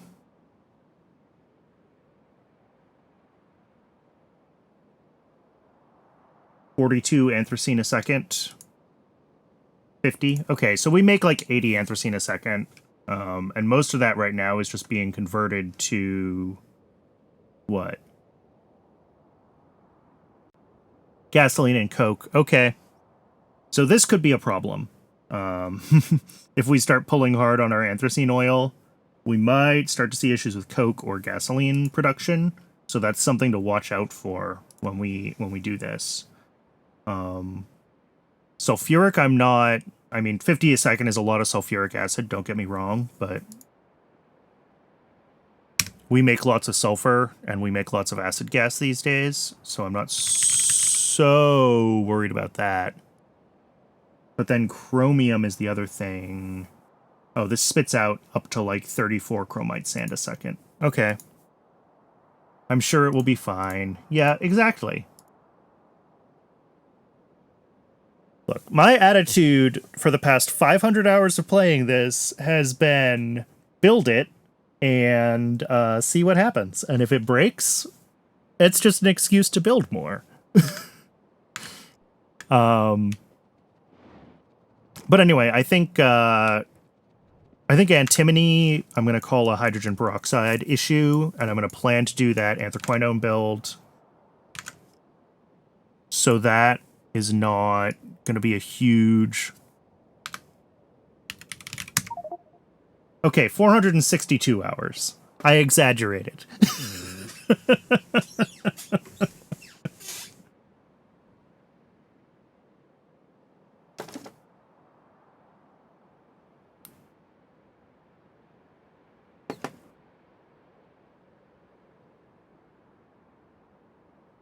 I was 8% high on my time.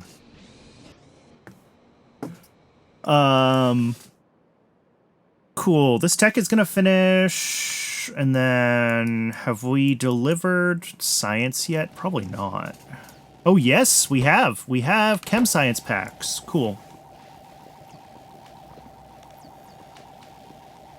500 hours by next week? Not quite, but certainly by the end of the year. I mean, I'm only doing, what, 10 to 12 hours on stream each week, so... Sometime in December there will be 500 hours, though.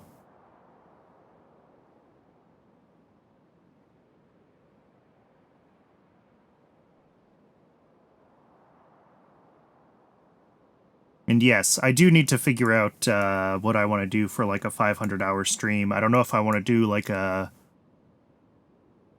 a base tour stream and just go through stuff, or what I want to do for that. But I have been contemplating something. All right, what are our other potential bottlenecks on science? We know lard is one, and we know peroxide is one. Is that kinda it?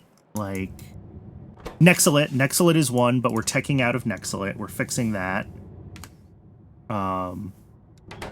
Complex circuits are silicon, and that's its own problem. Silicon is, and we looked at this earlier in the stream, and I had it in queued, and then I backed off of it. The 500-hour think about what we've done stream. Look, I try not to think about what I've done. That's...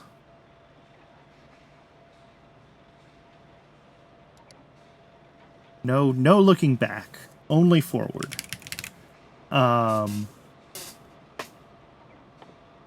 So yeah, Silicon Processing 2 is behind a bunch of other stuff, and red chips are going to keep being slow until we get to Silicon Processing 2.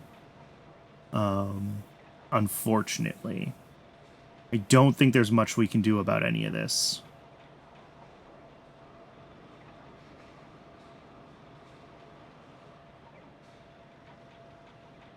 I can, in theory, like, grow this silicon processing more and make more electronic-grade silicon and keep doing the crummier recipe.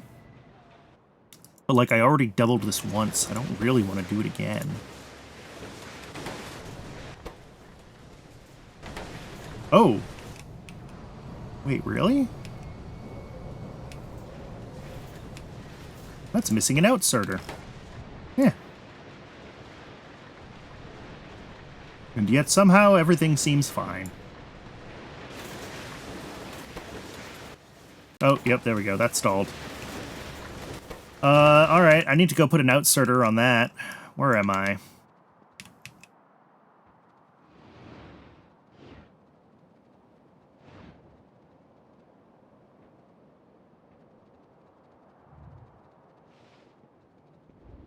I think because we've been stalled on aramids for so long, that has protected us from noticing that we were also not working correctly for silicon over here. So I'm glad I caught that when I did. Aramids are hopefully fine now that we've expanded titanium and molybdenum.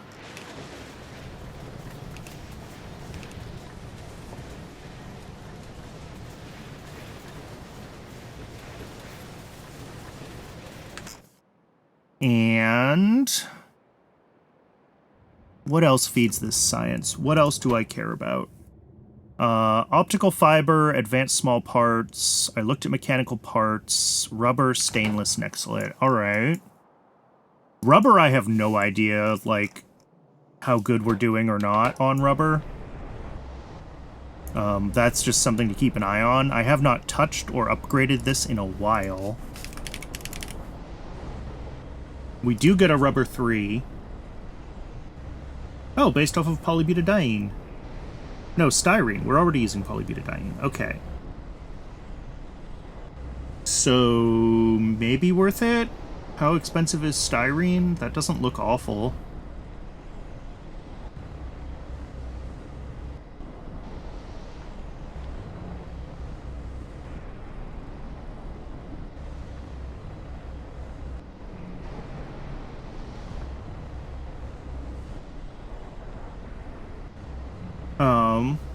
So yeah, that's possibly one for us to look at, is upgrading rubber to use styrene. But honestly, I'm surprised how long this rubber build, this, like, we're only making like 2 rubber a second, and it has, yeah, none of this is even profitable. But yeah, we've just been making 2 rubber a second for a long time, and that's been fine. And chem science, I'm assuming, is not pulling that much. No. 0.1. Less than 0.1. 0.075. Optical fiber, I think, is probably okay. Maybe. You know, this depends on, obviously, getting trits, and then the other inputs to it, the cladded, whatever. I mean, ultimately, the base optical fiber is silver limited, and I think that is likely to be the one that is the, like, overall most limiting thing to this system right now, is going to be the silver there, but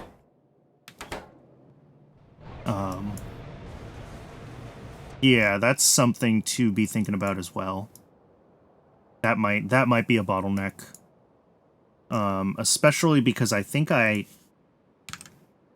have something now that is...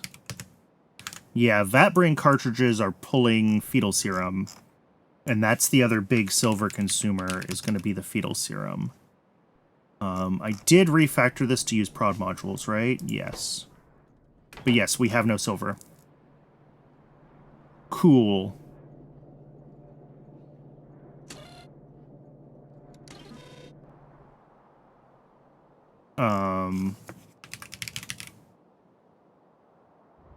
Silver plate here is stalled.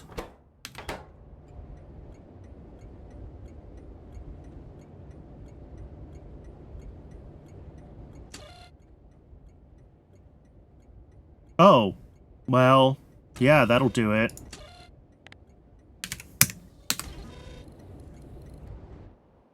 And our other silver is from soot. Oh, and we have lots of soot, so maybe I should build the rest of these solid separators. Sure, let's do that. That's an easy one.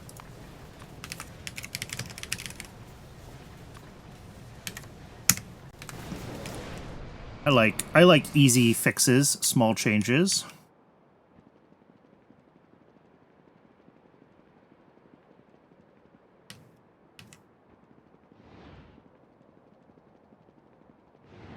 That might be like our only soot user too, so I need to make sure that we are not gonna back up on soot, because that would be bad.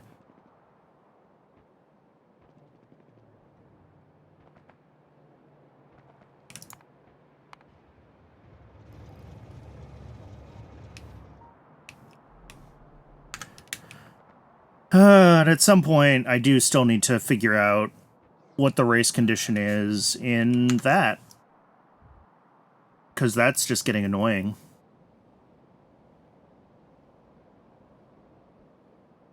It's been a while since one of these has actually broken like that, but...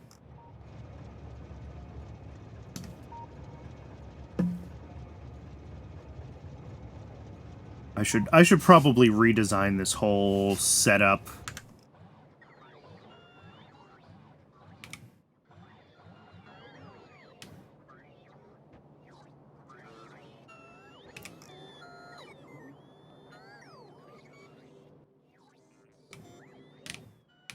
All right, where is silver? Down here. All right.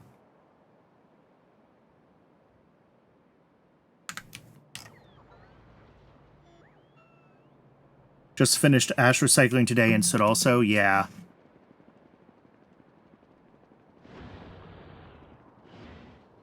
I don't know if my ash recycling actually gets used all that much anymore. I have a bunch of stuff that uses ash as an input. But soot certainly goes, well, just directly to silver, right? Because that's,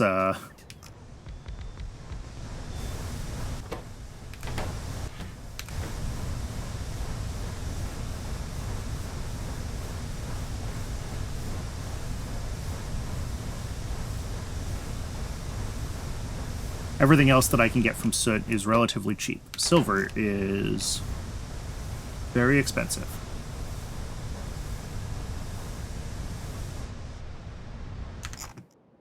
And then the silver down here, did this get delivered? Yeah, there we go.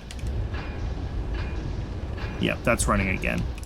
We should get, lead processing. Yeah, lead processing 3 is lurking in, and silver processing 2.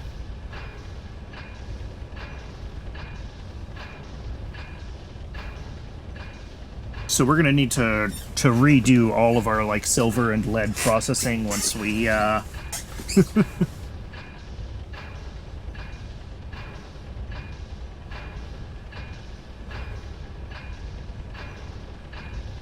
once we get these techs and figure out what we're actually doing as far as the lead ore to lead and silver staging. Because right now I'm bringing in 2 belts of lead, but I'm bringing them into like 2 different processing stations, and one of them is using the horribly inefficient silver recipe, and it's all bad. It all needs to be refactored so that I have lead ore coming into one place, and we're able to make, you know, molten lead, molten silver, lead plate, silver plate, whatever we need in one space.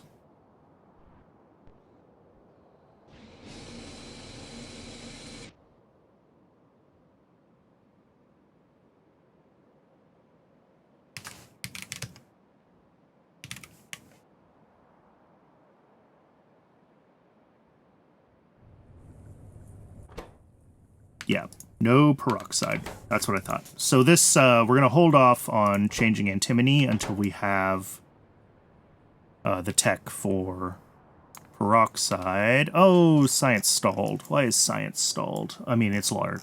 It's always lard. Yep, we have no green science packs, and green science is... Oh, it is running at least. That's good.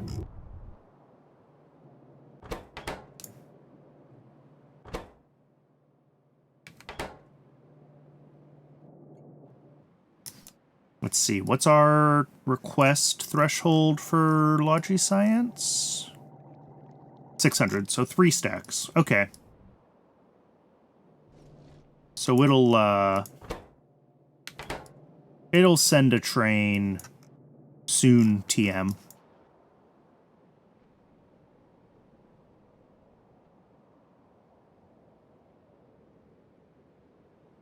Otherwise, yeah, there's not a lot I can work on that isn't something we're teching out of.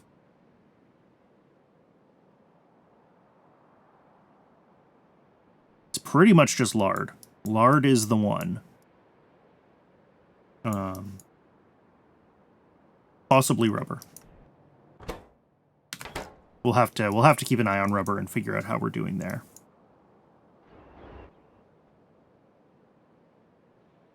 But yeah, I would basically need to do another belt of AUG output. Ugh. Already doing so many AUGs.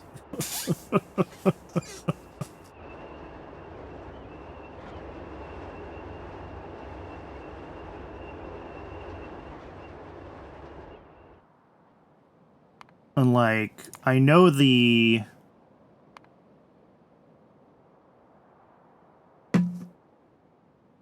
Yeah... I mean, it shouldn't be too bad to reconfigure the AUGs. Like, I've already got everything set up here where I can do multiple belts of stuff feeding into this. So, like, it's just one more belt, and, you know, the AUG input I can fork off to another stack of machines here. Oh!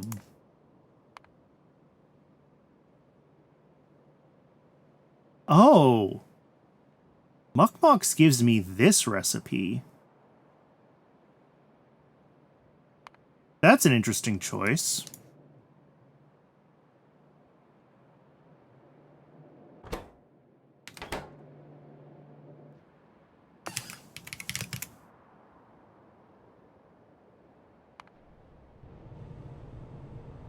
Yeah, that's the question is, do I have extra bones?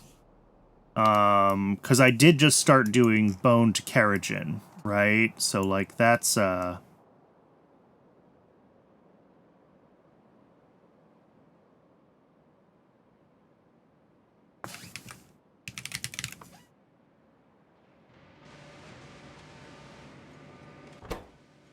that's backed up.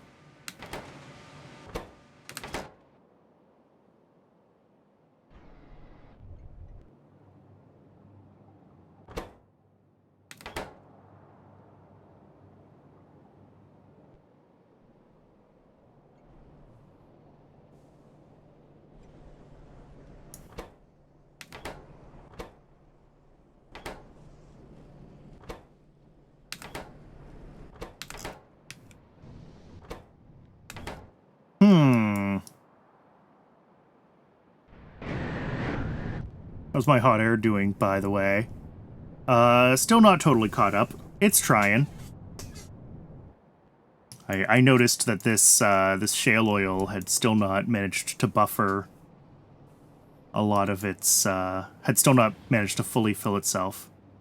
It'll get there, and then we should catch up on hot air once that gets there. But yes, in theory, I have extra bones, I think. So we could definitely do that. I mean, that's a good supplement, right?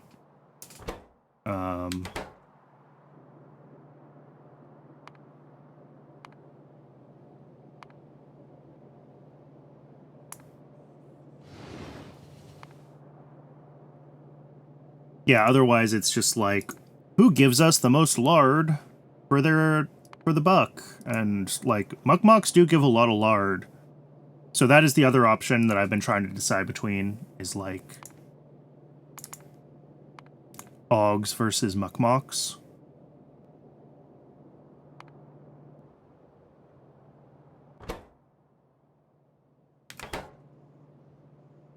But either way, like, if I'm increasing slaughter of either of those animals, we're going to have more bones, right? So... Yeah, bones and steam do sound quite cheap. I agree, especially now that I fixed power.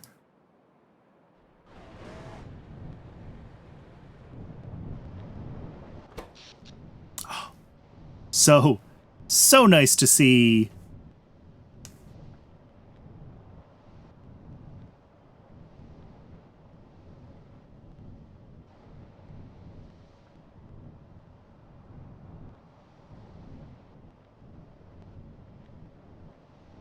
To see us have so much headroom.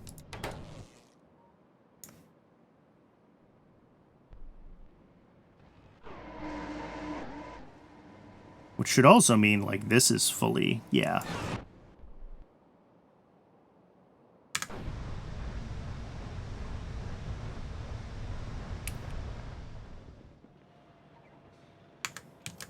So yeah, maybe I should set up bones to lard. Just as a... rather than...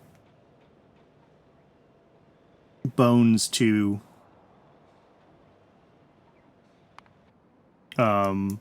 pardon me. Ash.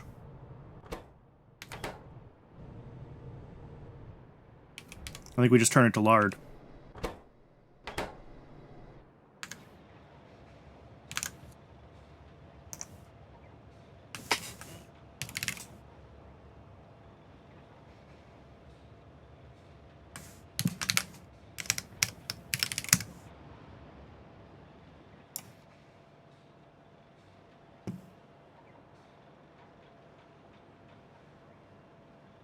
That is a lot of fluidized bed reactors.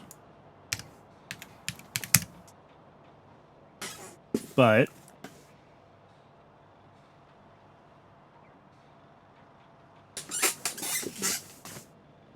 alright, let's do it. That's a quick build.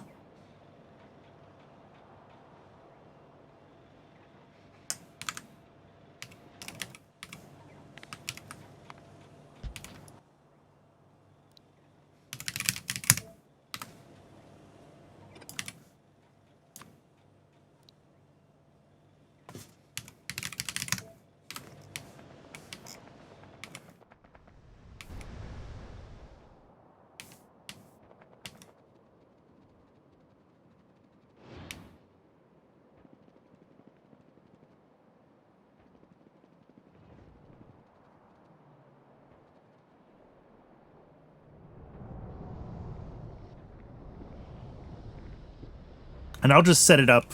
I mean, what I had down there was already set up as a void, so I'm just basically going to swap out the current void so that instead of making ash, we make lard. And then we'll be... that will just supplement our other lard when we need it to.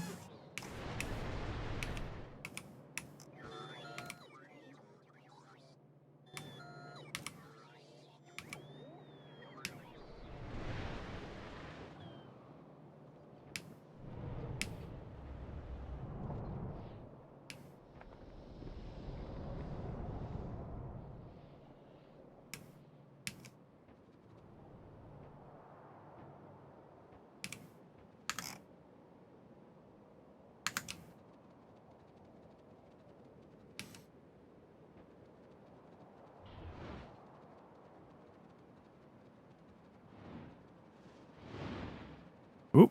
As soon as this finishes, we're going to start running our first blue science tech. If power is cheap, why not use it? Well, power is cheap until it's not cheap. I was running on the edge for quite a while there. But... power feels cheap again, so...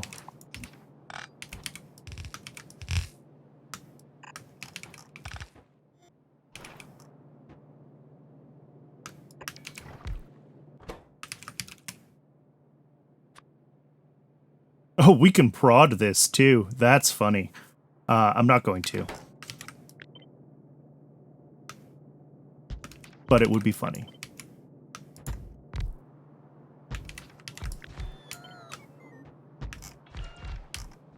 So these are... it's 1-to-1, right? And it's a very small amount? Yeah.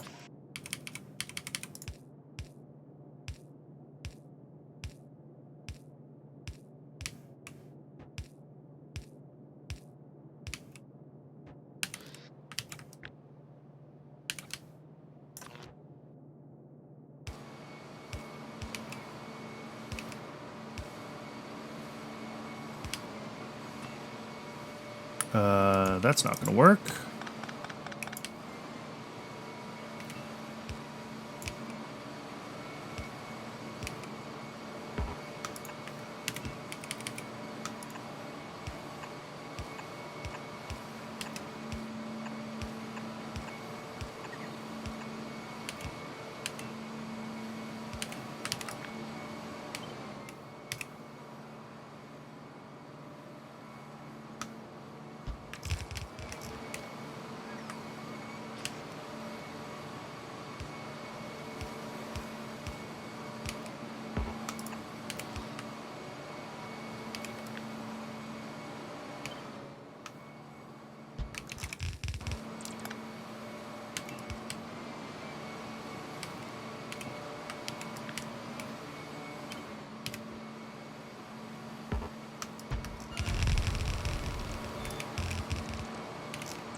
All right, there's our output, and we'll just grab all the ash out of here.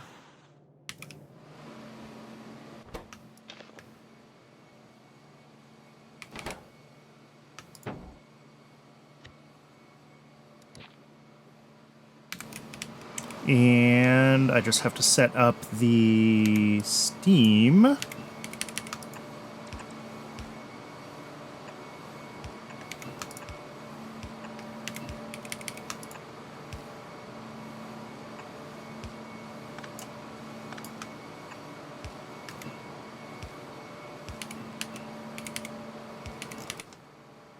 Oh, I forgot. I've got niobium pipes now, which do not connect to regular pipes. So that's a whole thing that I'm going to have to figure out when it makes sense to swap between the two of them.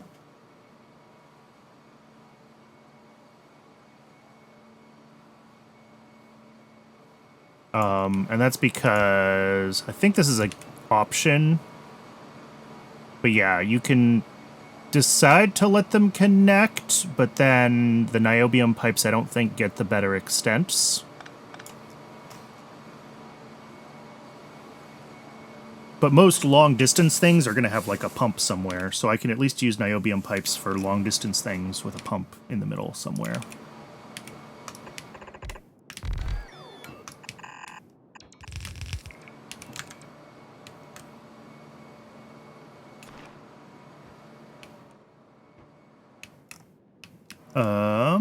Yes, there.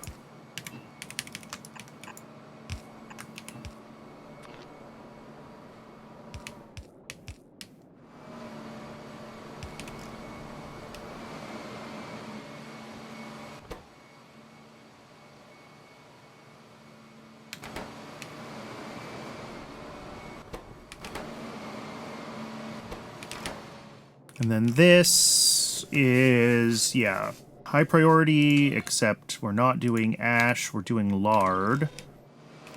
What's the stack size of lard?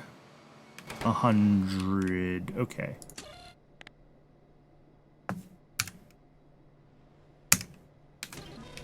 I think 10K is right there. Oh, perfect timing. We have overflowed on bones just as I got the new system built.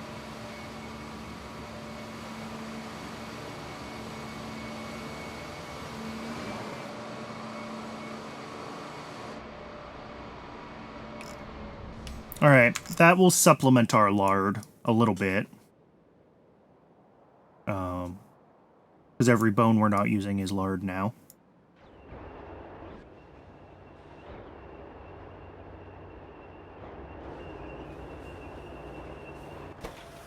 Yeah, I need a few more cages in this loop.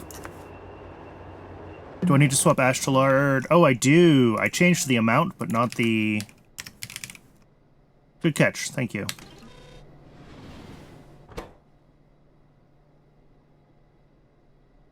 Yeah.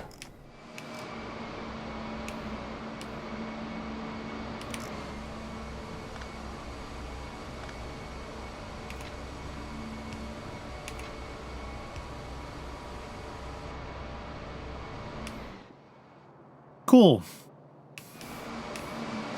That is extra lard. And hopefully this will come through. Oh, I need to handle decay here as well.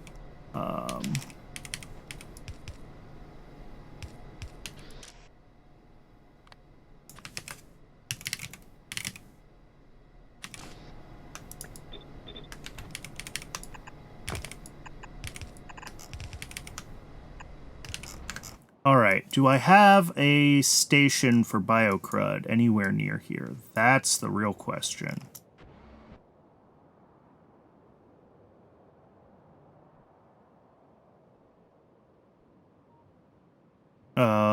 We could go all the way up here with it, which is like way past all the bitumen processing. Didn't really think about that when I was squeezing this in here. Was that, oh yeah, we're gonna have an extra station we need to figure out.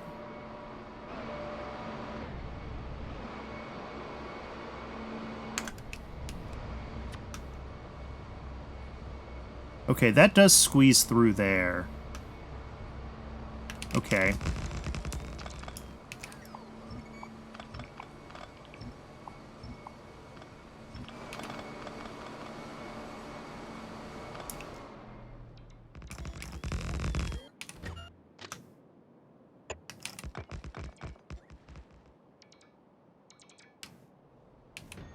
And then pretty much solid pickup right over here. Ooh, no, not there.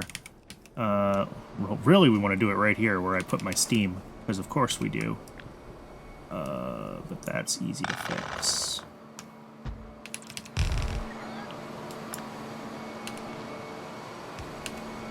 Move steam down there. Then we can put the station here.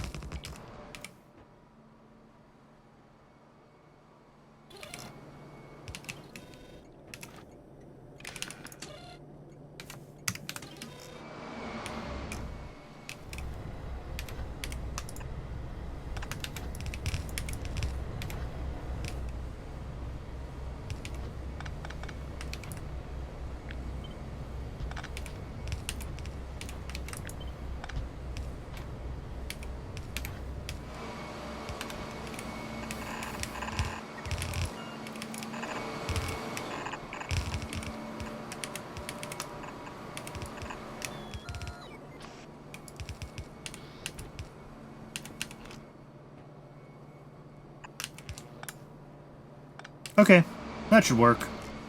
And, oh, I need to change this as well. We don't do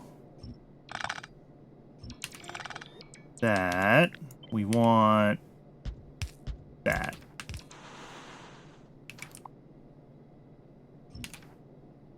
That way, if the train does end up with any biocrud on it,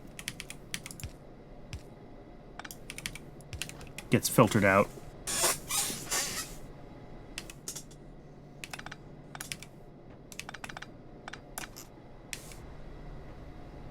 And that should only happen if something decays, like, right as we're loading it, but...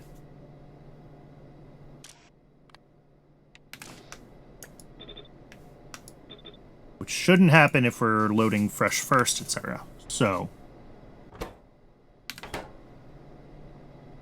I think that's all correct now, more or less. Oh, I need to rename this.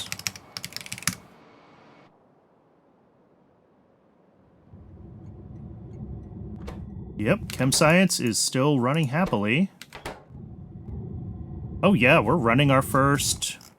Yes. I'm happy to see that. We are running here. Logi Science is still our limited one because of lard, but that's not surprising. Alright. It has been another hour. Twitch wants to run an ad. I do run just the one ad every hour. Just long enough to keep pre-roll ads turned off. So I recommend getting some water, stretching your legs, take care of yourself as a person. And when we come back from the break, I have no idea what I'm going to be doing. We'll keep working on bottlenecks.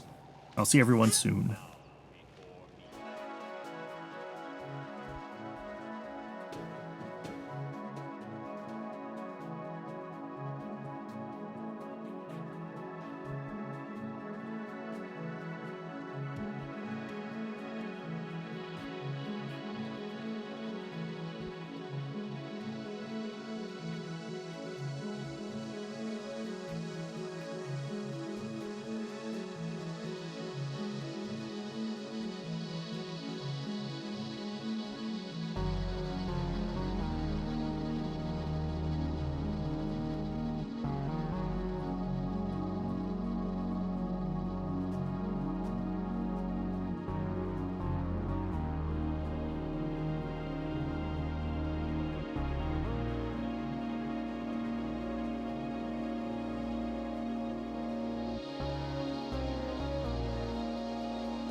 Welcome back, folks. Thanks for hanging around during the ads. I know ads are no fun. How are we doing? Our bone thing is running. Bone to lard. Almost a stack of lard out of it already, which is great.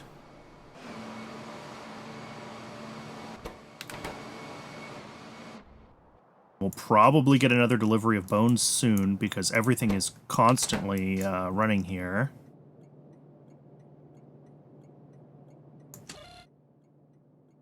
Yeah, apparently not. Apparently something used some bones, so it's going to be a little while before we have another one that's ready to void. I was looking at some of the users of antimony. Vitroloi is running. Yeah, Iron Excellent Antimony Special Alloy is blocked on antimony again. We already talked about the antimony situation, so... hopefully this gasoline finishes draining soon, because this is running, and then this train will get going. That would be nice.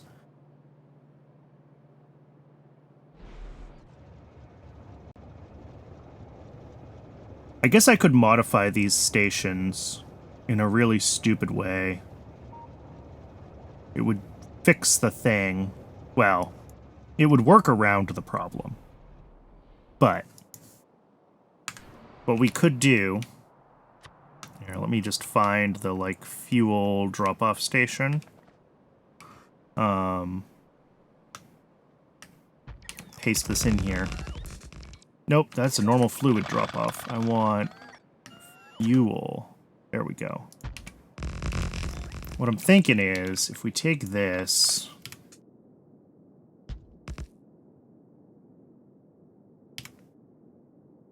and then we do kind of like one more tank.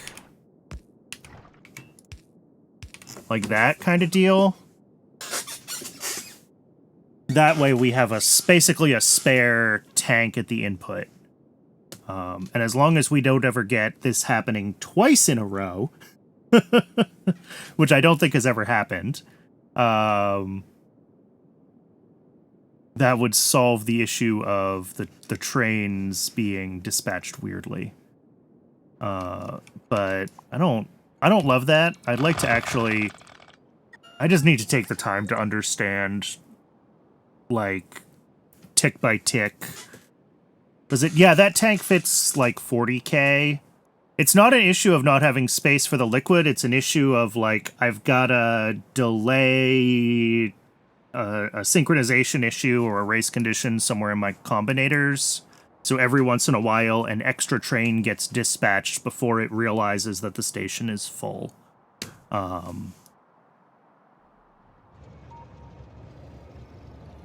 Like, all of this combinator logic is supposed to do the right thing to make sure that this doesn't ever dispatch when there's fuel in it. And yet, somehow, sometimes, we get an extra dispatch.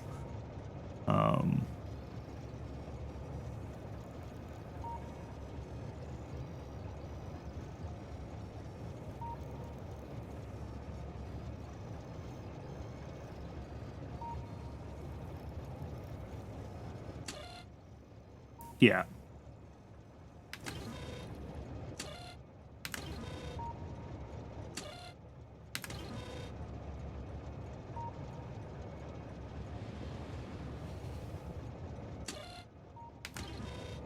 But yeah, because this should only be able to output a request when...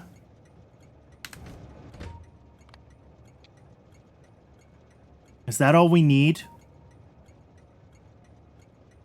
Is that the issue, that I just didn't have the train limits set? That would be obnoxious if that's all that this needs. But, like, what should happen is, soon as a train arrives here...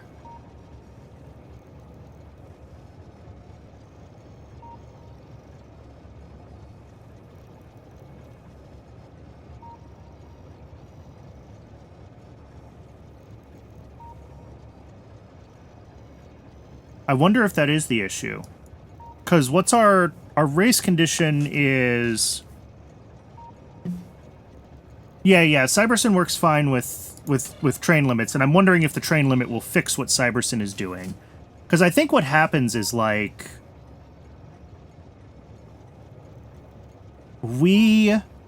based on what comes out of this station control combinator...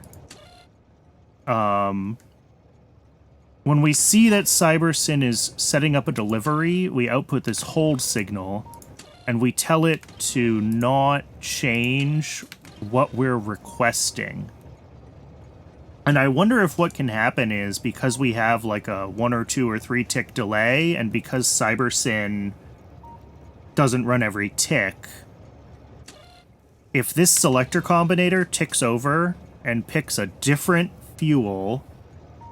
just as Cybersyn has dispatched 1 train, will we dispatch 2 trains back to back and then hold the request for the second train? And I bet that's what can happen. Where we change the fluid we're requesting just as Cybersyn dispatches, and then we hold the second fluid. So setting a train limit of 1 should fix that, because then Cybersyn will never dispatch another train until this one leaves. But if this one... and this one won't leave until this is non-zero, and when this is non-zero, our request amount will be 0. So I think that's the fix. I think the fix is just to have the train limit set on the station.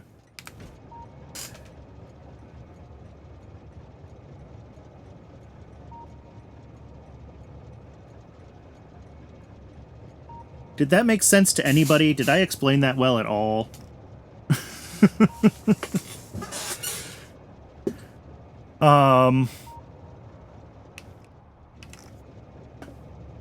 Because if the train limit is set, then Cybersyn can't, even if the latched fluid we request changes, Cybersyn won't dispatch another train. And then the first request will still get here, it'll end up in this tank, and then we won't request. And by the time this train leaves, and Cybersyn could dispatch another train, we'll have a fluid, so we won't be requesting. Yeah. I think that's correct.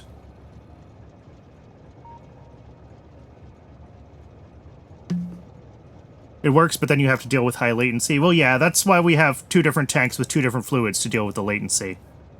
Of only being able to dispatch one train at a time. Like, this whole thing is funky specifically because it's a multi-fluid thing. Yeah, and that's why I've got the double buffering set up, is to try to help with the latency issue. But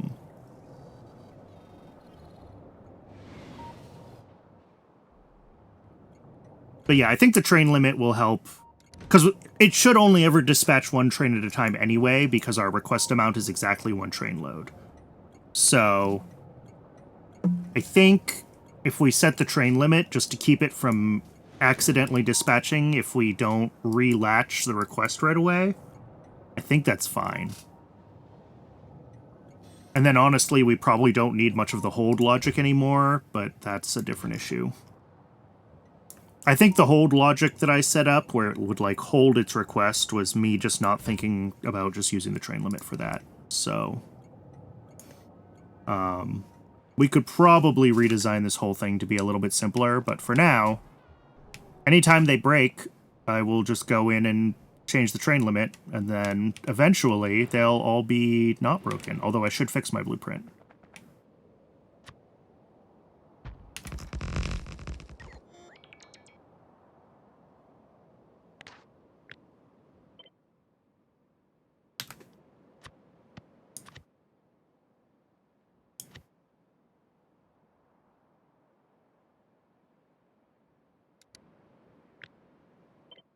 I did not know that you could do that. Oh, but it would help if I actually changed what I needed to change, huh?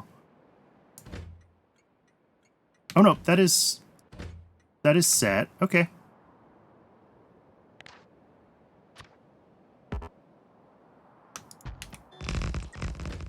Yep, train limit 1. Cool. We'll keep an eye on that. We'll start setting the train limit when it breaks. I don't feel like going around and changing it everywhere. And then with the train limit, I think all the hold logic is probably unnecessary. Actually, let's stop and think about that. So with the train limit, I think we can just let this float to whatever requests we want, right? And like all of the hold logic here is unneeded.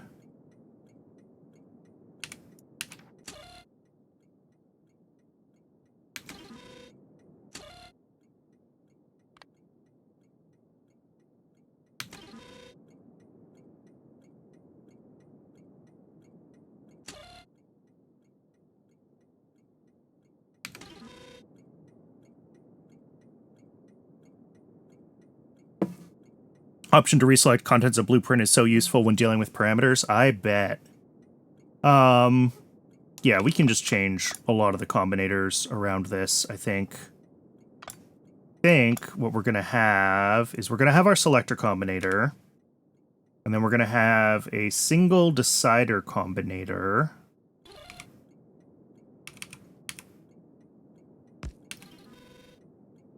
And that will come from that thing, and that will come from there. And our condition is if everything is 0, then we output anything at 25,000. And then that's our request. Let's see if I did that right. Cyberson's going to get mad about this, but that appears to be working.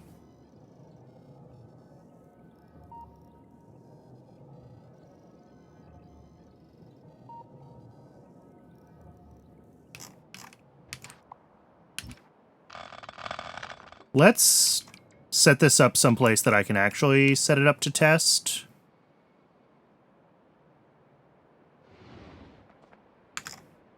Find a spot that I can drop a station and request fuels at it. Yeah, this will work.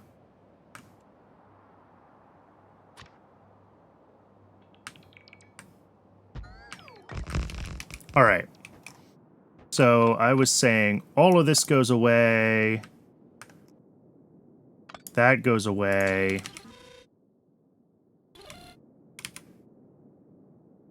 Single decider.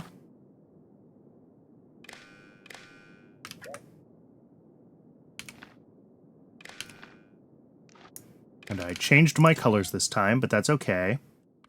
If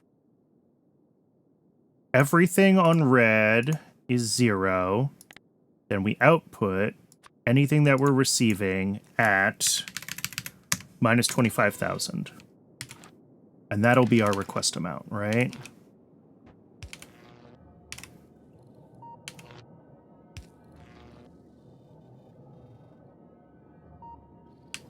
So this is requesting currently diesel. It has a train limit of 1. And what we should see is even though when a train gets dispatched here, this will change from diesel to something else. Its requests. Oh, now we're requesting benzene. Whatever. But there's only one train. Here, what's this train called? Station called? Zandak.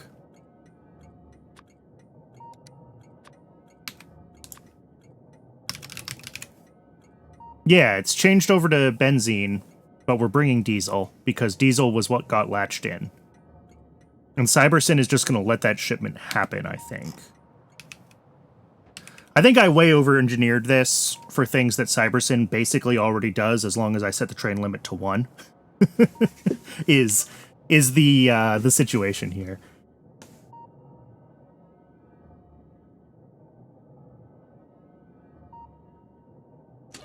I don't think we need that at all anymore either.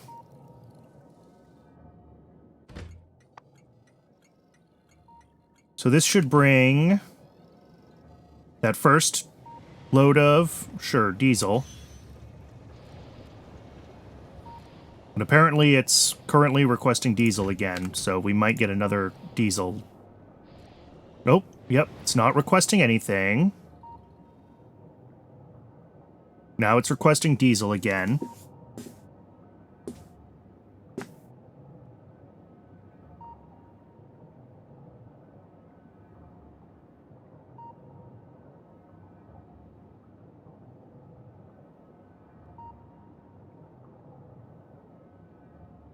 Cybersyn has, yeah. Cybersyn's docks are also freaking atrocious, to be quite blunt.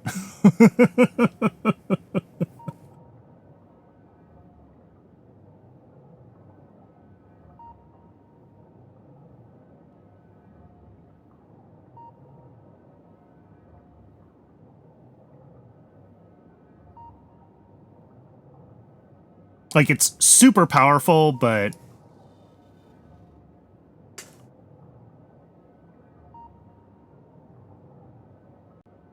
yeah, so this looks like it's doing the right thing, though, right? Like, we've got tall oil incoming, this is changing, but it doesn't matter that it's changing.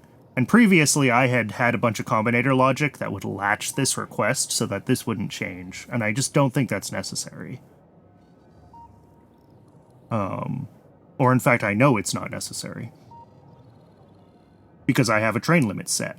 And Cybersyn just respects the train limit. Yep. And then the request goes away, and we're done. And that's it. Cool. All right. This is the new design.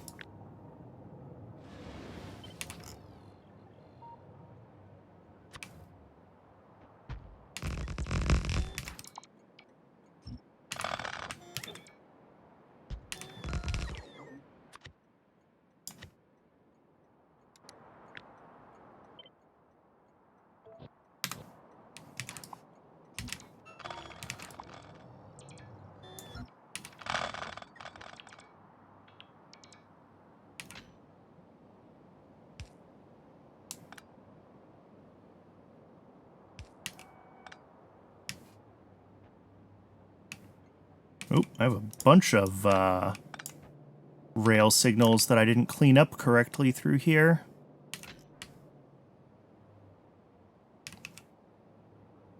Cool.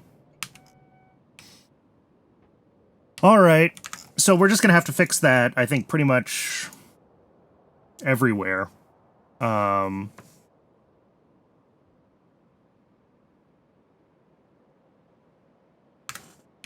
Because, yeah, I think the issue was that we didn't have...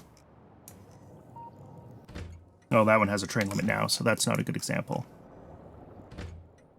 Yeah, there was no train limit.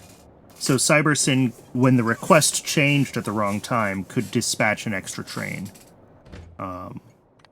With a train limit, Cybersyn should just do the right thing with rotating requests, I think.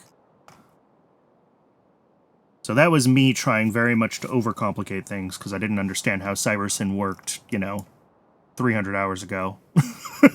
Admittedly, it was a lot of hours ago. I've had a lot of time since then to understand Cybersyn better.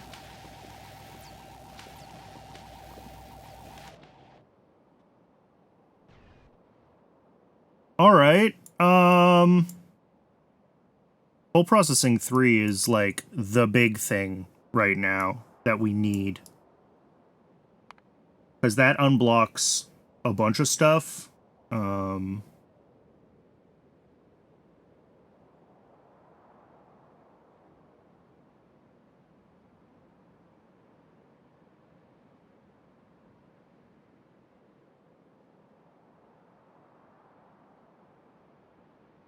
Yeah.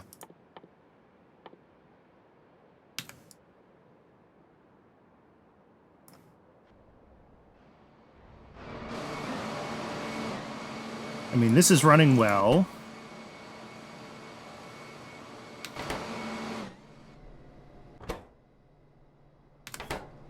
And should be a good supplement for the lard we're getting directly, so maybe this will fix our lard issues. I mean, I'm not going to say that it's definitely fixed yet, right? Like, there's... we still need a lot of lard. But...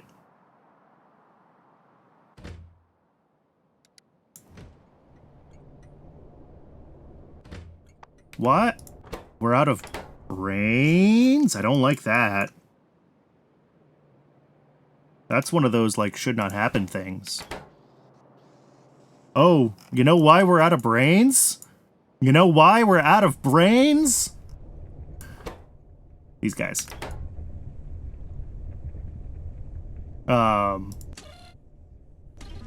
I should...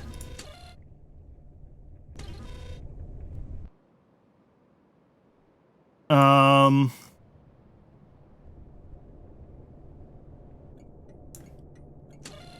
mean, I can make this a high priority station, which would just keep science running above all else. I don't love doing this, but I think I'm going to. Just because there's a lot of different things that decay here, and if this doesn't get any one of them, then we're just wasting materials, right? And also because I want to keep science going. So for now, I'm going to set this to a high priority. And, like, if we run out of vat brains, we run out of vat brains. Can we prod this? We cannot prod animal samples. Okay. We can prod these guys, though. I know that much. So that, I mean, I should go through and figure out what steps of our other science packs are proddable. And, potentially prod some of those. Like, can I prod primers? Primers would be great for prod. Yes, I can.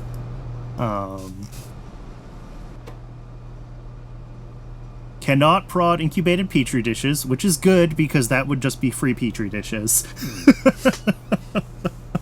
Because they decay back into regular dishes.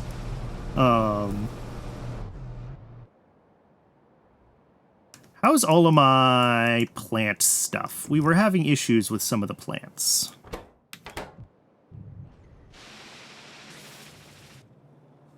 It looks like we've caught up on the plants.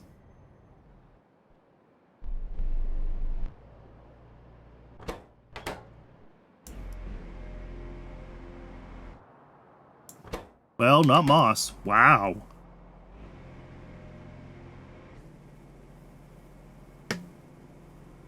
Mark II alien life is something I could get started on? Yeah, I just don't know which of those things are the ones that I want to be thinking about right now. I think I designed either moss or seaweed for Mark II modules. I just don't remember which one because I didn't take notes. Which is super cool. Fish, probably I need to be thinking about upgrading sooner than later. Yeah, fish is right on the edge.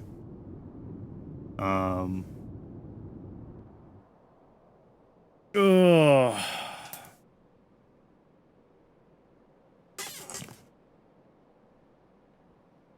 Yeah, I should figure out which alien life stuff I need to push on and get the Mark IIs figured out for. That is a good shout. I don't know if I have the brain power for that tonight, though. I might call it here for tonight. We are at 5.5 hours. 5.5 hours is plenty of time to melt my brain playing Pyanodons in one day. And we got chem science done. That was the big thing I wanted to see happen, and we saw that happen. So I'm happy.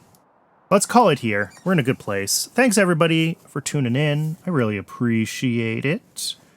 If you find this on YouTube and want to watch live, there's a link to my Twitch in the description as always, and I stream Tuesdays and Thursdays at 1 p.m.